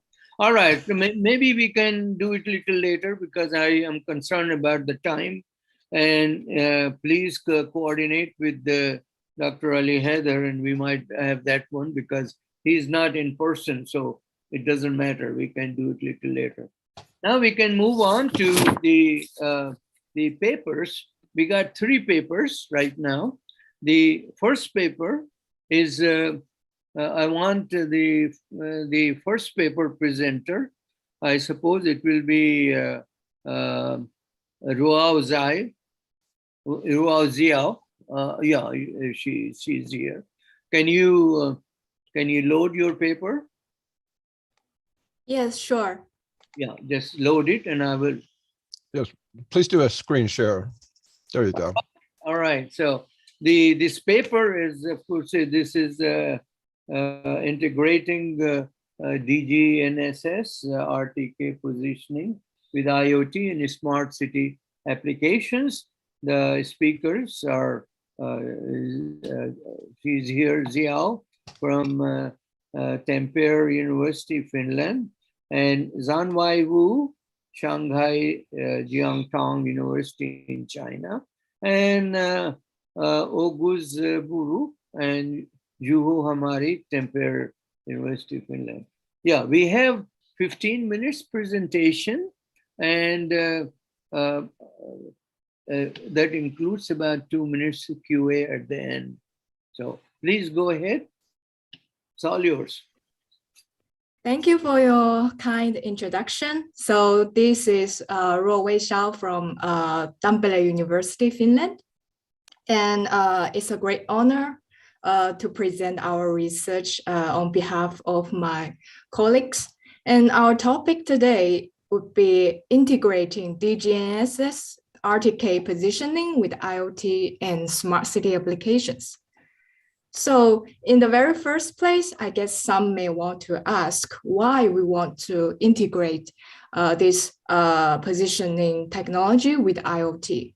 I think many people have already known that the standard GPS positioning precision is about 3 to 15 meters. And it's hard to capture accurate trajectory, for example, of a moving vehicle. However, the DGNS RTK real-time kinematic technology will be able to increase the precision to 1 to 10 centimeter. It's by leveraging a reference space at a node place and calculate real-time corrections to the primary GPS measurement to receive that kind of accuracy. So it's of very specific significance that the high precision positioning lays the foundation for location intelligence, autonomous motions, remote control of IoT nodes, and many more other applications that require more than just close to a level of positioning. However, there remains some of the technical challenges here that hinders the full-fledged RTK integrated IoT. For example, the hardware. We can see many of current RTK technology relies on specialized, very costly apparatus, and including very large volume stationary antenna. While on the other hand, on the software, the RTK positioning relies heavily on, if not exclusively on, the monolithic hardware protocol platform specific software architecture, while lacking very general consistent interface for other technology, for example, IoT in this case. And most importantly, it has a very strict environment restrictions on the working condition of RTK positioning, because satellite signal degradation may take place due to environmental obstruction like trees and buildings. And therefore, it's not naturally ideal for RTK to be implemented in the very complicated urban or suburban environment, like in many smart city applications. So therefore, we propose in this research that firstly, to replace the costly equipment with very compact and low cost commercial off-the-shelf equipment. And secondly, we want to servitize the RTK positioning technology with open web technology stack and standard web service interface in this case.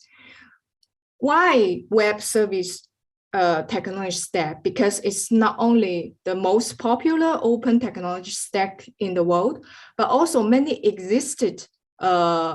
there already exists web service architecture for IoT, which is also known as Web of Things, so that we can further lower down the technical barriers to integrate these two isolated technologies. And last but not least, we want to evaluate the actual performance by conducting few field tests in the dense and highly dynamic urban environment. Here is our overall web service architecture for GNSS and RTK for IoT. The main idea here is to adapt the edge cloud computing and web service-oriented architecture to RTK positioning. For example, we have used a Raspberry Pi or similar kind of development board with RTK module to form an edge unit here, and leaving more computational or communicational intensive tasks, for example, like the communication with Ntrip server to the sync node device, which may be a laptop, PC, or anything like that. And on the other hand, the wireless communication between the edge and the sync node device aims at physical decoupling between these two components, thus facilitating a more scalable, distributed, and loose coupled network topology, as well as a higher overall mobility. Furthermore, all the aggregated RTK position data at sync node will be streamed and also encapsulated into standard web service, and using the standard web service interface at the cloud server, we want to make sure that only standard and general protocols and standards, for example, TCP/IP, HTTP, or RESTful interface, are used during this process, so that the maximum interoperability and compatibility with IoT can be acquired. This is the actual RTK edge node unit we use in this research. I think everyone can see we list the detailed modules and dimensions and weight here, but I guess you can gain a more intuitive impression about the size when compared to the €1 coin here in the picture. And we can further to make the size more compact by, for example, replacing the power bank using customized LiPo battery. But because it's only a prototype, so we leave things like this. And by using this proposed software and hardware architecture, we conduct a system performance test in real urban environment, which located in the city center area of Tampere city, Finland. You can see the actual environment here in the picture. But unfortunately, due to the dense city building and limited antenna capability, we were unable to achieve the best positioning precision of RTK fixed mode solution. But we managed to stay in the secondary precise solution of RTK flow mode during 78.6% of the whole test time. And specifically, I think you can see some red dots on the map here. They indicate when the RTK rover fell out of the float mode due to the buildings blocking the signals at the end of the bridge. But still, we were able to achieve an average precision of 0.8 meters, which was basically a sub-meter level precision. And it also outperformed most of the general GPS-based system. And we also estimated the average system latency caused by the actual data transmission between the edge and from the edge to the cloud, which was around 100 millisecond level, given the sampling rate of 10 Hertz and data transmission occurred every 100 milliseconds. But of course, both of the parameters can be adjusted according to the actual application and needs. And we also managed to do some comparison analysis with our parallel systems. As you can see that we have some positive results in general regarding the price, the size, the weight, as well as the precision. And you can further refer to more detailed information in our paper. As a brief conclusion, when compared with the traditional RTK systems, it can be asserted that we provide relatively higher portability, or say mobility, and better interoperability with existing IoT web services. While the sub-meter positioning precision and the near real-time response may restrict our proposal's usage in some specific scenarios, but from a more practical engineering perspective, it will be a preferable alternative solution for a wide range of general IoT and smart city applications where the well-balanced cost and system performance is desirable. And our research is among the preliminary attempts to explore the potential of combining current IoT technology stack with high precision positioning. We have already witnessed some of its application, like in drone navigation, like in the inside crop, site-specific crop management in precision agriculture, as well as the precise structure monitoring of the buildings and architectures. And we are looking forward to more and more emerging applications, like in the field of enhanced automation and like new types of location-based services and quicker and smarter location intelligence, etc., in both like private and public sectors. So thank you very much. And any questions will be welcome here. And if you want to send later by email, is also more than welcome. Thank you. Yeah, thank you. Let's have some questions. This is something very interesting here. Let's see, Fauzi, you with your expertise, do you want to really make any suggestions or comments on this one? I think the presentation was really great, and they open up the door for so many applications that I'm sure students and others will find it fascinating. And I think maybe more examples probably will help. You highlighted the challenges, which is quite important. And but for a normal setting, do you see this this can grow and can scale, or how do you see challenges you may face ahead? Yes. You mean the challenge for the future development or scale up of this kind of technology? Yes. Yes, thank you for the very insightful question.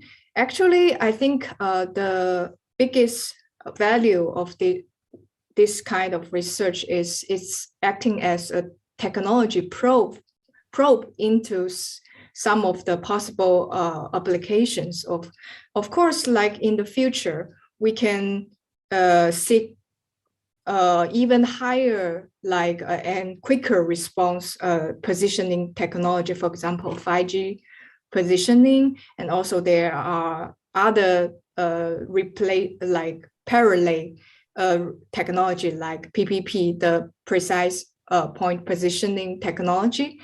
But the thing is, I think it's more on the application, the innovation on the application layer, like we can come up with many like in the both like public services and also like in more innovative business side of this kind of technology. But before that, we need this kind of prototype platform, or say prototype supportive middleware, or say technology to support those development of the applications and more innovations on top of it. So yes, I think one possible direction is the even more precise positioning new technology in the future, and as well as like it would be also in the scale level, like we will have a more distributed and dynamic large scale network positioning network for this technology. Thank you I so hope that, yeah, Thank you. answer the question. Yeah, and I always look into, when you say smart city applications, I want to look into what particular area of a smart city you want to look at. And then, of course, the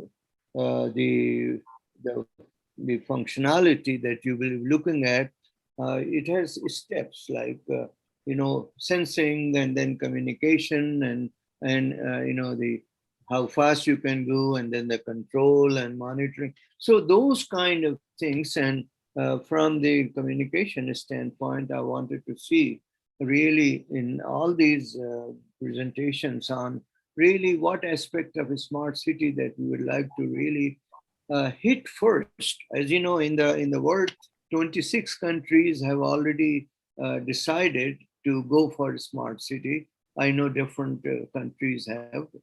They have already have, and they are working on those things. But they are not doing all aspects of it. Some of them are smart transportation, some are smart energy, smart this. And then when you have all those smart homes and all of them together, there will be the millions and millions of sensors and the control and things like this, and communication issues will be there. Thank you so much for your time and your presentation. And we will go to the next presentation. Thanks, Ms. Xiao. The next presentation. Thank you very much. Yeah, and say our thanks to your co-authors. The next one is Internet of Things, enabling a smart school. That should be interesting. It's an overview presentation. And I see there are two speakers, Khawla Zishan and Naitan Maki, and they're from University of, I don't want to kill that name, but is it Ieee Waskila? Anyway, please correct me, Khawla Zishan, on this one. And you are in now. You can just connect yourself and start. And for my education, tell me the name of the university, how you pronounce it in Finland. Assalamu alaikum and good afternoon, everybody. So far, I cannot turn on my camera. Do I need any permission? Because they are saying permission settings, media permission settings. If you are panelists, then you should be able to do that. Just you connect yourself. You select it. When you are selecting Zoom, you have an option saying you want video or without video. That's the time you select your video, and then your camera will be on. Actually, I have selected. Let me see again. Can I leave and then I enter again? Yes, yes, you can. Yeah, thank you. Just a minute. I'm just concerned about the time here. So let's talk while she's getting back here on the IoT issues on this one here. We talked a little bit already on those things. Now, I have looked at, they have a smart home. In places like India, Pakistan, it takes months and months to build a house. But they say that in 24 hours, they can build a house. Now, how do they do that? Because the walls are prefab with the wires in it and switches in it. And it is just, there's ICD internal, the control document, where one wall is connected to other, and once it is done and set up, it is done. It's basically is done. So we're talking about the smart home. One of my colleagues at the University of Houston, Clear Lake, he has all set up in his house, and he checks from his office in the university and turns on the power and so on and so forth and monitors that. Okay, I was just trying to kill time here. Paula, are you ready? She's not here. Anyway, so she has, the colleague has already set up that one. And he says, I can find out, which room has light, which doesn't have a light, which is this, air condition, I can set up that one. Now, what it means is that every part that he wants to monitor has a sensor, and it is all connected to the link, and then it is transmitted. And so now you consider that somebody wants to really find out, Fauzi, you correct me on this, somebody wants to know whether I have milk in my refrigerator so that I can order the grocery store that they send the milk by the time I reach home. So now that means that the refrigerator inside, the milk should have some kind of a sensor which is collected by some device which is connected to the RF link, which goes back, and then the person whose house it is looks at and say, oh, I've got cheese, I don't have cheese. I've got the bread, I don't have the bread. I die. And then automatically orders that one directly to the, automatically it goes to the grocery store, and grocery store sends it. So by the time he, from office, he reaches home, there is still, it's all there. So what I mean is lots of sensing, lot of monitoring, lot of transmission. And if we are looking at all those things together, there will be tremendous amount of the data. So that's what I'm looking at. What I'm saying is that, there's a lot of things have to be done. I see Muhammad Zishan. So, Assalamu alaikum. Do you have, are you ready now for Kaula? If not, if you are not available video, you can do the audio, but we'd like to see your charts so that you can talk on. I'm concerned about the time right now. Okay. Unmute yourself. Paula? Yeah, I'm just coming in a moment. Just coming in a moment. I just started up on a new, like on another computer. All right. So I'm going to, for the next speaker, Kareem, can you run your system on your computer and be ready so that I don't want to really keep everybody waiting on this one here. And so that was the thing I was discussing. I was talking about the IoT. Assalamu alaikum. And good afternoon, everybody. Yeah, please go ahead. Share.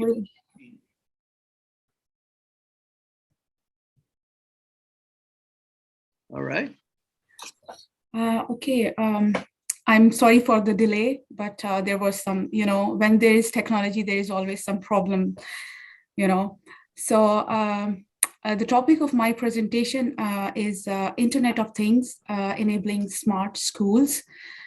And my presentation will go in a way like, just a moment. So first of all, I will give a brief introduction of myself, then aim of the research, like what we have done in this study. IoT, what is IoT? What is smart school concept? IoT in education, and then challenges, and finally takeaways. So we will quickly move to the introduction. I would like to introduce briefly myself. I'm a doctoral researcher in University of Jyväskylä, studying at the Faculty of Information Technology. Jyväskylä is a small city in central Finland. And my topic of research is developing STEM and ICT education in K-12 schools for digital knowledge economies. My focus, I have been teaching physics, math, and general science and IT subjects, but now my focus is the PhD research. And in the meanwhile, I really want to focus that the PhD research topic is focusing on technology for education and technology education, like how we can use technology for education, and then how we can educate our future skilled force now, how educate them, how we can give them ICT education. So basically, these are the focus points of my research. Aim of the research is, so now we are talking about technology, and we are talking about Internet of Things. So how this study, presents an overview that how Internet of Things can be, a facilitating factor in providing quality education, and how it can uplift the education, and how it can, improve the status of education at one point, and on the other hand, how it can provide, skillful human resource in the future. Because when we are talking about quality education, we should see how we can prepare ourselves for the fourth industrial revolution, which is just around the corner. So what is Internet of Things? This was the term coined by Kevin Ashton in 1999. And it's basically an enabling, technology which interconnects physical and virtual things based on existing and evolving communication technologies. So we can see that IoT is a bridge between different, technologies. It takes 5G or wireless communication, and then artificial intelligence, then cloud computing, and then with all these technologies, it enables a system. It enables evolving services for the benefit of the humans, and for the benefit of different systems. And then IoT architecture, in a very simple way to understand that how the basic architecture of IoT works. It has basically 4 layers. So first layer is the physical layer, which is based on the tags, sensors, and actuators, RFID tags, and it basically all these connectors, sensors. What they do is like they collect the data directly from the sources. And then comes the network layer, which is based on the wireless, wired networks and clouds, Wi-Fi's and all that, things. And then when the devices, the sensors, which are collecting the data, they are connected to these networks, and then they put like all the data to the cloud for the processing. And then comes the processing layer. Processing layer consists of databases, data processing units, and high-power data processing servers, which process all the data, which is really huge data. And then the data is analyzed.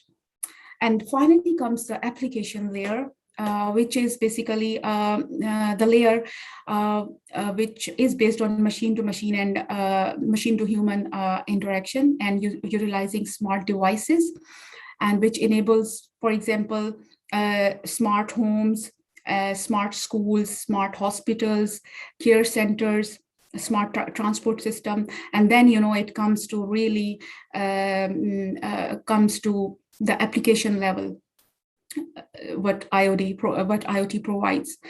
So then what is the smart school concept? Basically, as far as we have talked about smart cities, so in cities we have hospitals, we have schools, we have care centers. and we have factories, industries. But when we talk about the schools, then we really think, can we really, use IoT there? Because it's really, it's really something which is which should be applied, because when we talk about fourth generation industrial revolution, when we talk about skilled workforce, then we have to come back to the school level and education level, that how we can provide all this quality to our students. So to uplift the quality of the education, we have to think how we can use these emerging technologies to uplift this quality of education.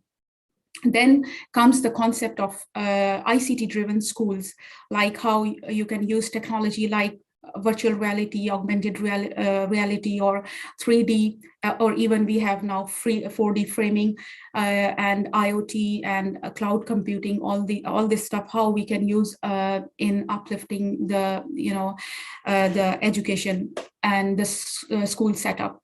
So IoT has the capability to deliver a smart school concept by focusing on pedagogies, by providing modern advanced teaching materials, online learning management systems which can be customized, and assessment and feedback systems for the teachers, and most of all the school premises security and the transport system, and of course applications and tools for the learners. All this can be done by utilizing IoT. We have did this overview work, and we have looked into the most recent work done in towards that direction, that what is happening and what can be done with by utilizing IoT. And we have classified these these applications in 3 groups, like IoT for school management, and then IoT for teachers, and then IoT for learners. So one by one, I can go through. For example, if we talk about IoT for school management, then there are like privacy issues, there are like energy management issues, and then similarly, we like if the school is dealing with special need students, there are then these matters comes up. Then students' health management system. So all these, for example, if we take energy management, so a school or an educational institution can save hundreds of dollars by having effective energy management. By applying sensors, they can use energy on the demand, and then they can save their energy, and then they can save their, of course, their money, and applied and utilize those resources to other things. So IoT, like IoT sensors can help this. And then school premises security is one another issue, like there can be a fire or some harassment incident or some accident. So if there are like real-time cameras are there, so real-time cameras connected with the connected real-time cameras, and then connected with the sensors, and then they are giving the real-time picture to the managers at what's happening and where happening, and they can initiate with this IoT enabled school security system. They can alert the action plan, and there is no wait and delay. There cannot be a wait and delay process, and they can alert the action, and they can secure the security of the school if something happens, and they can have a look what's happening and where it's happening. And then management for special needs students.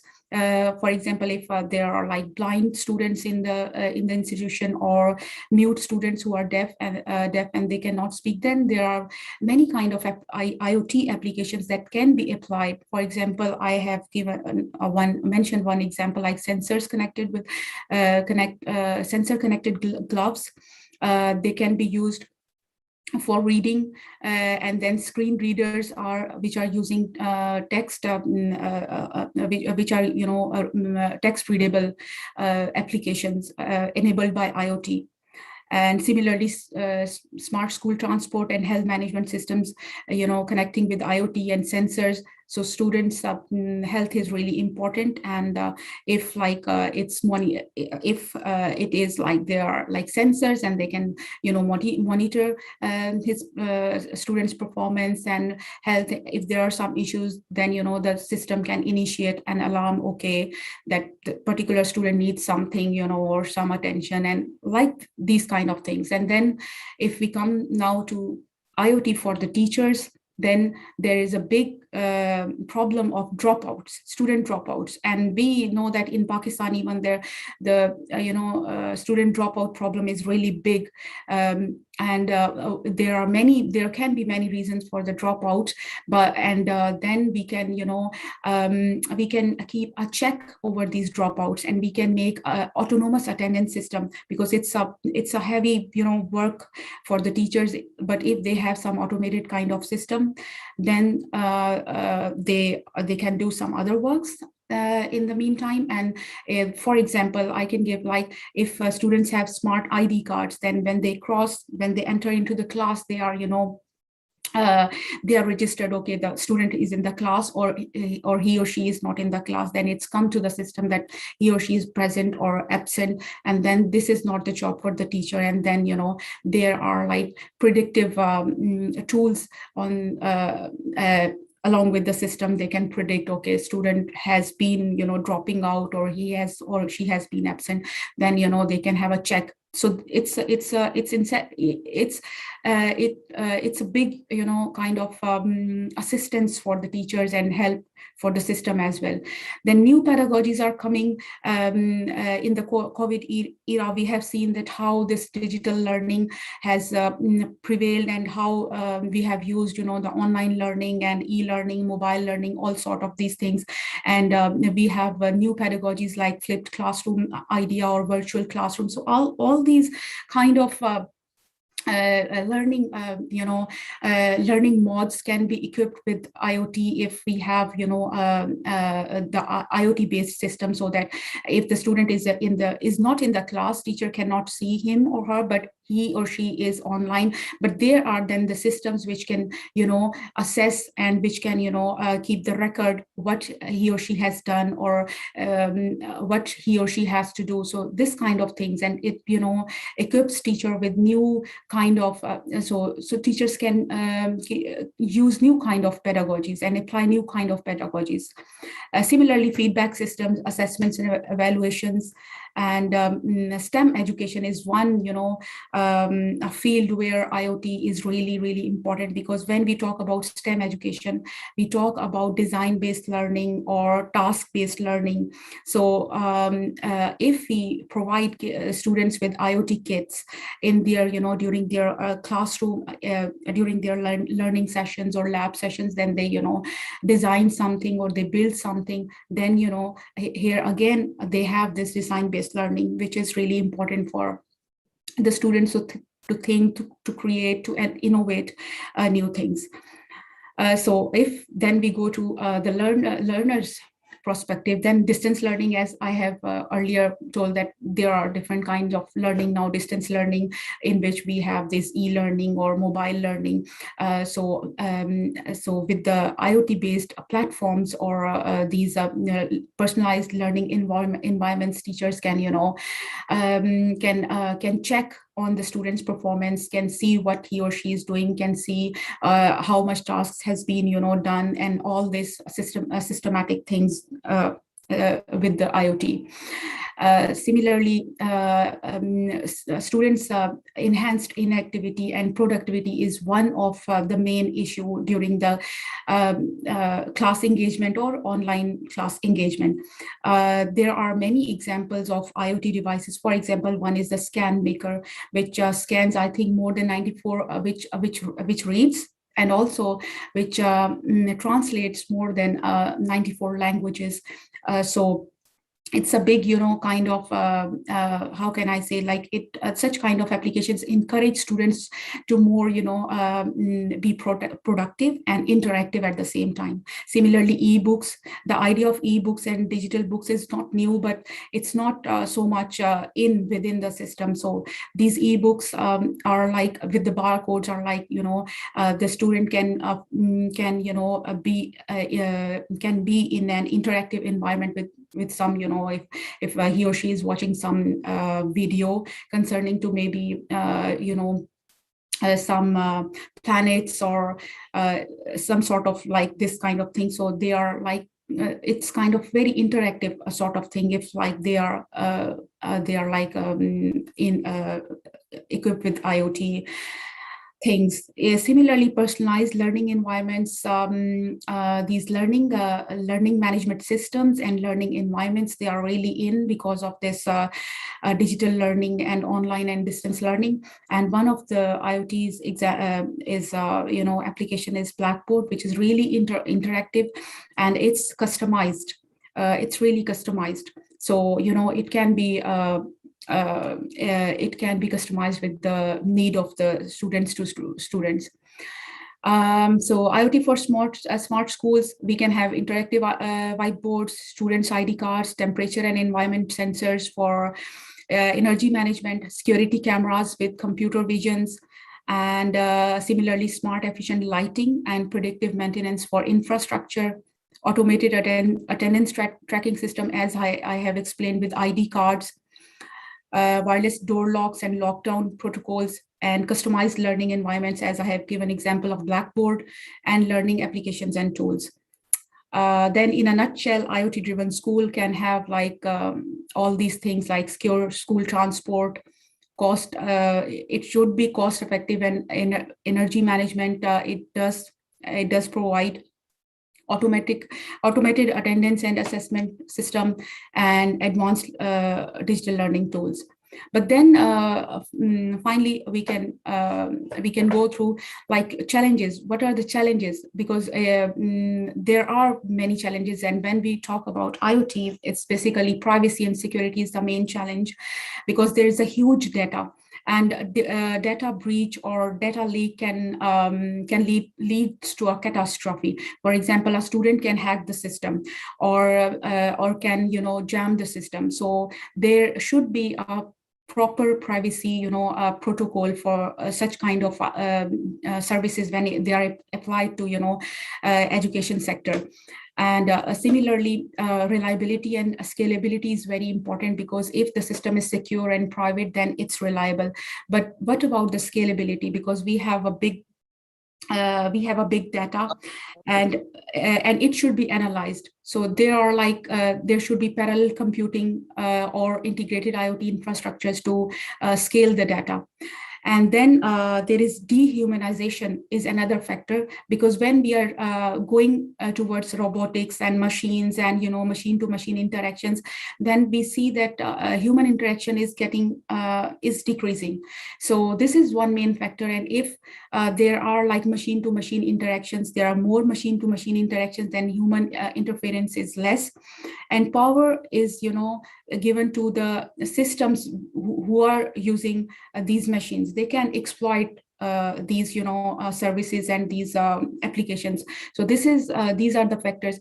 And finally, I should add that ethical issues are there, but when we talk about new technologies, we don't stress upon the ethical issues in a way that we should give awareness to the users that okay, you have this technology, but then how to use this technology, and how to secure, and what are your rights, and how you can secure your privacy and security. So these mass awareness, things are really important when we are talking about the technology.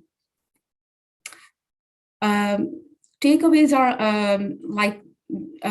I can say, for example, when I was thinking, about, if we take example of Pakistan, I was thinking that I think that these technologies are really important because as I was listening to Dr. Ataur Rahman, he was saying that if Pakistan really wants to do something else, or if they really want to to get the success, they need to work on their education.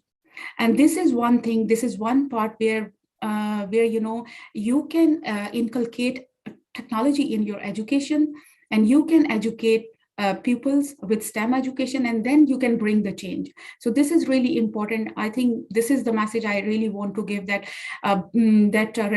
revolutionize your education with utilization of technology, and revolutionize your future workforce with the education of technology, so that the system can bring a change. So these are the things, and that's all from my side. Thank you so much for listening with the patience. Yeah, thanks a lot. I was just concerned. It was over 20 minutes, so 21 minutes, and I was just concerned it's time.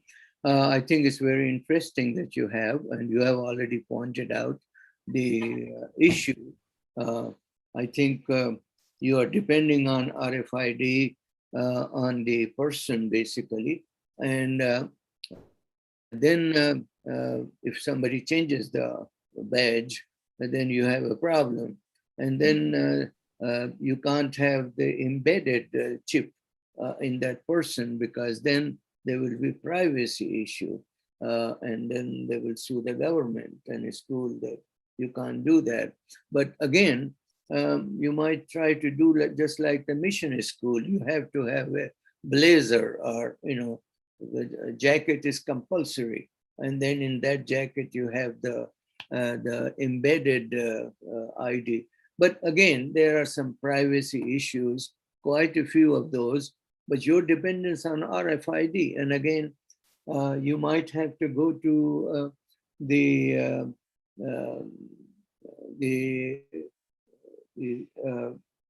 printed circuits on the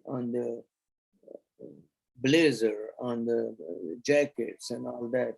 You need to go on the printed. Even the computer, you can put it on that. So some of those things you need to look into, and that one, I think it was very nice. I appreciate your presentation on that. I wish we had time, more time to really talk about. Anyone? I know we instead of 15, we have about 23 minutes we took, but still we can have, in case anyone has any question, add to that one. Anyone? I was going to say that that was very interesting. You cover a whole wholesome type of approach to it. One thing you may want to think about I think you alluded to that at the end, getting the students involved by having hands-on projects. IoT is really excellent to excite the students, because it speeds up the whole process of learning. So by having a hands-on type of projects, I think will accelerate learning, and they themselves will become entrepreneur or thinker in terms of new ideas that regarding smart school and how IoT is used in that domain. Yeah, thank you. Yeah. Can I add one point? One thing that, go ahead, I'm sorry. It's okay. Yeah, Sir Fauzi said that the students can have this hands-on. So basically, the idea is this, that we should encourage students to come towards this project-based learning and design-based learning, because in future you are having skilled force. You cannot go into the fourth generation industrial revolution without these minds. So we have to build the minds by giving them this design-based or learning-based, learning. So that's the main point also. Okay, thank you so much on all these comments. Thank you so much. That we just had on this one here. Our next speaker is Kareem Arian, and I guess he has two other co-authors, Joseph Phillips and James Conrad, University of North Carolina at Charlotte. So the presentation is, can you share already, Karim? And design of a control architecture for an autonomous all-terrain vehicle. So that should be interesting for the autonomous system. So Karim, please go ahead. You have 15 minutes. Okay, good morning. Let me start this.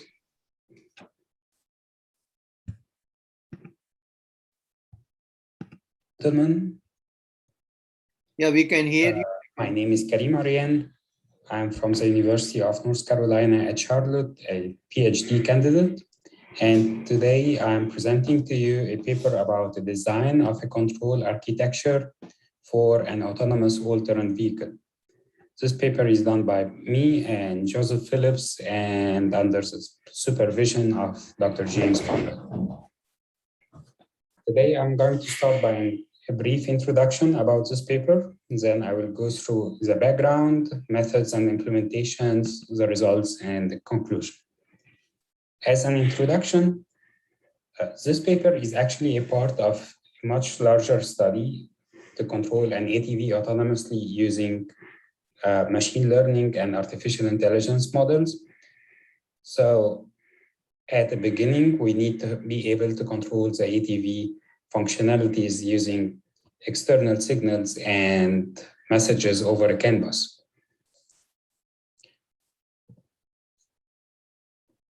My contribution in this new paper is about implementing a closed loop speed control module, which controls the speed for a certain speed for the ATV, and an implementation of a closed loop steering angle control system.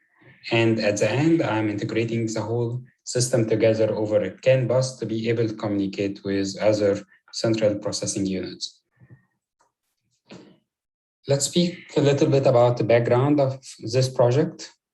So previous studies at UNC Charlotte implemented a handheld remote control ATV system where they were able to control the ATV using a remote control. So they implemented modules such as a throttle controller and a steering angle controller and a braking system, but they didn't need any feedback because they were having a control using a remote control.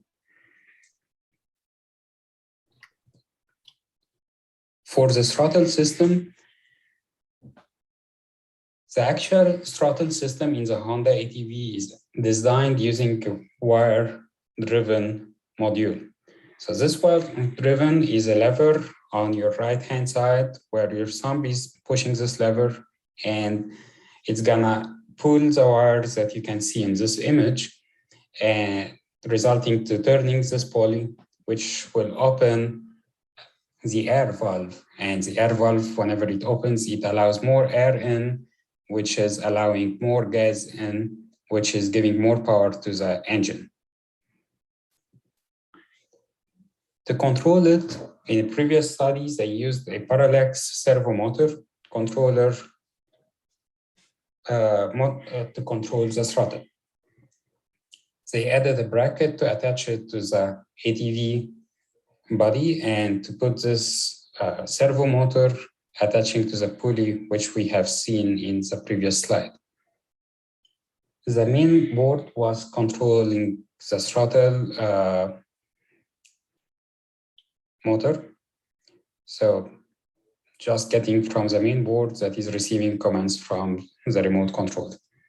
In the current study, I added a microcontroller to be a separate controller for this DC motor.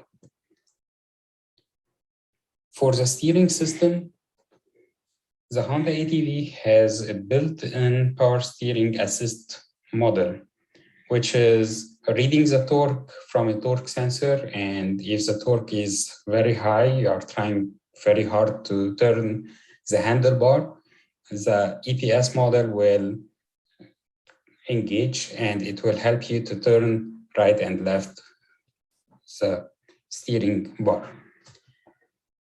The sensor is responsible for making the motor engage. The previous study assumed it could trick this system by simulating the signal from this sensor. The previous research implemented a circuit, which is a bunch of resistors and switches to replace the torque sensor values. This solution was successfully turning the handlebar to the right and to the left while the ATV is suspended in the air. So, methods and implementation. First of all, let's speak about the problem statement for the throttle. For the throttle module, controlling the ATV power doesn't provide constant speed in a forest environment, which has lots of inclines. If the speed is good enough on a flat land, the ATV will go downhill very fast and will struggle going up a hill. So in this case, we really need a feedback from the ATV current speed. So this is just a small graph to represent and to illustrate for you guys what I'm meaning with that. So if the land slope is getting higher, you are going up a slope, up a hill, the ATV speed will go down and may reach zero. But if you started to reduce the slope or go down, the ATV speed will go faster, and so on. Okay, so stating this problem and understanding that the ATV is meant to be used in a forest environment, we need to have a feedback from the speed. So the throttle module right now is using the same activator parallax servo motor. However, I added a microcontroller with a servo motor that is controlling the servo motor using a PWM signal. There is a central processing unit that is communicating with this microcontroller via CAN bus and giving it order as kind of a speed. A feedback is needed for the current speed. So as a solution, we thought about using GPS option or the ATV built-in speed motor. The GPS option was very successful in the city. We tried it. However, it has a bad latency, a very long latency. So according to the data sheet, it can take from 30 seconds up to 30 minutes. While running the real tests, sometimes it gives you updates every 5 seconds, which is a huge number for adjusting the speed. And taking it into the forest environment, it was too bad because the forest environment doesn't actually allow GPS signal to reach the ATV. Another method is to use the ATV velocity sensor. This sensor is a sensor, as you can see in the picture, getting to the engine attached to the main shaft, and it's like an encoder. It gives you several pulses whenever the main engine shaft is rotating. The more pulses means the higher the speed. It's an internal signal coming from the engine, which is independent of the location and of the weather and from the environment. It's not depending on anything. So it's much more reliable. So to implement the throttle, we had the microcontroller counts the pulses from the velocity sensor, and then it calculates the speed from the sensor readings and compare it to the required speed and acts accordingly. So it's either increasing the PWM duty cycle or reducing it according to the current numbers. Some adjustments were needed to avoid overshooting. So the fastest time without overshooting is to read the speed every 350 milliseconds and adjust the duty cycle with 0.1% every 20 milliseconds. This results in a step of 1.7% duty cycle change, which can get you the whole range in 0.7 seconds. While targeting some speed, low speed like 6 miles per hour or 2.68 meters per second will ensure the required speed to be achieved in less than 2 meters of travel.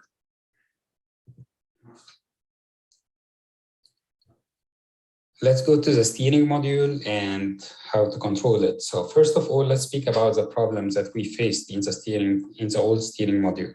So the old steering module, once we put the ATV on the ground, we faced the problems that we found. We observed that it's only turning to the right and to the left 10 degrees, not 30 degrees, resulting in a circle of 15-meter radius, which is a huge circle.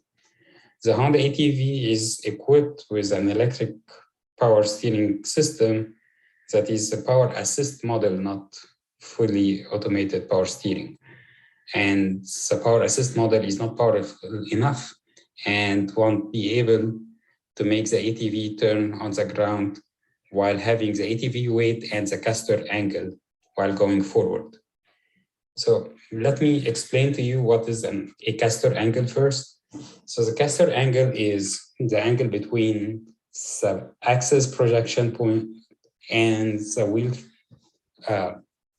As you can see, this axis, this is the steering wheel and this is the tire. So the angle between this one and the projection with the ground, this is what we call a caster angle. We say a positive caster angle when the projection is in front of the tangent point. Whenever the ATV is moving forward, then we will have the axis point here. The axis projection point is in front of the wheel tangent. And in this case, this is the most stable point for the wheel. If you turn it to the right or to the left, the steering wheel will push it back to this point position because this is the most stable position. For moving backward, this will be the most unstable position. And this point will try to go in here in order to be more stable. So turning to the right or to the left will be much easier. The proposed solution was to either neutralize the caster angle, which is changing the ATV structure, and this is something we don't want to do, or move backward, which is very bad for using a machine learning model or for learning from an expert driver, because we need a human to be able to drive the ATV and learn from it. And this is not gonna be easy to make him drive all the way backward. We can replace the EPS motor with a stronger one. Still, this is changing in the ATV and we don't want to do that. Or add an external force like a human applied torque. We went with the last solution, which is external force. And we had a motor with a pulley. And this motor is connected to a pulley to a crossed wire so that we can get a bigger angle. And the wires were connected to the handlebar in the front, as you can see. This is to mimic a human driver. The motor requires a current between 2.7 and 135 ampere to run. This current needs a motor driver to supply because obviously the MSP430 microcontroller will not be able to do that. So we used an external driver, and the external driver was driven by PWM signal from the MSP430. So the steering module hardware was a PWM signal coming from the MSP430 to control the motor driver, which is controlling the motor. And we have a 12-bit ADC that reads the current angle from the steering shaft so that we can know the current position and compare it to get a feedback. A microcontroller or the MSP430 will receive a CAN message with a required angle from a GPU to tell it which angle to go over a CAN bus, and the software will compare them and apply the correct angle at the end. When the engine is running, the motor and the EPS system are working together and to follow the angle command with a precision of 99.3%. This is a very good accuracy to maintain the steering wheel in a stable position, not rigging around. Now for the results, the speed controller is tested at a flat ground and in a forest environment with different inclinations. The ATV was able to maintain the same speed with different inclinations. The new steering module could turn the handlebar in the full range while the ATV is standing still with the engine running.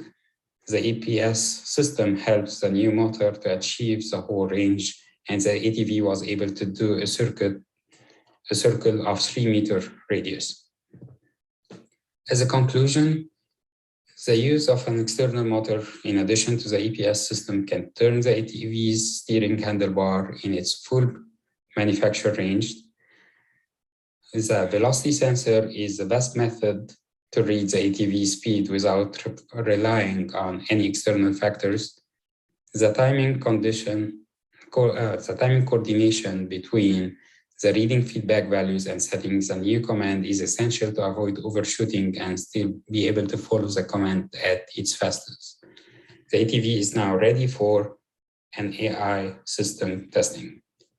I'm ready for your questions. Thank you for listening. All right, time for any question. And I'm going to throw one question at you. When you say AI, how are you implementing AI? So as part of my PhD research, I'm using multiple stations of multiple models in parallel.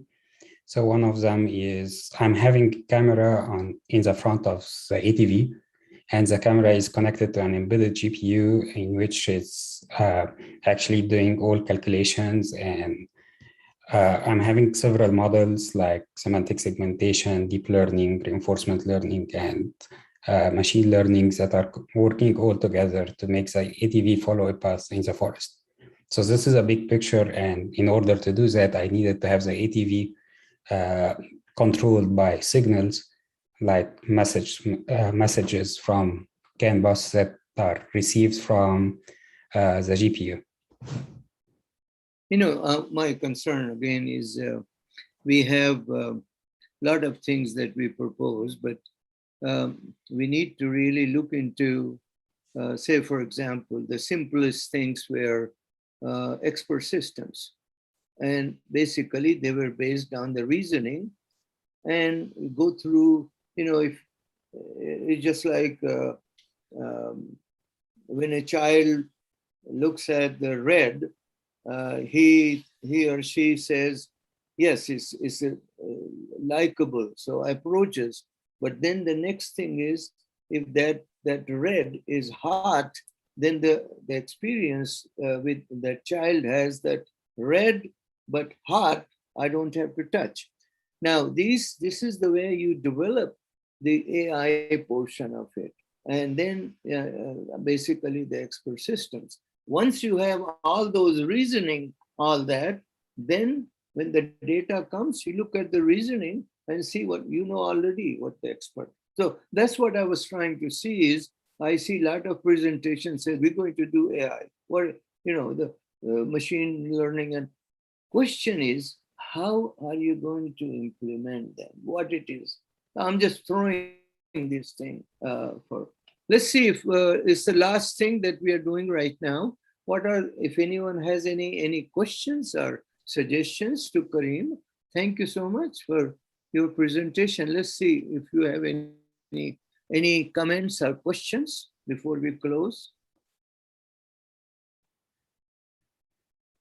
So just as a small reply for your question about the AI model, I have already gathered a lot of data and trained models for this data. And the ATV right now is kind of following the path with a good percentage, but it's still under progress. And this is why I didn't publish another paper with it yet. But yeah, it's, I understand what you're saying, and we need a lot of data to make this happen. And the idea of red and hot and stuff, this is the idea of getting data and training the model according to the available data so that you can understand which is good and which is bad and what to do and what not to do. So yeah. I appreciate your comment.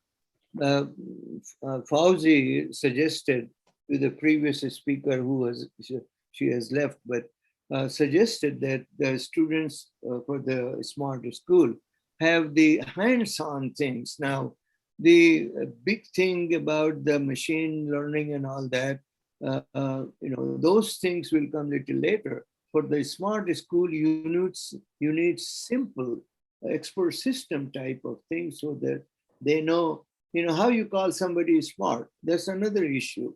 Smart this, smart that. How you call smart? What is the smartness in the person? If I call XYZ as a smart person, why? That smart person is because he does the reasonable.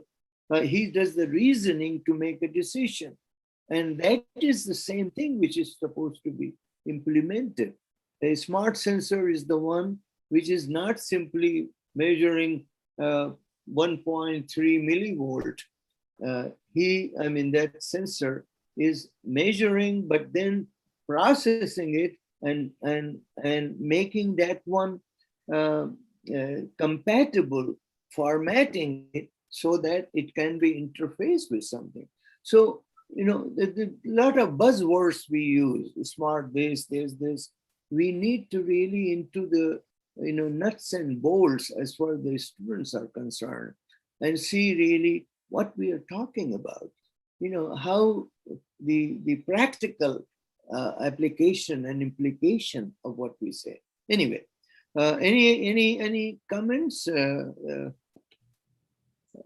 I've been asking questions, making comments, but I was not supposed to as a coordinator of this one. I expected everyone else to. Actually, I appreciate your comments. Anyone else? Dr. Ali is here. You want to say anything? And let's see who is here. Mati Latwa. Oh. I believe we need to move on to our next session. We have a symposium coming up. We're running an hour and 10 minutes behind schedule. I know. So if we let me just say thank you very much. It's about 4:45 in the morning, and for Charles, it's 5:45 in the morning. We were up all night, and you might have seen I've dozed once or twice. Yeah, it's almost 6 a.m. in here. So, yes. Thank you so much for all that, all the speakers, and then the keynote and unusual presentation that we had on sculpturing and 3D. So thank you very much. Enjoy the rest of that part of this, and hopefully see you tomorrow. Thank you. Okay, it's time to move on to our symposium on 5G to 6G. Who is going to be introducing this session? Not me. That was not my session. Is over. Okay.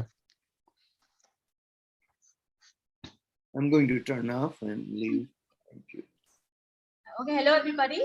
On behalf of the IEEE Honet Organizing Committee, I would like to welcome you all to the symposium on From 5G to 6G, Secure, Automated, and Intelligent Networks. And I would like to start the symposium session by playing a video on YouTube. If you please be patient.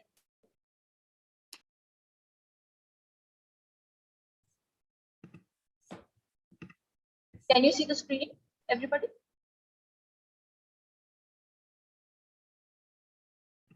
yes.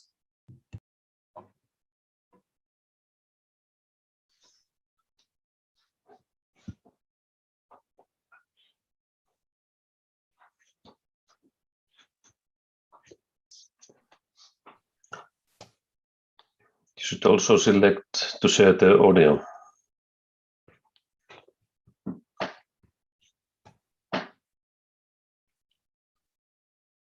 You may need to go back and reshare screen. There's a little box to tick at the bottom of your share screen that allows you to turn on the audio from that. Okay, okay.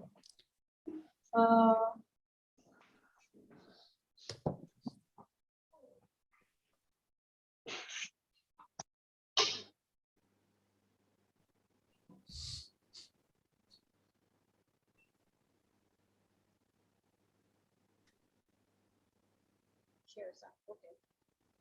This might work again. Is it working now?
Okay, so after the introductory video, I would like introduce our keynote speaker, Dr. Mati Latfa'au. A little introduction about him. Dr. Mati is the director of 6G flagship program in Oulu, Finland, and serves as an academic professor in the University of Oulu, where he has worked in wireless communication since early 1990.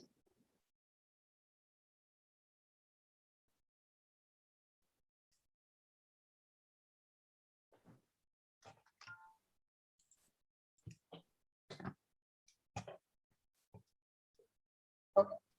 So let me continue. He was the director of Center for Wireless Communication at the University of Oulu during years 1998, 2006, and head of Department of Communications Engineering until 2014.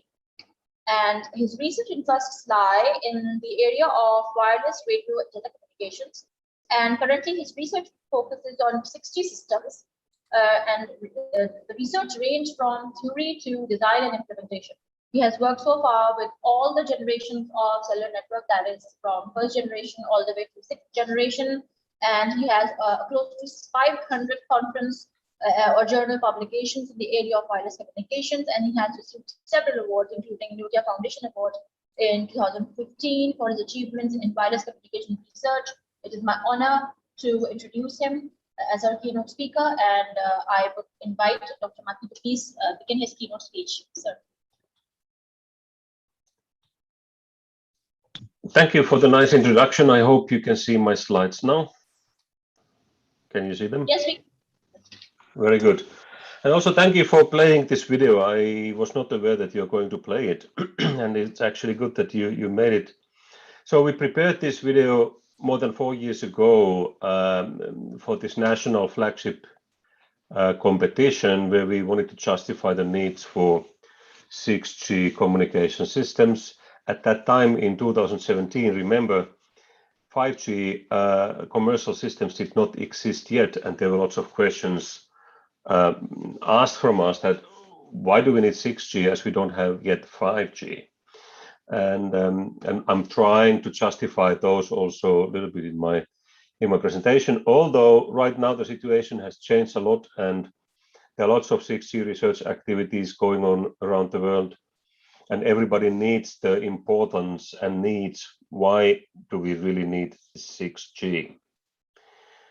Our research agenda, first of all, our program is 8 years long, started May 2018.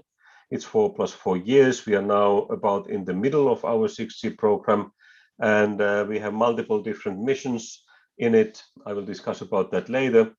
But the scope of our academic research covers really broad areas, from wireless connectivity and wireless system concepts related research to device and circuit technologies, as well as future materials required for high frequency communication systems. Lots of issues on distributed intelligence, distributed computing in wireless networks, as well as future services and applications, as well as related business ecosystems. So we really cover huge area related to 6G. So far, we have produced quite a bit of results measured by different metrics. One thing that if you are not familiar with us and our research, I would recommend you to have a look at some of our 6G white papers. The link will be shown a little bit later. They have become extremely popular and serve some sort of research vision benchmark today, and they are widely accepted. We are really a large group, international group, having about 50 nationalities, and majority of our staff is PhD students, and we have a lot of openings all the time for students. We have also a visitor program ongoing, but of course, because of COVID, it has been frozen for the time being, but we expect that to be restarted during the next winter or so. So we have different goals that we have set for us. Of course, the most important thing is to keep developing 6G technology enablers in those 4 mentioned areas, also shown here as strategic research areas. We have a very good research infrastructure for carrying out our research. We have national 5G test network in Finland, and big part of that at our university campus. And we are now systematically developing it towards 6G era, and we want to be sure that once 60 system comparisons in standards processes will start, we can utilize our test network environment to validate some of the proposed concepts. We strongly believe that vertical application areas, new areas of industries where wireless technologies play a significant role, will be determining some of the future developments. We have chosen 4 strategic research verticals: health, industry, vehicular, and energy sectors. And all of those are very different in nature in terms of stakeholders, the whole ecosystem, business logics, and later on I will show you some examples that also the technology or the system requirements that they are setting for next generation systems, they vary significantly, and so it will be kind of important to understand thoroughly the needs of different verticals as well as the other system characteristics and requirements that there are. We have been strongly promoting 6G technologies to different players, both nationally, internationally. I think decision makers have to understand that they have to start investing early on so that technology components are ready when standards process is ongoing. And we want to keep doing that, and it's important part of our flagship program. We are also extremely active in international arena. We have lots of strategic collaborators around the world, and are having separate well-defined activities with each of our strategic partners. One value-based driver for developing 6G comes from United Nations Sustainability Development Goals.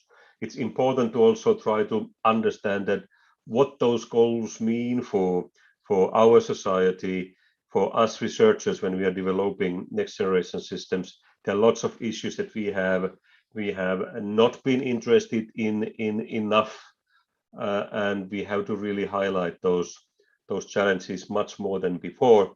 And one example of those things is that, as we all understand, that digitalization of society requires, it's a major transition, but in order to make sure that these digital services are available anywhere we go and in every single country around the planet, there are kind of very different requirements coming from, let's say, remote areas, countries which are not financially that strong. So the technologies have to be affordable also for them. And so the business models also have to be different. It's not only making money, it's many times saving money from the society whilst providing really modern digital services for people to live their daily lives. Time schedules for 6G seem to be accelerating all the time. This schema was drawn maybe 6 months ago, and it was then kind of a conclusion of what companies have been discussing.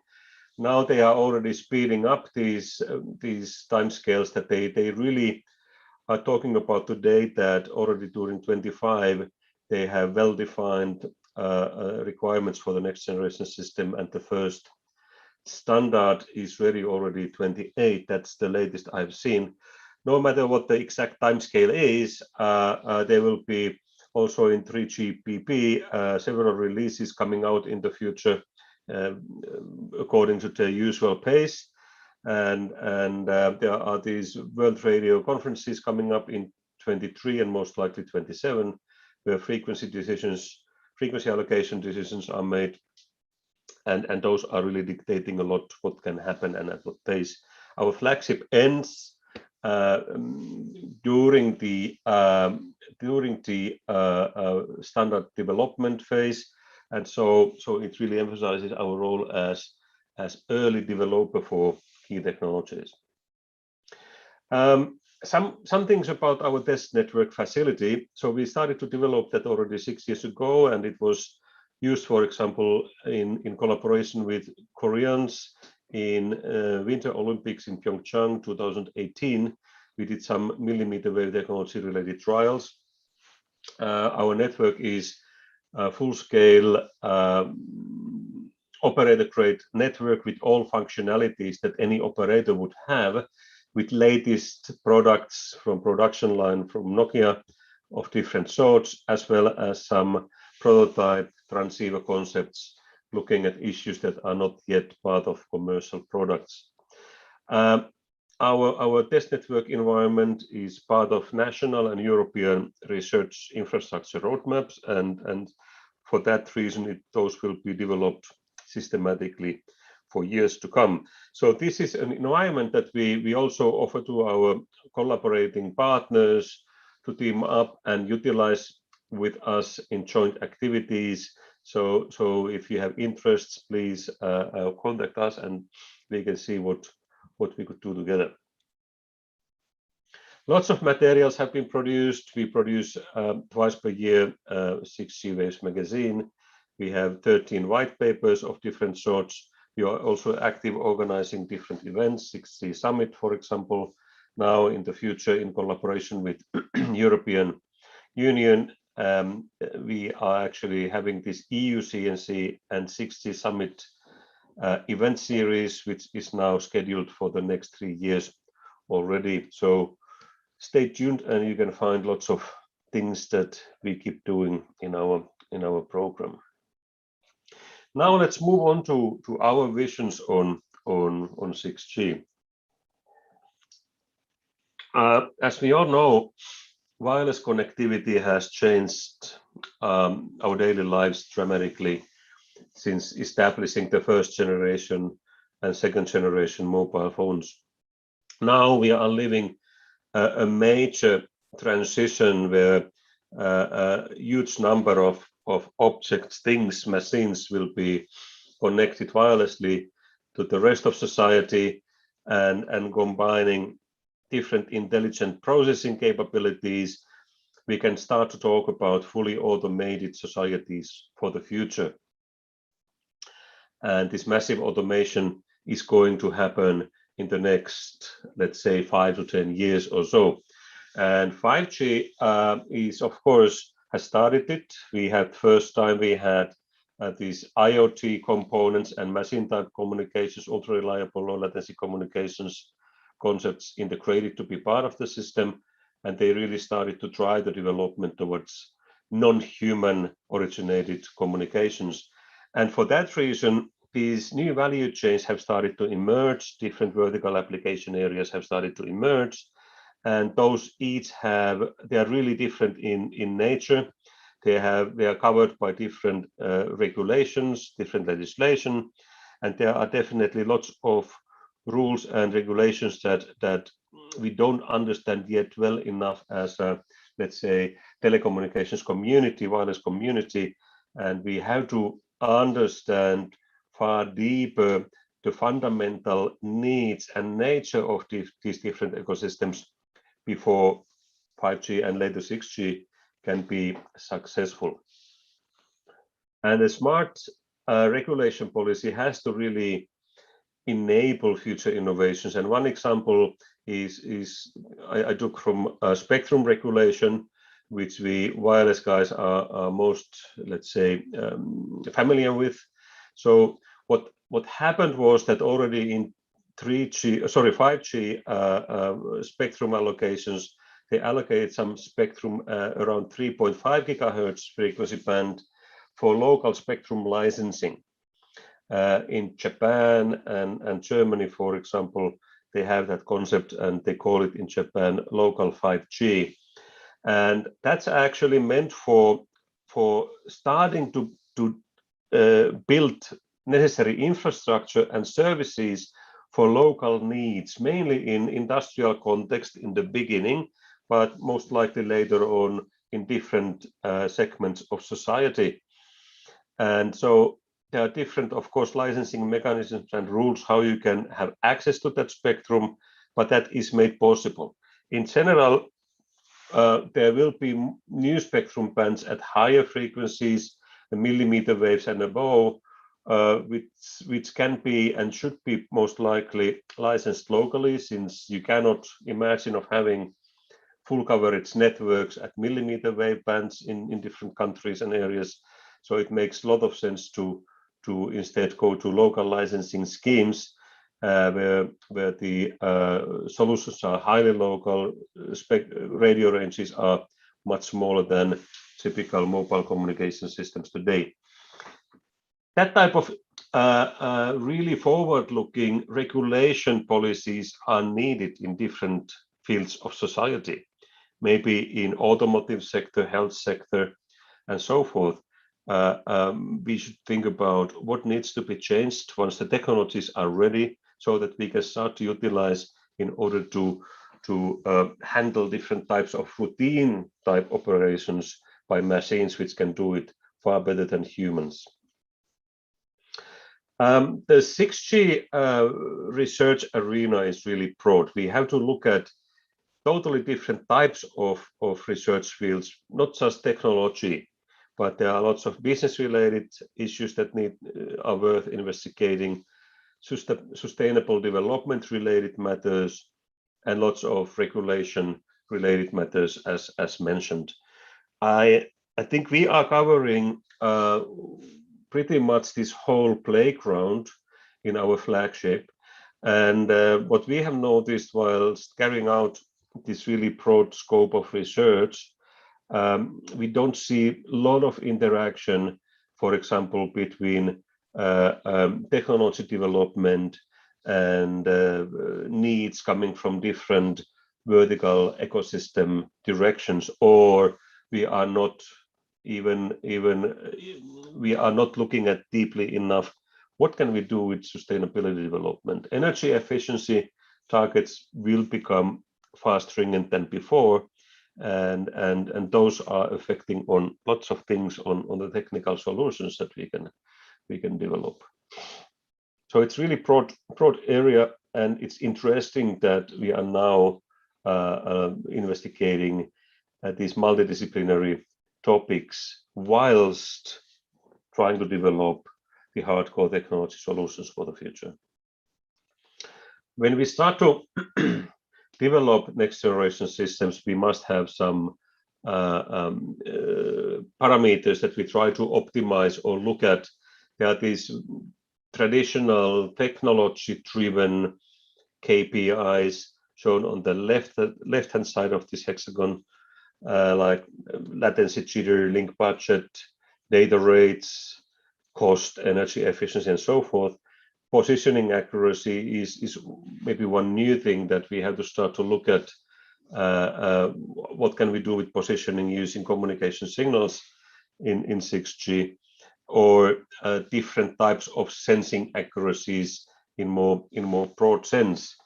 So a lot of people talk about today that we have to use networks as sensors of various capabilities, and that makes, of course, a lot of sense. Besides these technical KPIs, it's very important to understand the societal changes and ethics behind developing new technologies. For what are we developing these technologies? What is the society like in 2030s, 2040 timeframe that we are developing these for? Are we accelerating development of different types of police state type of developments without having a critical view on that? How can we make sure that the end users really trust the future technologies, and how do we avoid, for example, these little bit, let's say, rioting against 5G that happened in many areas in Europe? How can we avoid those misunderstandings that it's really safe technologies we're developing and so on? Privacy, security, trust issues are probably the most important from societal perspective. Everybody has to rely on the fact that although more and more of our personal data is going across mobile networks. It's absolutely trustworthy, secure, and privacy is preserved. It's not at all clear at the moment that we can really trust it, but we have to make sure that in the future that's the case. Of course, as I mentioned, that different vertical areas have important and increasingly important role in the future. We also have to include and make sure that all critical vertical actors are part of defining requirements and making the standard reality in the future. So, of course, the next generation is also for better efficiency compared to the existing one. So this is a collection of, on the right-hand side, some of the key parameters that have been around, presented by different players, both academic and industrial. This is not what we would suggest to be targets for 6G, but these have been very generically discussed. So there are, of course, big data rates increasing significantly, very small latency, highly secure, very accurate positioning is there.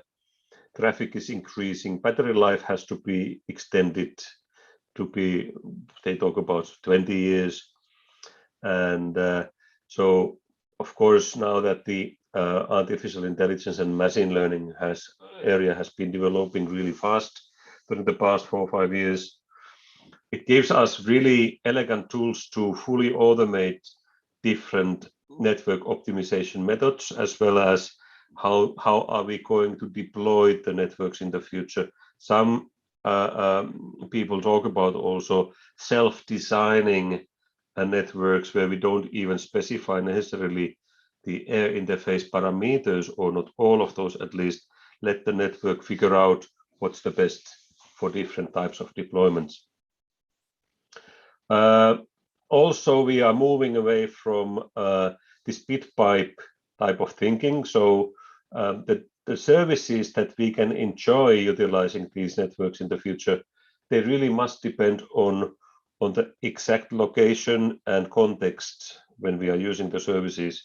The types of services we would need depend on where are we moving in the system and what are we doing, and you shouldn't do that manually. The network should be smart enough, and the gadgets should be smart enough in the future to automatically offer you what it thinks that you would need now. Also, utilization of all human senses for immersive user experience, and just looking at some science fiction movies gives you probably an idea what people have been imagining in past, and I'm pretty confident that some of those we can start to implement in 6G era. So these super efficiency targets lead to really contradictory system requirements, and this type of thinking that one set of system parameters, or let's say one system concept would fit to all important application areas type of thinking, I think it's getting over soon. We need highly customized design for serving different key and important vertical areas optimally. So many of these issues have been discussed in rather detail, not to provide solutions, but to provide lots of interesting research directions and ideas, and what are relevant issues to look at with some references. So we prepared this. It was a big effort to prepare this series of white papers of different topics. And we had an open international expert group where we had altogether actually 300 experts from about 30 countries and 100 organizations who were thinking about what are the key issues to be looked at in these different thematic areas. So those you can download from our website, and I'll just show you now some of the highlights of a few of those. So this is from one white paper where these experimental network solutions were discussed, and also vertical application areas were detailed a little bit. Some of the typical verticals are listed on the left: health, automotive, energy, finance, safety, and so forth. And with certain assumptions about the types of services that they require for those type of segments, we can see that the variation of technical parameters is really immersively large. So this should give you an idea that, okay, these need to be designed rather starting from different starting points, and we need highly customized solutions. For example, data rates vary very hugely from, for example, in this example, from 1 meg to 1 gig, and mobility varies hugely, reliability targets vary a lot, and so on and so on. So it really means that we have to try to look at what would be a good solution for some of the critical verticals, and only later on try to see, can we harmonize those to one uniform system concept. Machine type communications is really the increasing trend, changing the society, and some people say that, okay, that's basically the underlying thing in the fourth industrial revolution that we are possibly living through right now, where we are trying to merge physical, digital, and biological worlds, whatever that will mean in practice in the future. But anyways, 5G started that, and we have this famous 5G triangle where we have reliability and capacity and scalability of huge number of IoT devices involved. But on top of those, we need to look at security, privacy, and trust related issues. So if the societies are massively automated, they have to be totally secure, private, and trustworthy to whole society. Lots of sensing capabilities were missing from the first 5G defined concepts, and also we have to have much more critical view on energy efficiency, cost efficiency, and cost efficiency goes hand in hand with complexity. So cost and energy efficiency are things that have not been looked at seriously enough yet, and there's room for a huge amount of improvement still. Accurate positioning and sensing becomes possible from wireless perspective because of moving to higher and higher frequency bands of spectrum. People talk about terahertz communications, or maybe to be more precise, sub-terahertz communications. We are also experiencing now that these massive MIMO concepts are coming into play, and when we go to higher frequencies, they can be really super dense, massive MIMO constellations, and also people are developing these smart reflecting surfaces, meta surfaces, and all these mean actually that we can physically try to determine the location extremely accuracy at the centimeter level accuracy.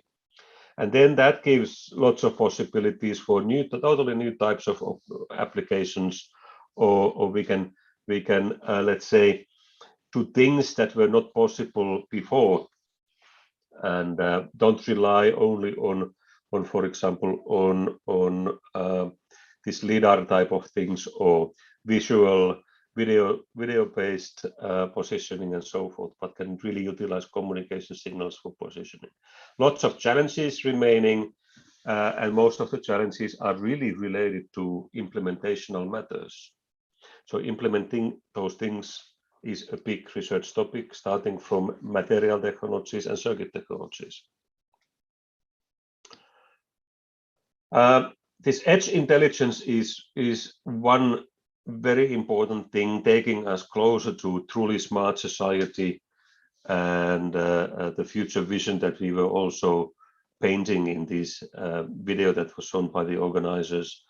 So edge processing and distributed computing close to the edge So it doesn't mean that all processing takes place at the edge, but we can do some of the processing distributed between the end user devices, whatever those are. Even some of pre-processing could be done at the sensor devices if it's not too much power consuming. So that's really obvious trend, and it's happening. And irrespective of do we have 6G mobile or wireless system in the future or not, this is happening already with 4G and 5G. Remote areas connectivity is very important thing, and some things that have not been looked at probably seriously enough is that we probably should start from sufficient service level and not try to push latest state-of-the-art technologies right away to remote rural areas, often poor countries even. And the solutions have to be affordable. So solutions have to be such, by the way, that we would not rely on energy grid, because in many locations you don't have energy grid, you don't have backhaul network.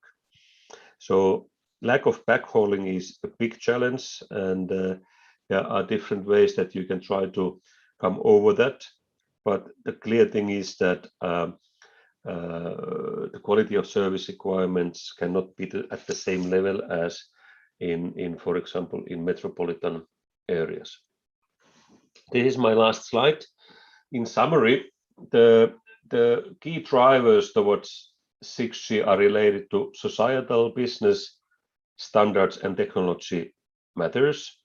The societal matters are related to digital inclusion and digitalization of smart societies. And digital inclusion requires global coverage. It requires that we are going to find solutions for remote areas, often poor areas.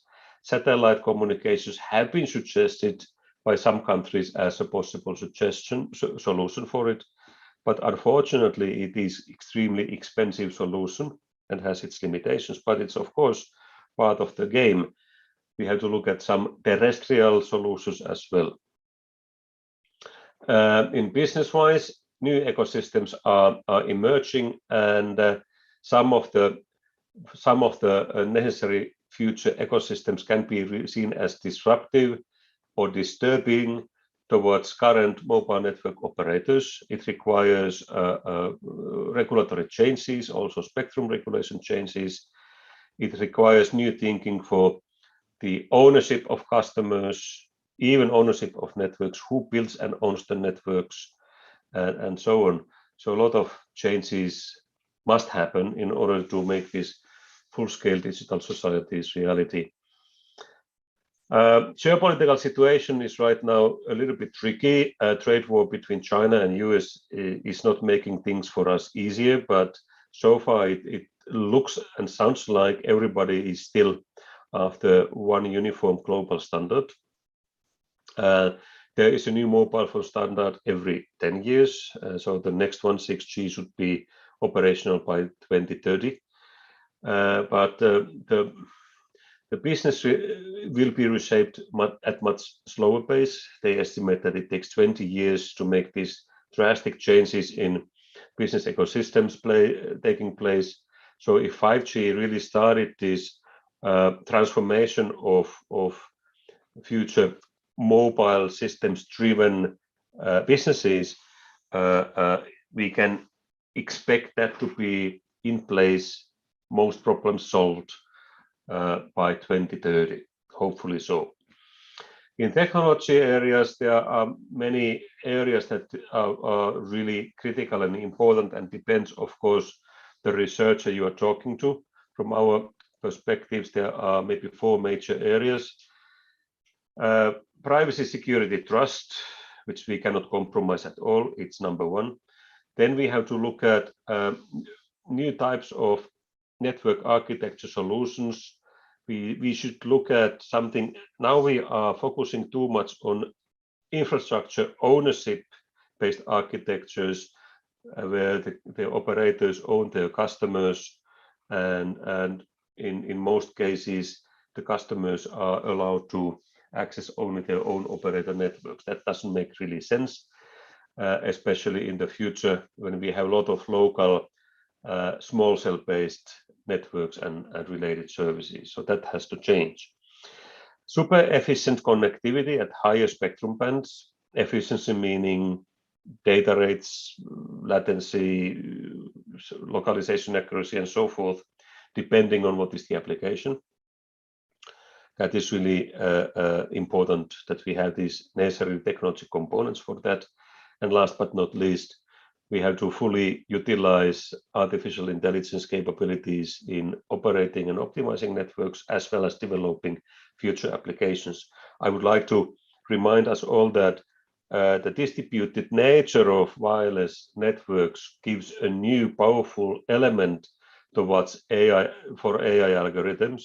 So we have access to a huge number of environmental parameters via different sensors, which can be utilized to come up with totally new types of applications for the future.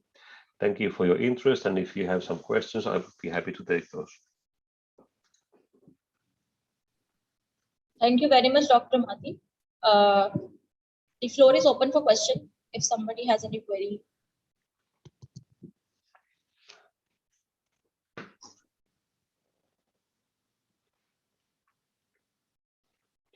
In the meanwhile, I have a couple of queries. Sir, recently I read a paper on Locatron, that is localization and asset tracking management using narrowband IoT. So do you see this technology becoming a part of 6G? Narrowband IoT for asset tracking. And asset tracking management. I read a recent paper. So another question is that do you think terahertz communication will be one of the key enablers in 6G? We saw that millimeter wave has become a very huge aspect or feature of 5G. So what do you think that terahertz communication will be possible by 2030? It will be possible to realize this communication at such a high frequency. So this asset tracking first. I think what we would first of all, what do we need for asset tracking is we have to go massively to electronic SIMs, and we have to make it cheap, easy, automated to put IDs to different items. Then we need global roaming, so that wherever these things and parcels, whatever those are, these things shipped around, they will be identified everywhere. So there's a lot of work to be done in that still, and definitely development does not stop to what we currently have as NB-IoT, for example, and that type of technology is absolutely needed, no doubt of that. When it comes to this high frequency utilization in the future, I think if you look at the needs for data rates in the future, with estimated fantastic future applications, whatever those are, they are anyways visually amazing, bandwidth hungry applications, no matter what we are talking about. That's one thing. Secondly, when we are exploding machine type communications and connectivity to all fields of society,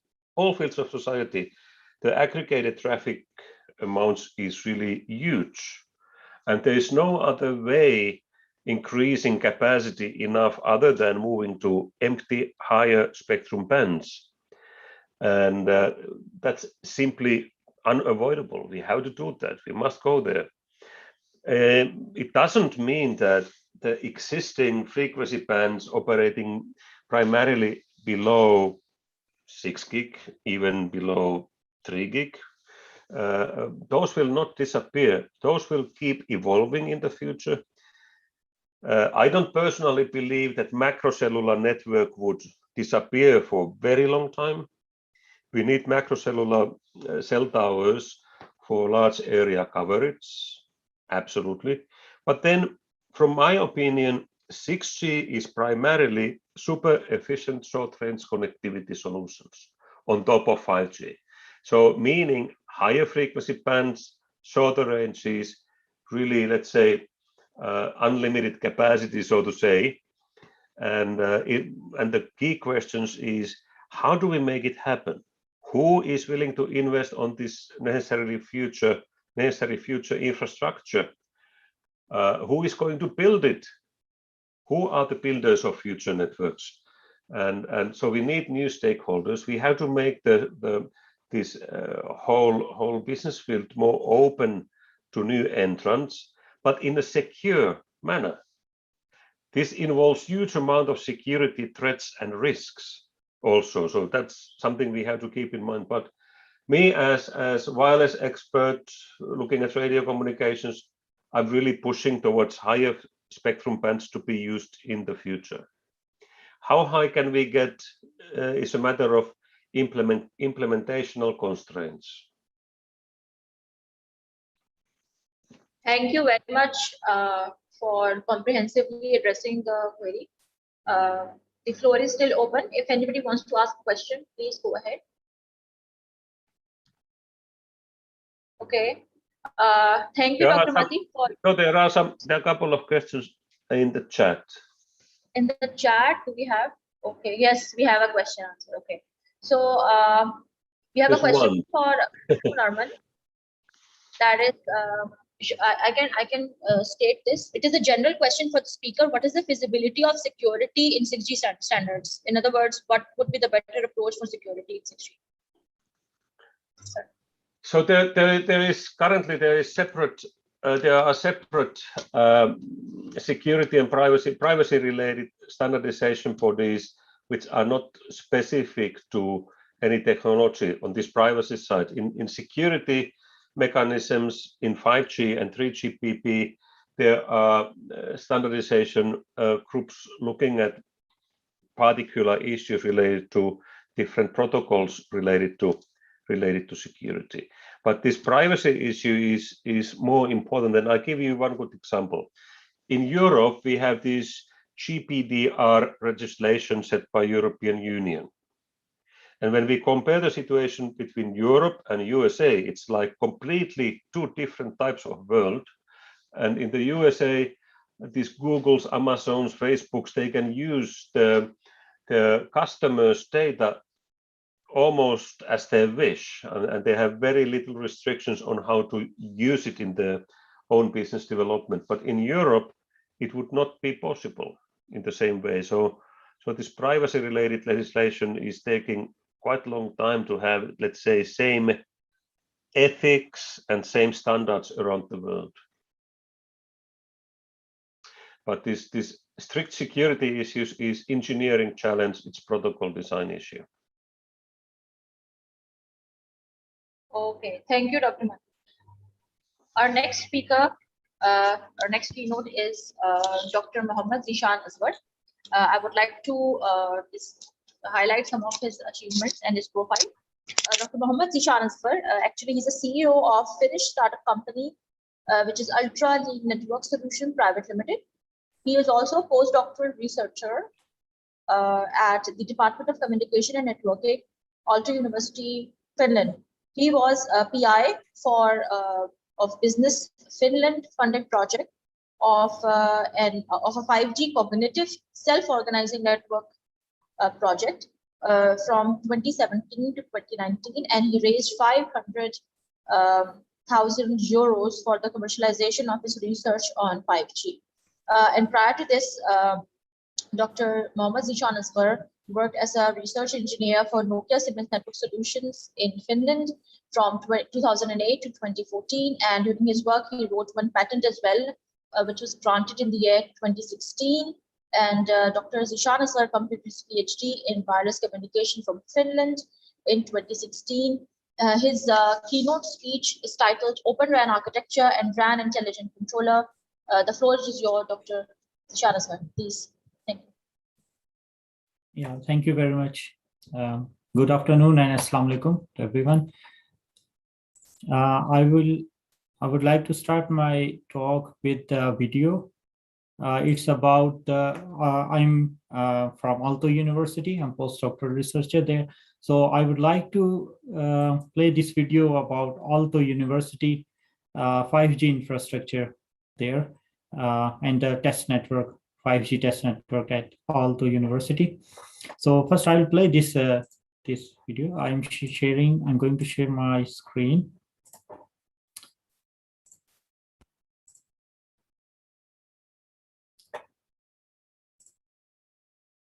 We are experimenting with terahertz frequencies. So basically, in 5G, we use gigahertz. So we are talking about 1,000 times higher frequencies to reach higher speeds of 100 of gigabits per second. So that's another project that is it will be based on top of this 5G infrastructure. So it's a wide range of projects like cars, drones, sensors, etc., etc. So it's a good basis to build a lot of experiments in the campus. It's like a complete mobile operator because we have the frequencies that we have acquired or licensed from the regulator, from Traficom. And in that sense, we have the possibility to utilize that frequency within the whole campus. So it's like a normal operator. And then in addition to that, we have the equipment from Nokia or Ericsson. And with that, we build the whole system. And then the main thing is that system is available for all the researchers and even SMEs or companies that are in the campus that they can experiment with the infrastructure. Well, basically, the first thing is we have an end-user agreement that includes some confidentiality because most of the equipment is it's prototype. I mean, some new prototype or early releases from the vendors. So there should be some sort of confidentiality when using that equipment. But besides that, then nothing else. So basically, we need to get an idea of what kind of project you are targeting. So you are not going to misuse the network for your own benefits. But as long as it's a research project and then we have this end user agreement signed and so on, then you can just go ahead. We can, Aalto IT can give you the SIM cards and then you can deploy your own system in the 5G network.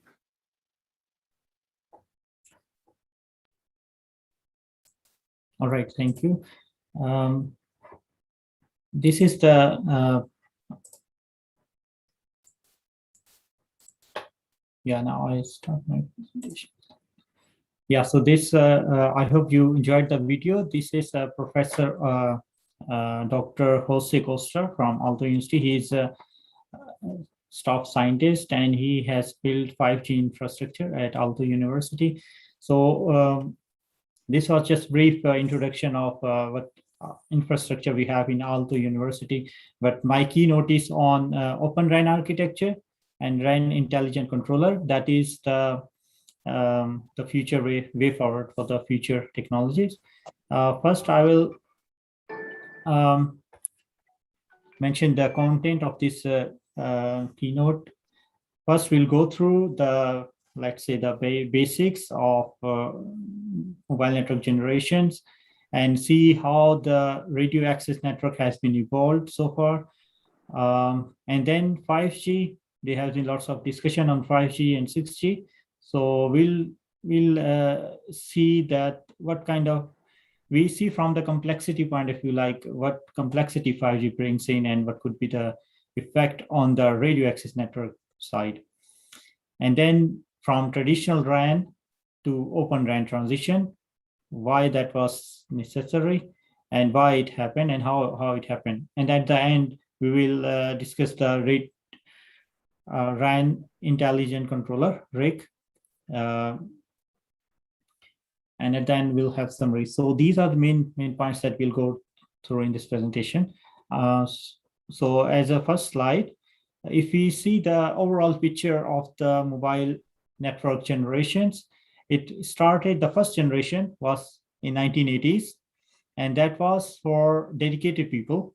So it was not open for the public, and it was only for dedicated people. It was carrier driven, and only voice call was available, and that was based on analog technologies. In 90s, first GSM call was made, and that was for people.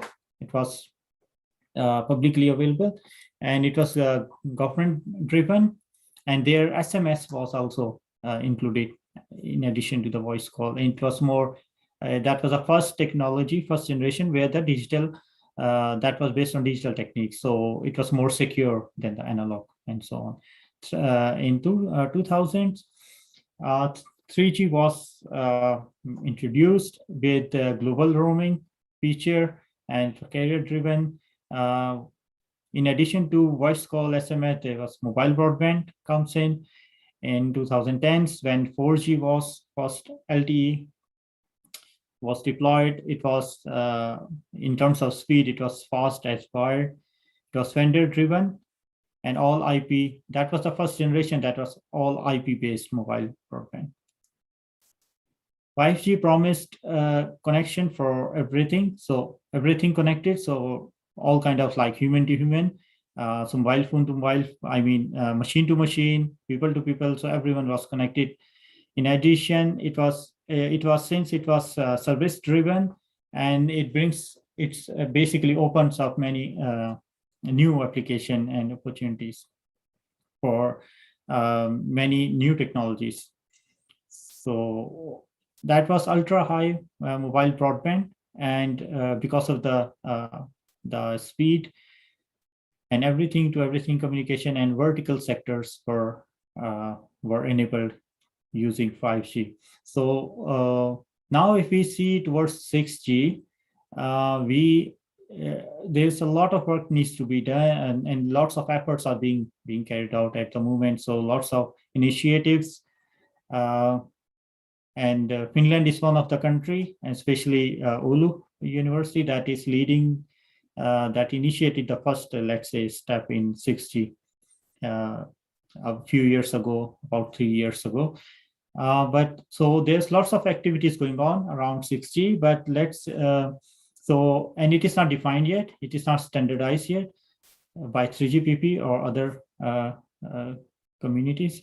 So we can only predict like through the discussions and through ongoing, let's say, the challenges that 5G is facing, and the features that were planned for 5G that were not able to implement that. So based on those discussions, we can conclude that for the time being, the 6G will be more about sustainable connectivity.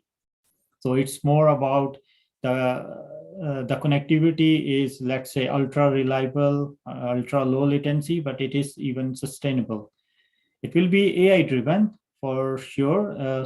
So far what we have learned and understand from the discussions at CGPP and other forums.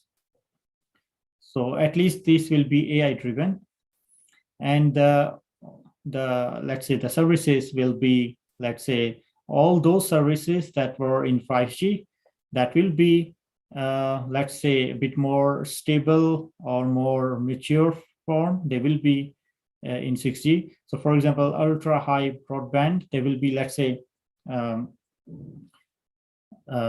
the mobile broadband, that will be in 6G, it will be enhanced mobile broadband, and it's similarly enhanced URLLC, ultra low latency, ultra reliable low latency communication, massive MTC, critical communication, and the vertical sectors that was, let's say, in 5G, these are the main focus. They will get more mature in 6G. So there are lots of complexity that 5G brings in, and that, so we can, like in broadly, we can say that the 5G at the moment, these vertical sectors are, let's say, the provide basic service mixture. But then in 6G, these verticals will get more mature and stable. If you see along the way, if you see the software hardware evolution, what happened in last few decades, At the time of the 80s, there was PC operating system, Windows and emerging PCs. And in 90s, there were distributed apps like Linux operating system. That was consumer softwareization. So that drop of compute power cost for consumer. So compute power cost was dropped because of those. In 2000 and 2010s, open source Linux-based softwareization hardware comes in, and in 2010, this cloud computing, virtualization, Linux-based SDN, and standardized switches and hardware. So this enterprise softwareization comes in. And now recently, this telecom softwareization, where the RAN hardware is now can be hardware and software can be on the COTS on the commercial off-the-shelf softwares. So this is the let's say evolution of software and hardware for the last few decades. We can see the trend that now in nowadays all this cloud computing, virtualization, SDN, NFV based, they are the, let's say, the foundation of the baseline for the future solutions. So as from 5G to 6G, we see broadly speaking, if we see from the complexity point of view, in 5G is a, let's say, a combination of many technologies there. So there's NR, narrowband IoT, LTE, Wi-Fi, satellite communication, vehicle-to-vehicle communication, and device-to-device, and so on. So broadly, there are three main categories of services in 5G, like URLLC, massive MTC, and evolved mobile broadband. And this we can call it like kind of basic service mix.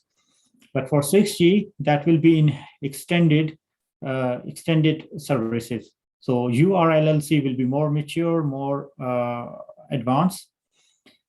And similarly, massive MTC will be more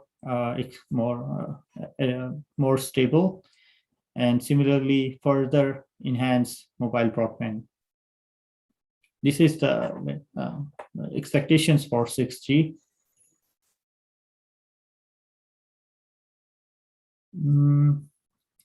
Yeah, so there have been a lot of standardization efforts being done in this area of RAN. For example, 3GPP standards have defined the radio access network, defined the interfaces and the interfaces of the radio access network. Then O-RAN Alliance specification. So, so there are terminologies like, let's say, the Open RAN, vRAN, C-RAN. O-RAN Alliance is the alliance that define the features for Open RAN. So this is service-based management and orchestration architecture that includes the RAN intelligent controller with non-real-time and near real-time services. And then there are several interfaces that are defined by O-RAN. For example, this open front haul, another O-RAN, let's say, interface related to the synchronization and so on.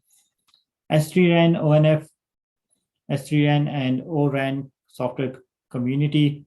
These are the platform, exemplar platform for O-RAN based on specific design choices. And then telecom infra project, let's say intelligence and automation subgroup. So they use these RIC rigs to develop and deploy machine learning based applications for RAN use cases. And mainly for SON, self-organizing network, for radio source management, and massive MIMO.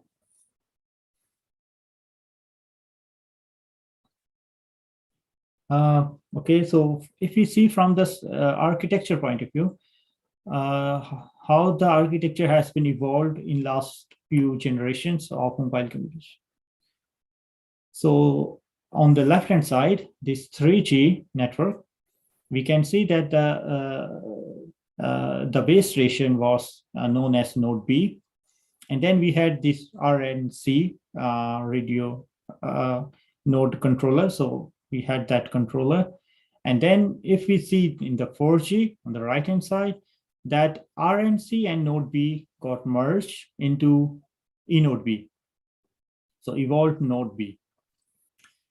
And then further, if you go towards the right or towards 5G, then in 5G,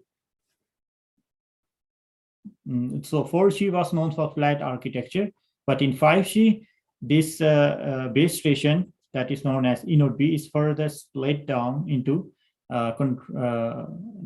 so central unit and distributed unit. So so we can see the evolution, like, so before we had a controller and for the base stations. In 4G, it was merged to one in network element, eNode B, and now in 5G, it is further split. So this network functionality has been split into centralized unit and distributed unit. And on the network side, the yeah, so just jump to the so we can see that it is further split in 5G core, these AMF and UPF SMF for the 5G core. So this evolution of architecture is now moving towards the split functionality architecture.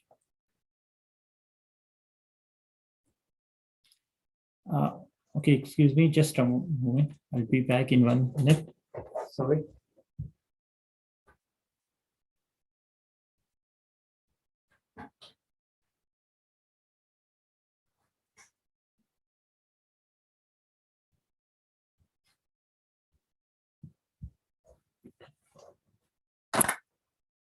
Okay, I'm back. Sorry for the disturbance.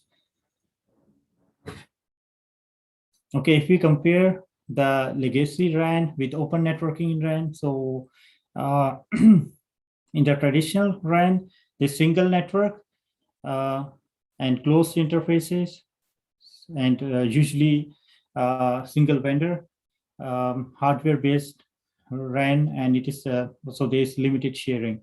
In open networking in RAN, hybrid networks, and there are integrated solutions.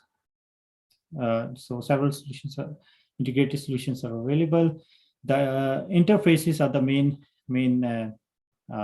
let's say main flexibility that we get in open networking is the open interfaces that allows freedom for other companies and other than vendors, let's say traditional vendors, to develop their own services on top of RAN.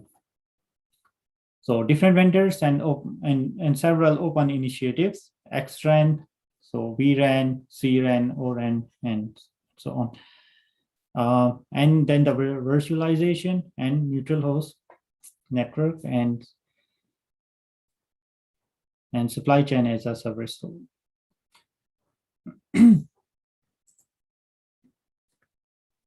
So if we see let's say our traditional RAN, there are three main elements that we can see broadly. So number one is the let's say the hardware of the antenna tower. So the main antenna. So and then the front wall is the interface with BBU. So broadband unit, and this is also proprietary hardware. So in traditional RAN, it is these interfaces and these elements are proprietary. But from CRAN to ORAN, if we see from this figure on the left-hand side,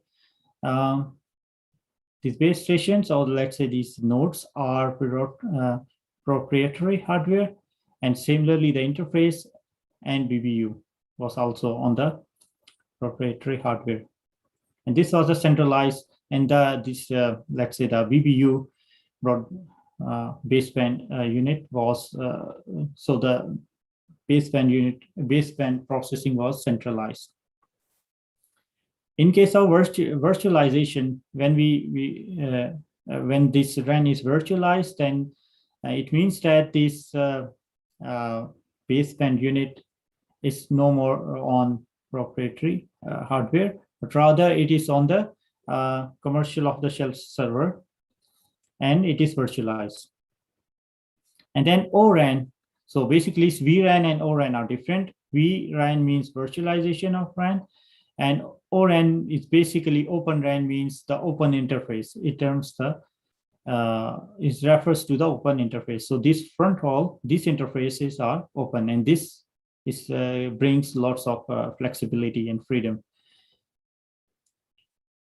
So now here in ORAN, not only the BBU, but also the node is based on this COTS. So COTS-based hardware, and here in BBU, COTS server with proprietary virtualized software is used. So this slide is important to understand the differences between CRAN, vRAN, and ORAN. And this in ORAN, virtualized software running on open interfaces hardware. So it brings openness, programmability, flexibility, and AI can be implemented. So if we see the transition from traditional RAN to Open RAN, main points or main benefits that we can see are that traditional RAN is basically a black box. It's really closed, and we don't. It's and it is like only one vendor or some vendor-specific RAN is there, and we cannot see features or, let's say, functionality inside this traditional RAN. In Open RAN, since it is disaggregation based on this functionality split, and these blocks are now so now they are separate, they are open. So now we have distributed unit, and then centralized unit, and this RU, RH radio heads are let's say are disaggregated. So they are different elements that performs the functionality, specific functionality. So now this Open RAN is open and enable enlarged vendor ecosystem, and this is possible because of open interfaces, and the software hardwares are decoupled here, and the management is now intelligent using this RIC, RAN Intelligent Controller, and therefore it is like lower capex, capital X and capital expenditures are lower, and then this the minimization of proprietary solutions. So these are the main benefits. There are several interfaces defined by 3GPP and ORAN Alliance. But let's say if we see it from so from this stack, this physical layer has been, let's say, is divided into lower and higher physical layer, and this is the remote unit, which is the RU. Sorry, here it is not correct. And then the radio processing, this is distributed unit. That includes the higher physical layer, MAC and RLC, and then the central unit that has this RRC and PTCP and so on.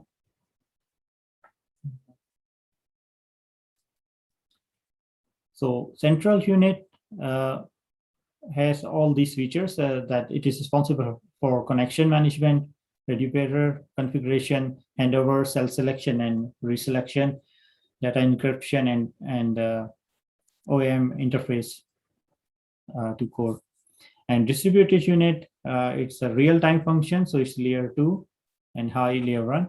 And it's responsible for scheduling, MCS, scrambling, interference, coordination, segmentation, concatenation, and so on.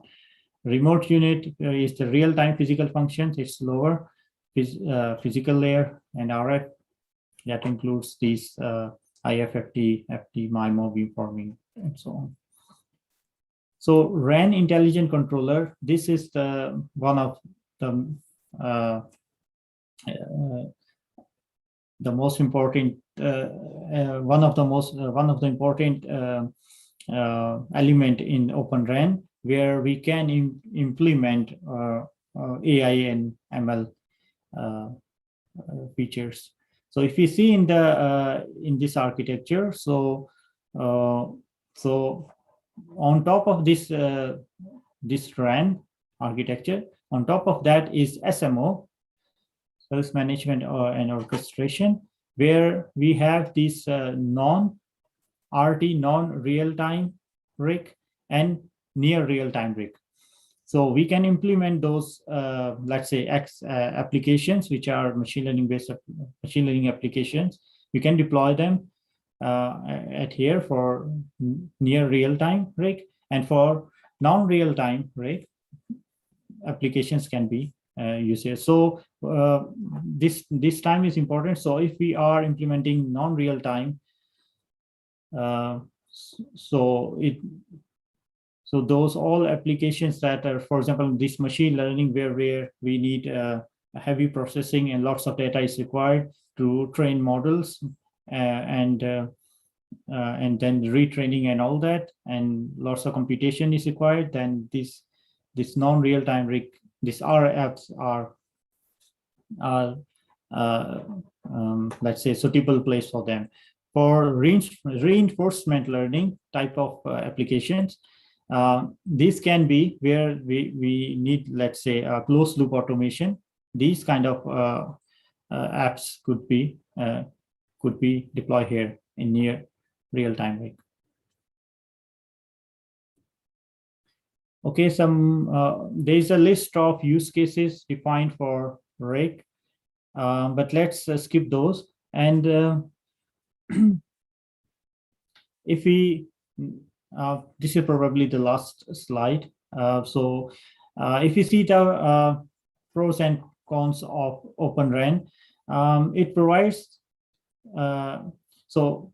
provides flexibility and freedom, and also it avoids vendor lock-in. So other companies can also implement their solutions and enable faster innovation. It allows extension of ecosystem. Also, it reduces capital expenditures, and it allows quick time to market. And it allows more companies to participate in hardware, software development, and therefore it increases the competition. Network flexibility and new services and applications are possible to be deployed. And the negative points, so let's say the cons of Open RAN are new software, hardware requirements are required. Interoperability issues are there. Integration is the main, let's say, the main thing here. And automation is a bit complex. Virtualization, security. Although it is urged that Open RAN architecture is more secure, but it's a new architecture, and it needs to be carefully investigated, this security issue. Reliability and availability and high front, so it needs to be investigated about how reliable these architectures are. So high front haul, bandwidth and low latency. And price, so this OpEx is now needs to be checked, like is it even more expensive to the traditional RAN to perform, and also the performance need to be investigated. So in the summary, mobile networks evolved from one size fits all to a complex mechanism supporting various use cases, as we have seen in 5G. So 5G brings native complexity as it targets vertical industries and introduces network slices. So Open RAN brings the flexibility, disaggregation, and decreases vendor lock-in, but introduces integration costs. And there are several initiatives that is supporting Open RAN movement. And Open Alliance standardizes the Open RAN architecture, use cases, interfaces, and building blocks. Okay, in the end, there are some references. All right, so thank you very much. And you can ask, if you have any question, please feel free to ask. Thank you, Dr. Zishan. The floor is open. You can type your question in the chat box or the Q&A tab, or you can unmute your mic and ask the question.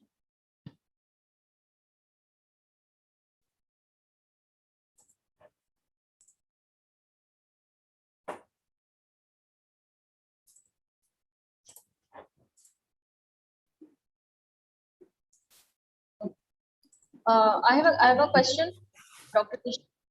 I wanted to ask that in the will Open RAN have some support for in narrowband IoT services? How does the narrowband IoT works with Open RAN, or is it was it designed to support basically your data centric services? Thank you. Yeah, so maybe I share my screen one again. You can see my screen.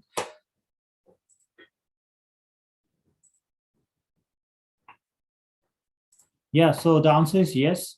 So if we see this, let's say the access technologies, all the radio interface. So ORAN is not touching that.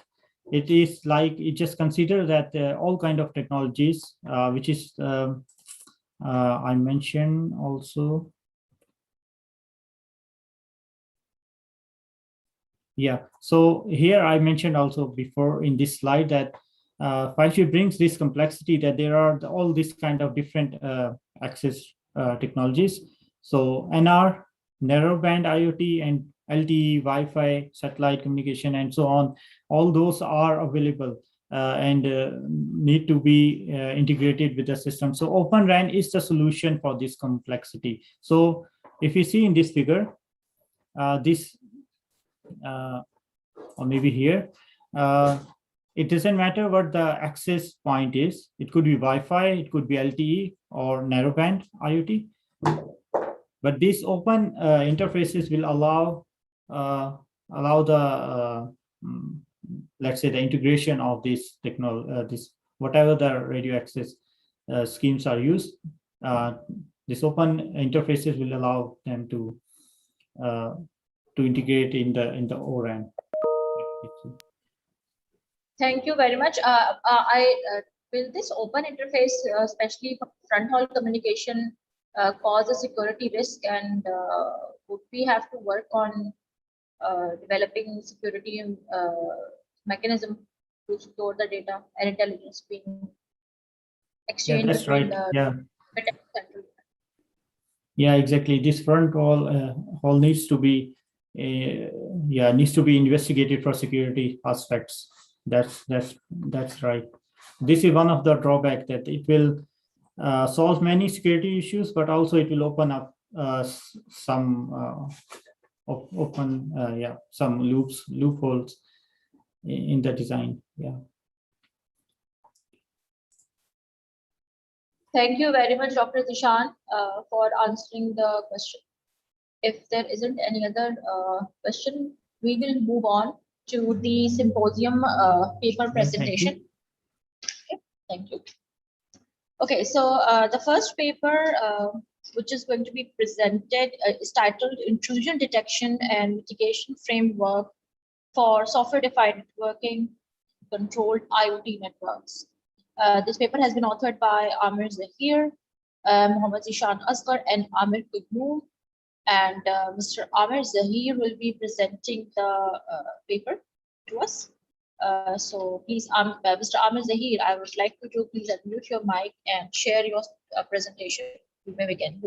One more thing, we have only total 15 minutes per presentation. So kindly try to manage the presentation accordingly. Thank you. Thank you very much. Can you hear me? Dr. Sundas, can you hear me? Yes, you are audible. Thank you very much.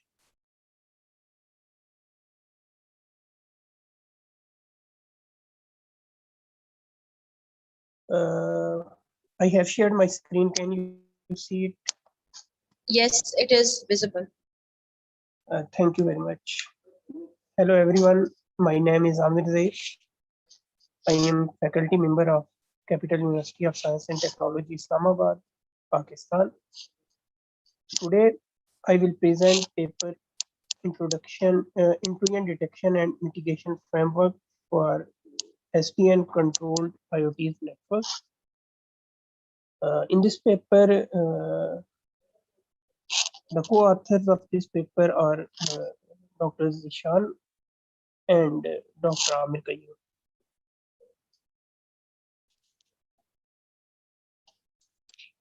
At first, I would like to present the agenda of this presentation. In introduction, I will introduce key areas behind this research concept.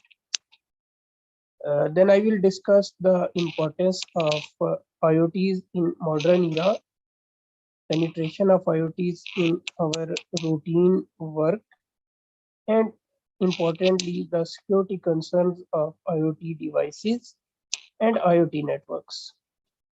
After this, I will move on the intrusion detection system, which is an effective tool of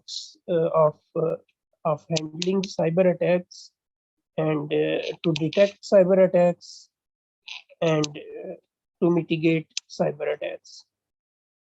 Later, I will discuss the importance of software-defined networking in IoT's network. We will see how IoT's network security can be managed with the help of software-defined networking. Based on the concept of security management with software-defined networking, I will introduce a framework for IoT's network, and I will close my talk on conclusion and future work.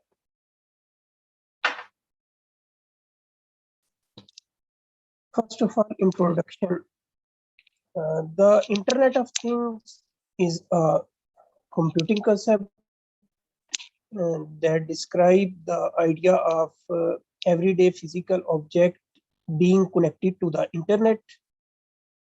IoTs can get data through their sensors. So more data means better decisions. IoTs have ability to track and monitor things.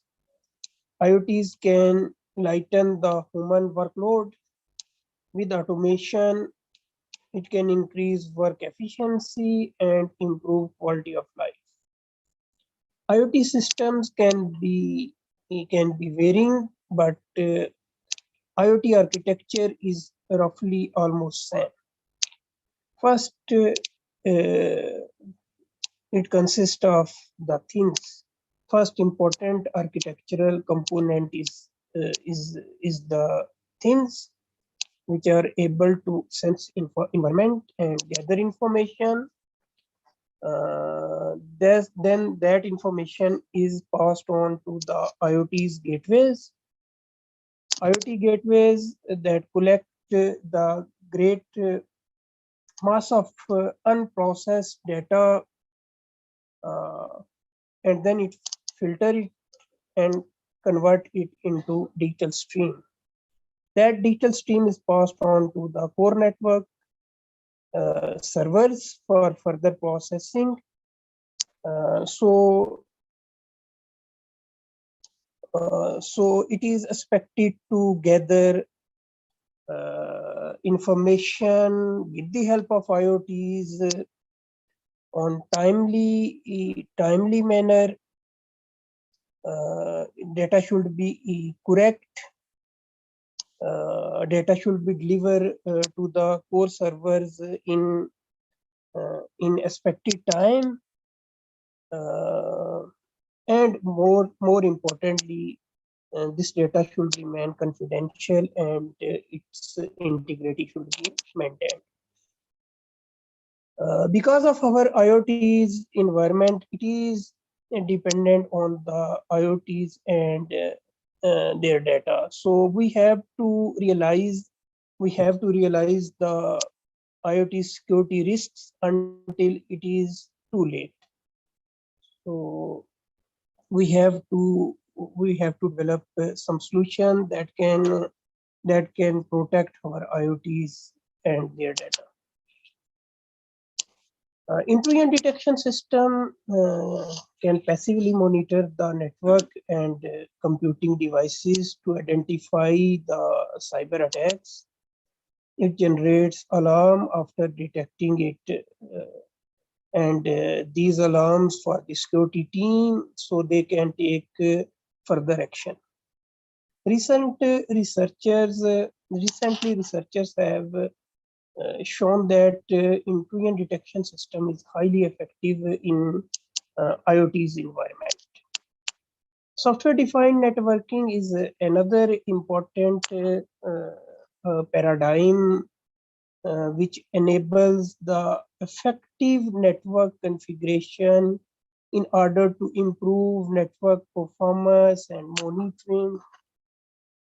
Software-defined networking can be effective in the configuration of new security policies and configuration of these security policies in underlying IoT's gateways and other IoT devices.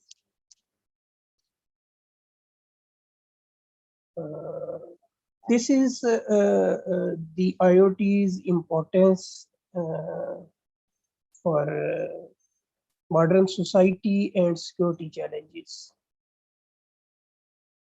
Deployment of IoTs is adopted in many fields such as smart homes, farms, factories, education sector, electricity control units, automated cars, and many areas. According to an assessment, organizations of all over the world, they will spend more than $512 billion on IoTs in 2025. We are depending on IoT environment, so the data and the feedback of IoTs is very important for us. So it is required to make the IoTs very secure. So security of IoT is main concern, and security risks can be catastrophic for the environment. Due to the cyber attacks, IoTs can perform malicious activities. Sometimes IoT can fail to collect to sense environment, and sometimes IoT's network failure can also occur. This is the table which is showing the common cyber attacks in IoT's environment. We enlisted different cyber attacks that are possible in IoT's environment. These are application layer attacks, network layer attacks, and presentation layer attacks of the IoT's environment. Researcher has reached on this conclusion that IoTs are vulnerable against a large number of attacks, cyber attacks. Due to the less power of IoT's devices, their design issues, and the way they are deployed in various IoT environment and various organizational systems. Intrusion detection system for IoT's environment. Intrusion detection system is a key and compulsory security component for modern IT systems, and it is same effective in IoT's environment. It is relying on the network traffic or IoT logs. It is relying on the IoT's network traffic and IoT logs to detect intrusion by adopting different approaches of intrusion detection, which include signature-based intrusion detection schemes, anomaly-based intrusion detection scheme, and machine-based intrusion detection scheme. We may adopt hybrid approaches for better detection of intrusion. Recently, researchers and research direction is going toward machine learning based intrusion detection scheme. It is considered as a better approach and efficient method or approach to detect intrusion, but it is required to investigate it in different IoT systems to draw a final conclusion. SDN to manage IoT networks, software-defined networking provides logically centralized control over the distributed IoT's gateways. It deals with the routing. Normally, SDN is dealing with the configuration of switches and configuration of routers. But with the SDN, we can configure firewalls and we can configure other security related configurations on the data plane devices. So SDN can help us in the configuration of quality of service. So we can use SDN for the purpose of security as well as other important configurations on the data plane devices. IoT networks is required to adopt new security policies when there is a network and there is any cyber attack on that IoT's network. We need to control that attack, and to control that attack, we have to reconfigure those IoT's devices. Like we have to reconfigure the firewall of IoT's gateway, so we can configure the new ACLs to control any DOS attack. So this type of provide the help of SDN. So cyber attacks can be controlled in IoT's network with the help of SDN.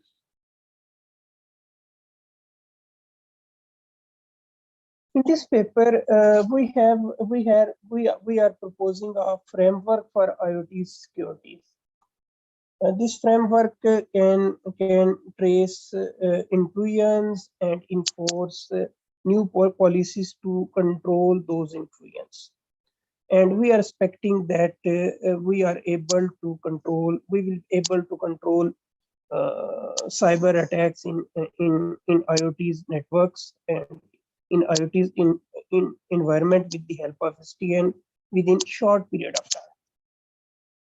Proposed framework can control cyber attack by isolating any faulty IoT, or sometimes we have any faulty IoT device which is running any malicious software or virus or worm. So we can isolate that device. Sometimes we need to reconfigure IoT's gateway, and through that we can control cyber attack. So this proposed architecture have three major components. One is the IDS sensor that will operate on the IoT's gateways. This sensor will collect all traffic of IoTs, and it will divide this traffic into two different areas. One is the application layer traffic of IoTs, and second is the network layer traffic of IoT, and it will pass that traffic or that log or that information to the IDS manager, which is another architectural component of the proposed framework.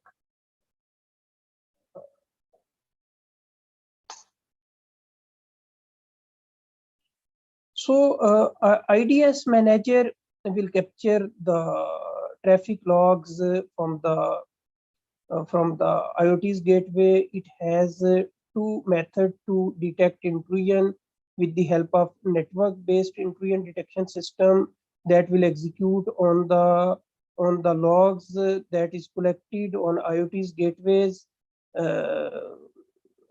And that log is related to network traffic, and second is the host-based intrusion detection system that will log of the host-based intrusion that will operate on the log of the application layer.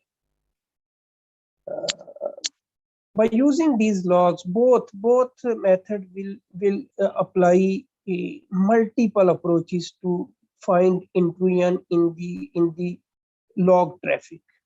They will apply signature-based approach and anomaly-based approach and machine learning-based approach. Actually, I am saying they will adopt hybrid approach. Use of multiple approaches will enhance the chance of intrusion detection. It can add, although it can add extra burden on intrusion detection system. After the detecting of the intrusion detection system will transmit intrusion related information to the SDN controller.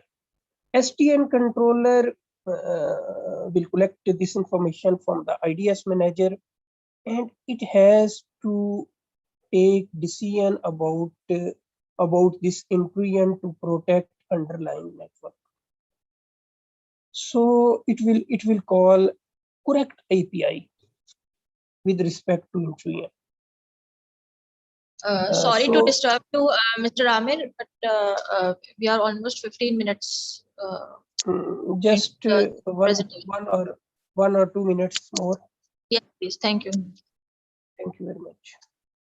So SDN controller will call correct API with respect to intrusion that is detected by IDS.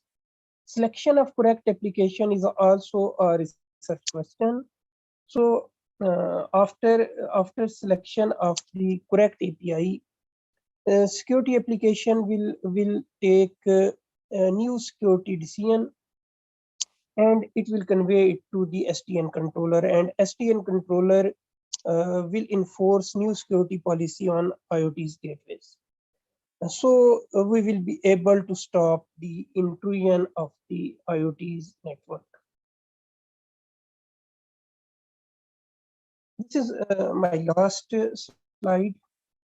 The use of SDN in IoT's network have great potential to control cyber attacks and intrusions, and we can mitigate these attacks with the help of SDN within very limited amount of time.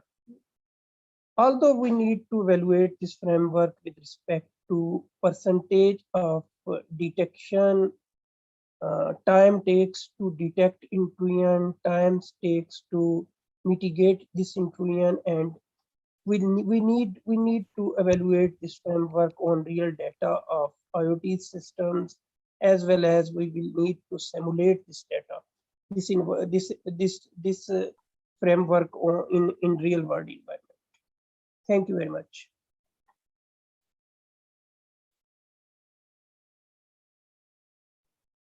Thank you, Mr. Amir, for the presentation. If anybody has any question, please, the floor is open.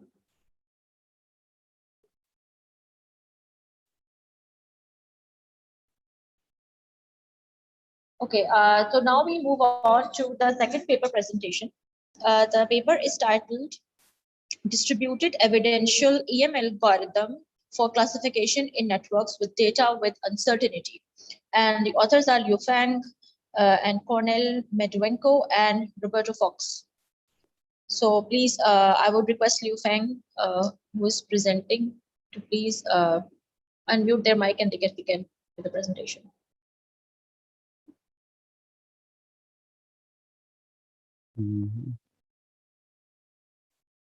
Mr. Cornell, will you be presenting the paper? Yes, I will. Okay. So Mr. Cornell would be presenting this paper. Please, you may begin with the presentation.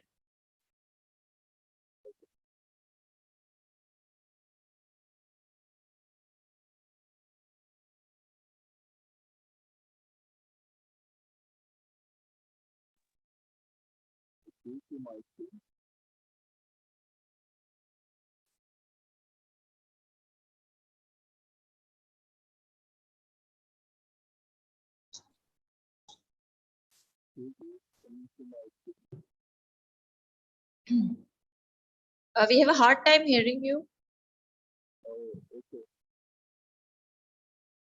Yeah, the audio volume is very low.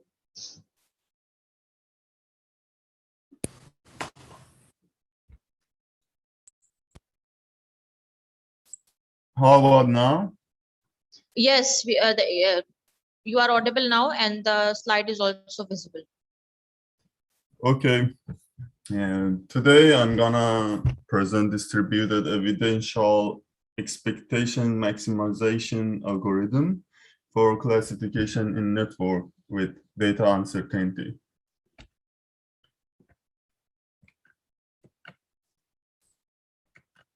So what is sensor network? Sensor network is a group of sensors that monitor, process, and communicate data in different locations. And it has a vast range of applications. It can be used in hazardous operating environment, which means that human being cannot perform or do a task in that environment. Or it's very popular and common to use in machine health monitoring in industry, or lots of other applications like healthcare monitoring for patients in hospital. So in sensor networks, we can use an iterative algorithm that can estimate maximum likelihood of incomplete data in sensor network to actually save time and fasten the process. There are different types of variants developed for especially these sensor networks. And first type, of course, is the standard expectation maximization, which is as a matter of time and communication cost is very expensive, but it's an old method introduced 40 years ago. Then researchers started to develop some new types of this method to improve the performance, like distributed expectation maximization algorithm for Gaussian mixtures. As a matter of estimation, efficiency was better. And after that, distributed Bayesian expectation maximizations for Gaussian mixtures. And it's better in estimations and categorizations. And finally, evidential EM algorithm, which is also good to work with uncertain data.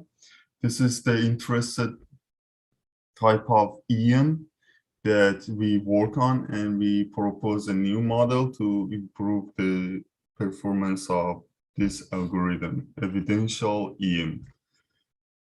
So what is the proposed algorithm? Distributed evidential for estimating and classifications data using Gaussian hybrid model, inspired as mentioned in the reference.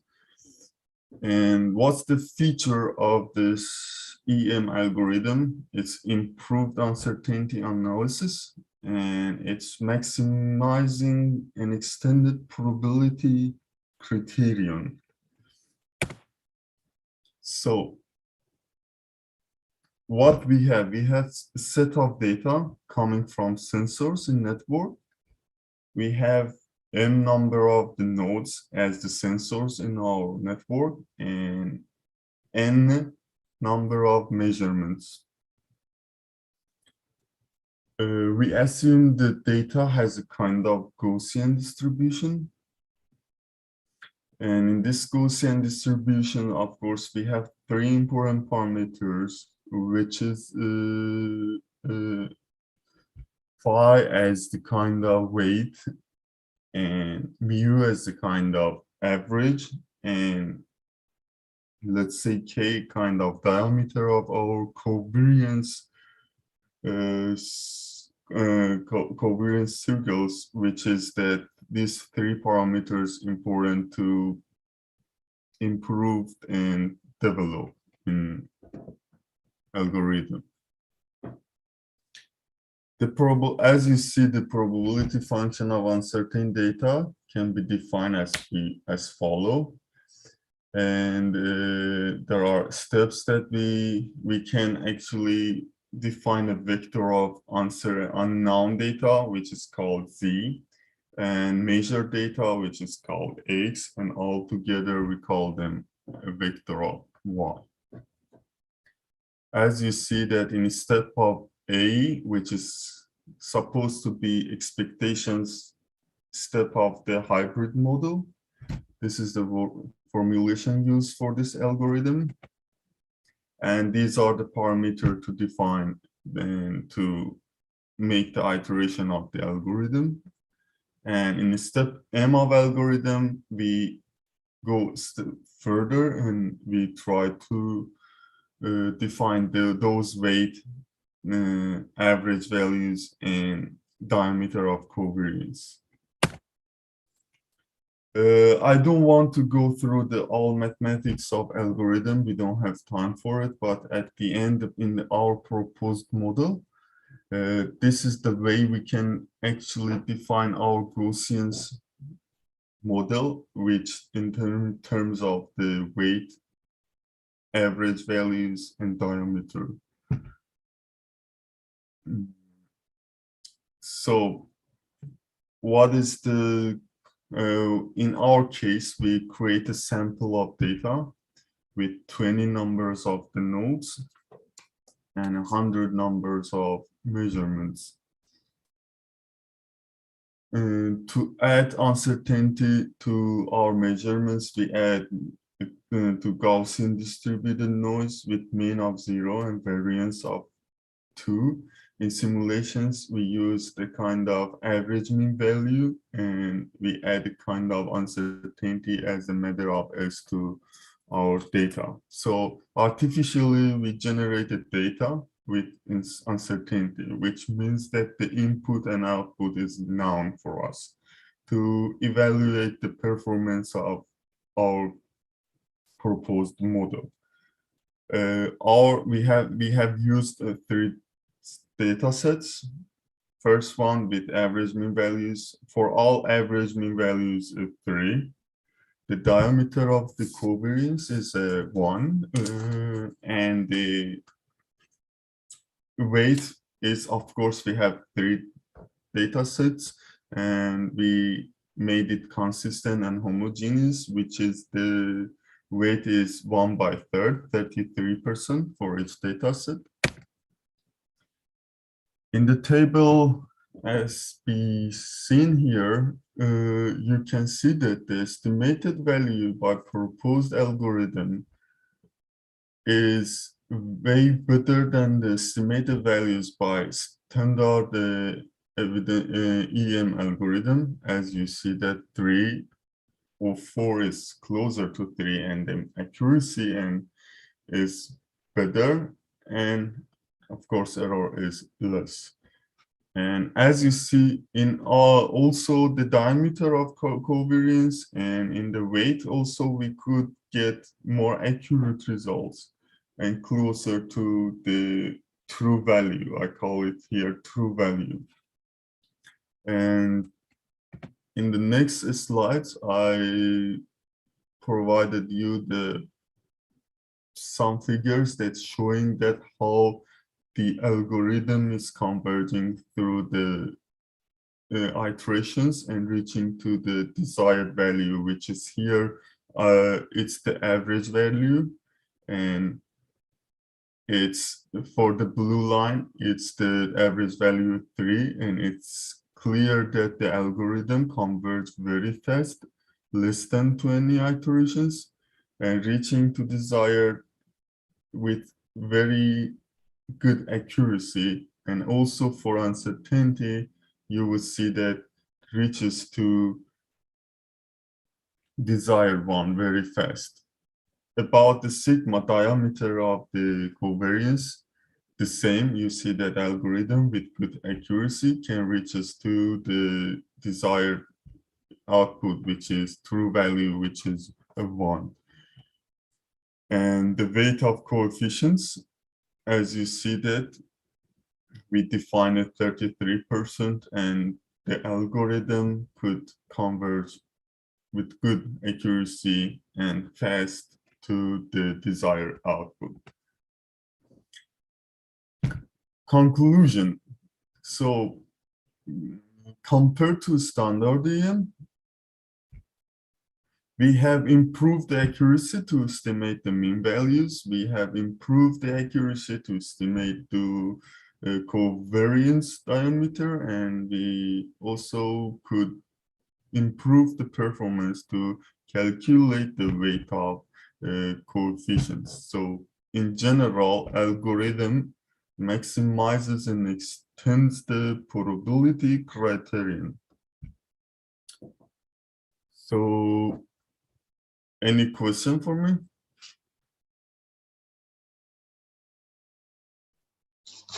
Thank you, Mr. Cornell. The floor is open for any question.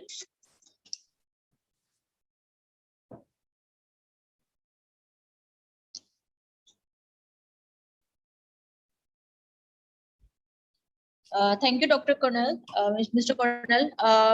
We'll now move on to the the third paper of the symposium. It's titled Machine. You're welcome. You're welcome. It's titled Machine Learning Approach for Classification of DHCP Denial of Service Attacks in NIDS. This paper has been authored by Shamil Saeed from Honet University, and I think I'll hand it over to Shamil. Shamil, you can begin your presentation. Thank you.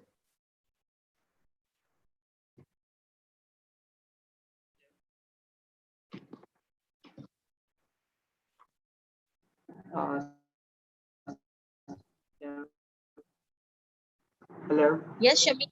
Yes, Shamil, we can hear you. Okay.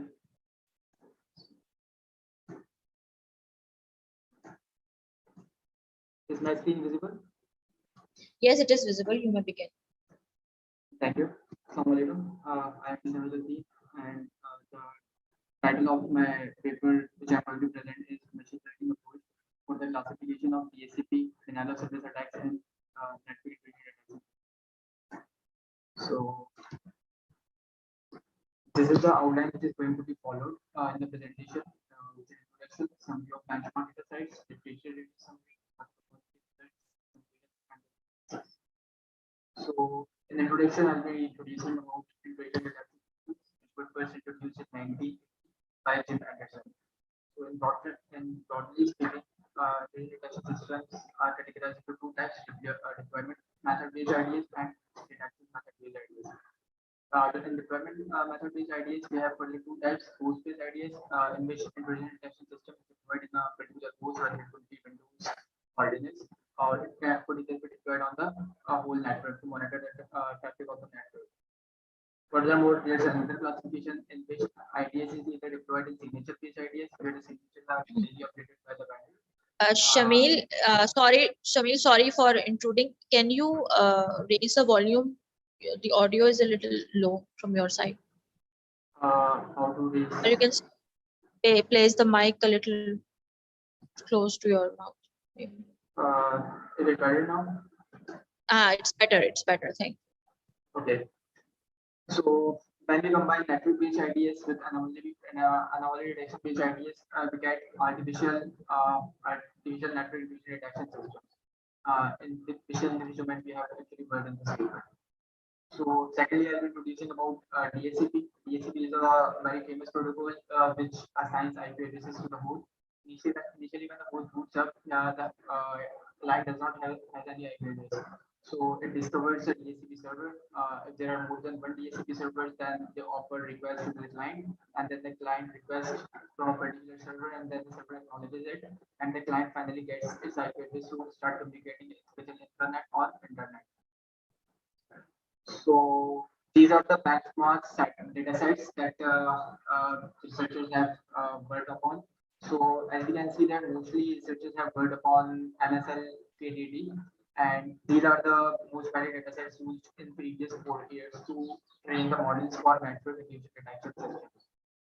However, in neither of these data sets, the DHCP attack was actually mentioned, which was actually lacking in these data sets.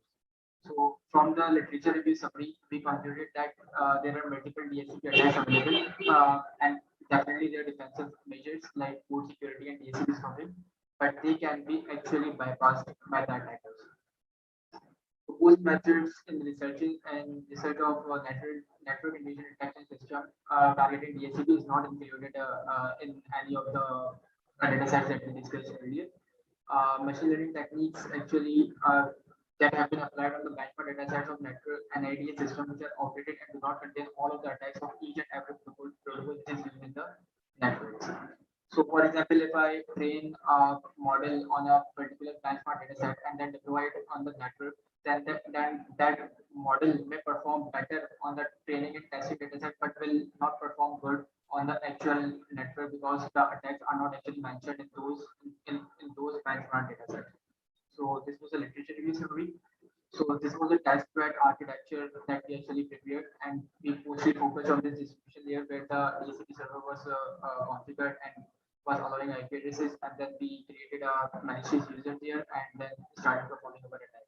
Furthermore, we collected the whole data of the whole scenario in this test bed architecture.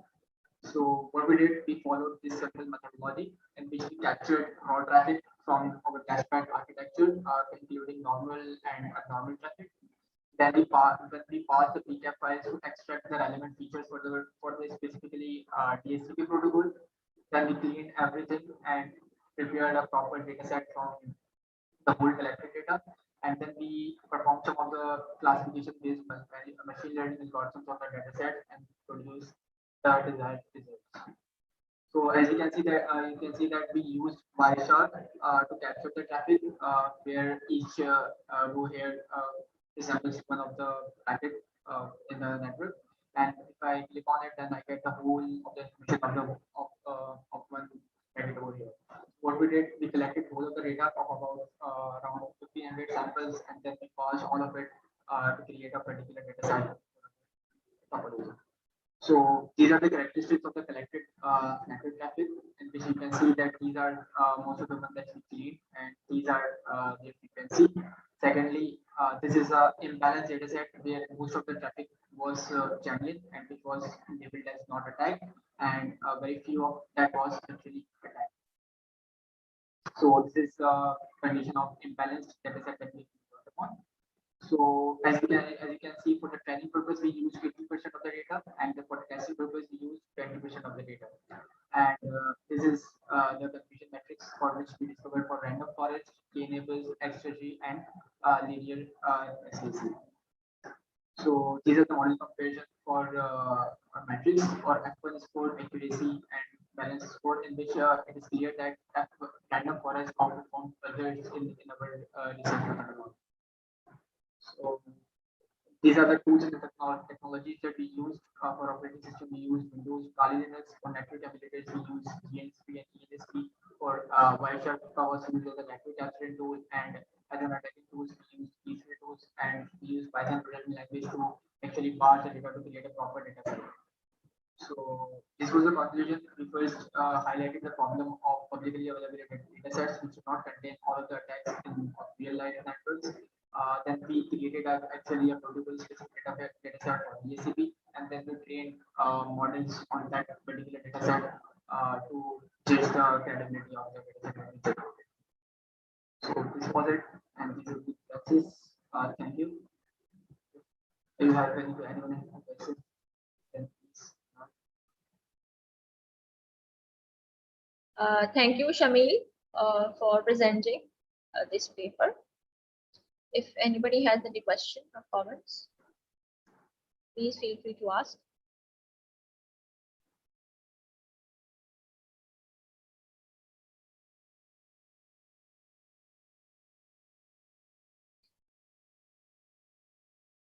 Okay, so now we move on. Thank you, Shamil. So now we move on to the last paper in the symposium.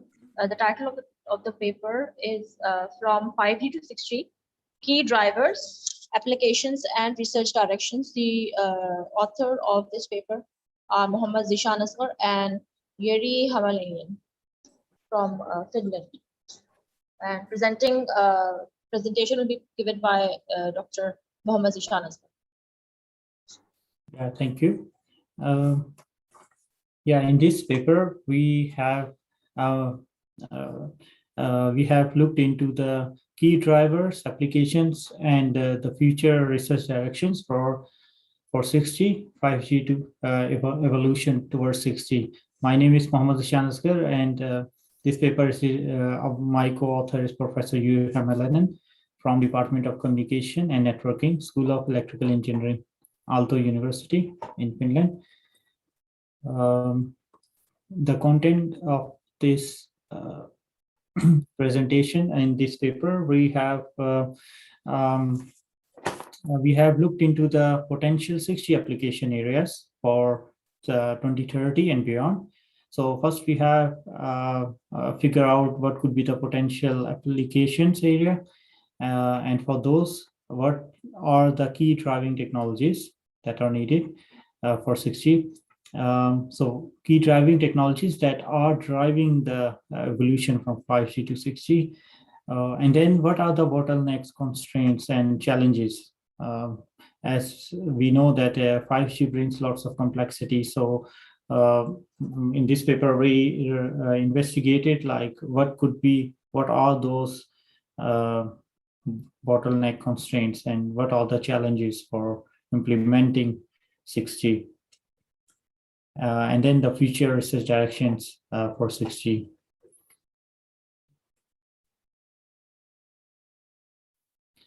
So for the potential 6G application areas for 2030 and beyond, we have, from the literature review, we have collected these 5 areas where 6G will be most likely be needed. So intelligent personal edge experiences. So for the personal edge experiences, we need like intelligent in a way that there needs to have there are personal edge there have been lots of let's say bottlenecks and limitations for the edge computation, and for this kind of, let's say, for high frequencies and high speed communication, there is for the edge devices, there has been limitation that can be overcome by intelligent solutions, for example, by applying machine learning or AI-based solutions for that. And for 6G, this intelligent personal edge experiences, so these will be one of the area where 6G will be applied, and the 6G will be driven by AI. So AI is one of the major, let's say, the backbone of the functional mode of 6G. So in order to get full potential of 6G, AI will play the critical role. So wireless communication for automotive. So automotive sector will be the second area, application area, where the 6G will play a critical role. smart city services with massive IoT. So the massive IoT is already there, but for the future services, these for 6G, these 6G we will require extended massive IoT. That means more stable and more organized services for smart cities using massive IoT. So autonomous ports and autonomous manufacturing will definitely require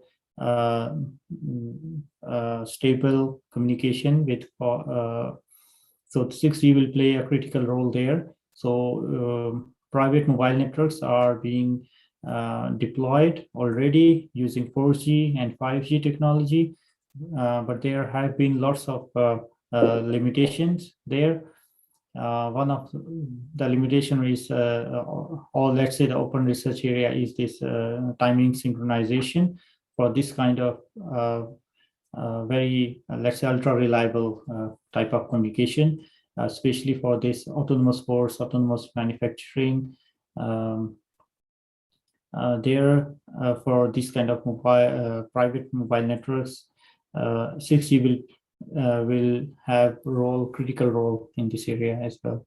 So cybernetic identity, system security, privacy, this is something which is very critical, very important, and in principle, this 5G is a bit complex, but while designing 5G, the security aspect was considered. So it believes to be more secure than the previous generations. But on the other hand, because of lots of applications, lots of, let's say, massive IoT and other service areas, the security level is not maintained, or there's lots of loopholes that comes in because of lots of open interfaces and lots of devices are involved. So the security level needs to be investigated. And for 6G, this area is very important, where the security aspect should be included in the design phase of 6G. Key drivers for 6G. So the main technologies are big data, deep learning is the main, let's say, the data. This machine learning, AI, all requires data, and actually big data, and this kind of intelligent services requires processing of this huge data, and for that it requires stable connection with the, let's say, the central entity, or the whether it is in the cloud or centralized server, but still it needs a very strong, stable communication. So in order to build intelligent services over 6G or 5G, we required a stable and strong 6G connection. And this kind of machine learning based or AI based techniques will play a crucial role in 6G. So quantum communication is the future main in future. For recent few years, quantum communication has been researched extensively, and this is one of the technology that is contributing for 6G. This is one of the main technology. Molecular communication is one of the other key driving technology towards 6G that will together with this blockchain, signal processing, this molecular communication is also one of the major driving force for 6G. Energy harvesting for mobile charging is another key technology which is required. That has been, this energy has been one critical issue, one important limitation factor for mobiles. And for 6G, this could be this is one of the driving technologies. So and there are in terms of bottleneck constraints and challenges, there are several challenges at the moment. 6G is not being defined, and there 5G brings in lots of complexity as well, and that includes this kind of data security and privacy issue, hybrid visible light communication, radio networks, how that will be possible in terms of implementation or deployment of this solution. That will be challenging. And wireless networking for cyber physical system, quantum-based wireless system design. So these are all these are the constraints, like when implementing wireless communication and those applications. Yeah, the implementation is always brings lots of new challenges. So we try to solve one challenge with one mobile generation, but then the new generation brings some new issues. And these new technologies that are driving towards 6G, that brings many challenges as well. So there are, by default, there are many challenges and constraints are coming up. So it will not be very easy to define 6G, or it may take time, maybe several years to find a stable 6G networks. So but this time we are already, it's too early to define what 6G will be. There are in 5G has opened up many opportunities, many new application areas, verticals, and many services that we can see that brings already lots of challenges. So for 6G, there's a long way to go still. And the next is like high-speed processing of sensor information for network performance improvement. There have been, for example, in Open RAN, this kind of near real-time. Near real-time radio intelligent controller, or non-real-time for heavy data, for let's say big data, or for heavy computation. This non-real-time radio intelligent controller is used, where we can deploy those applications there, which is non-real-time. But for real-time applications, we need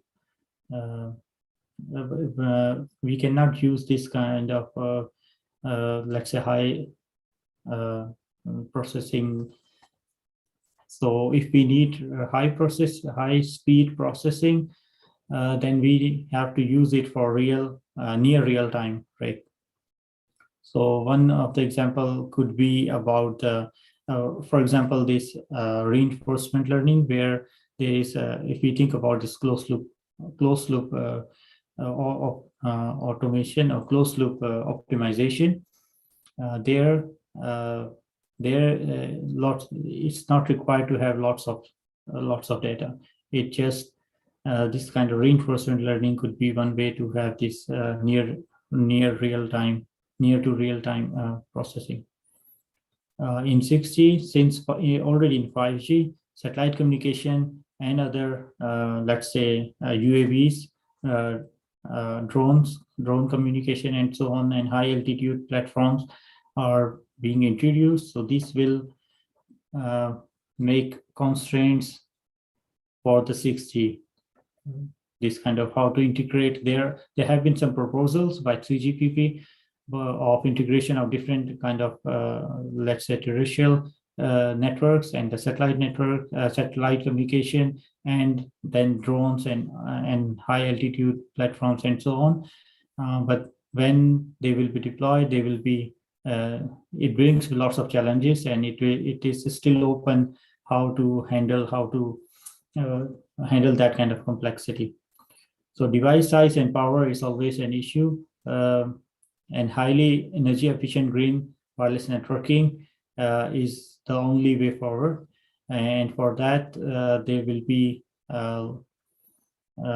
this also poses one requirement for the 6G, because 6G is about sustainable connectivity. So if we want to implement those applications, it requires really highly energy efficient solutions. And lastly, the reshaping developing economies. So 6G will help to reshape the developing economies. Yeah, thank you so much. So if you have any question, please feel free to ask. Thank you, Dr. Zishan. The floor is open to questions.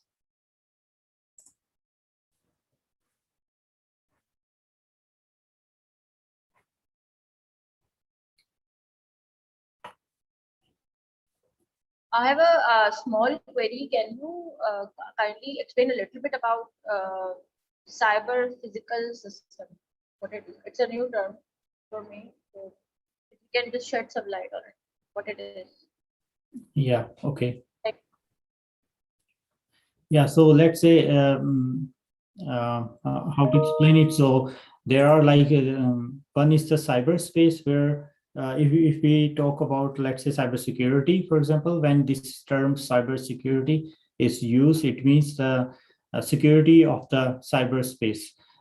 Physical cyber, let me open that. Yeah, it means the cyber physical system. These are the system which are, let's say, we have a physical world and then the cyber world. So this includes all kind of physical devices that are being used for the cyberspace. So like all kind of let's say servers and the devices, routers and so on, that are like physical systems, but they are used in cyberspace. Maybe this is a simplified explanation for this term. Thank you very much. Thank you very much. If there isn't any other question, I hear somebody. Is there any question?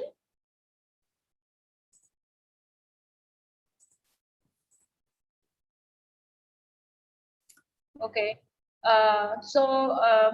We are done with our symposium paper presentation, and now we're going to the closing of the symposium. And I would like to conclude this symposium by firstly extending my gratitude to the steering committee as well as the chairs of the conference, IEEE Honet, for enabling us to arrange this symposium. And I would like to thank both the keynote speakers, Dr. Mati and Dr. Zishan sir, for sharing their valuable experience and valuable insight, and also highlighting some of the future directions where we can conduct a research in the upcoming years. And I am mostly grateful to our symposium authors who have contributed, who have submitted papers in the symposium and have made this symposium possible. So thank you very much. With this note, I will be concluding the session. And thank you very much for joining us. Thank you very much. Thank you, everyone. Thank you, Dr. Sundis. Thanks, Charles, and everybody else.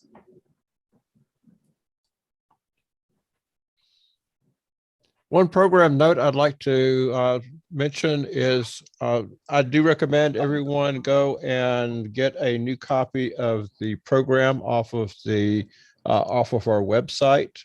The two parts that were missing from today, Paul Evans' talk on industrial robotic trends enabling advanced manufacturing applications is added on to the end of the day tomorrow at 5:30.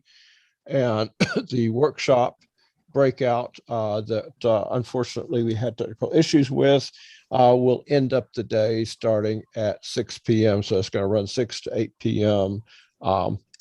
Local time, and that will start at 9 a.m. for those of us in Eastern U.S. time. With that, I believe we are done for the day. Thank you for participating, and I look forward to seeing everyone tomorrow. Thank you. Goodbye. See you guys tomorrow. Thank you. Bye.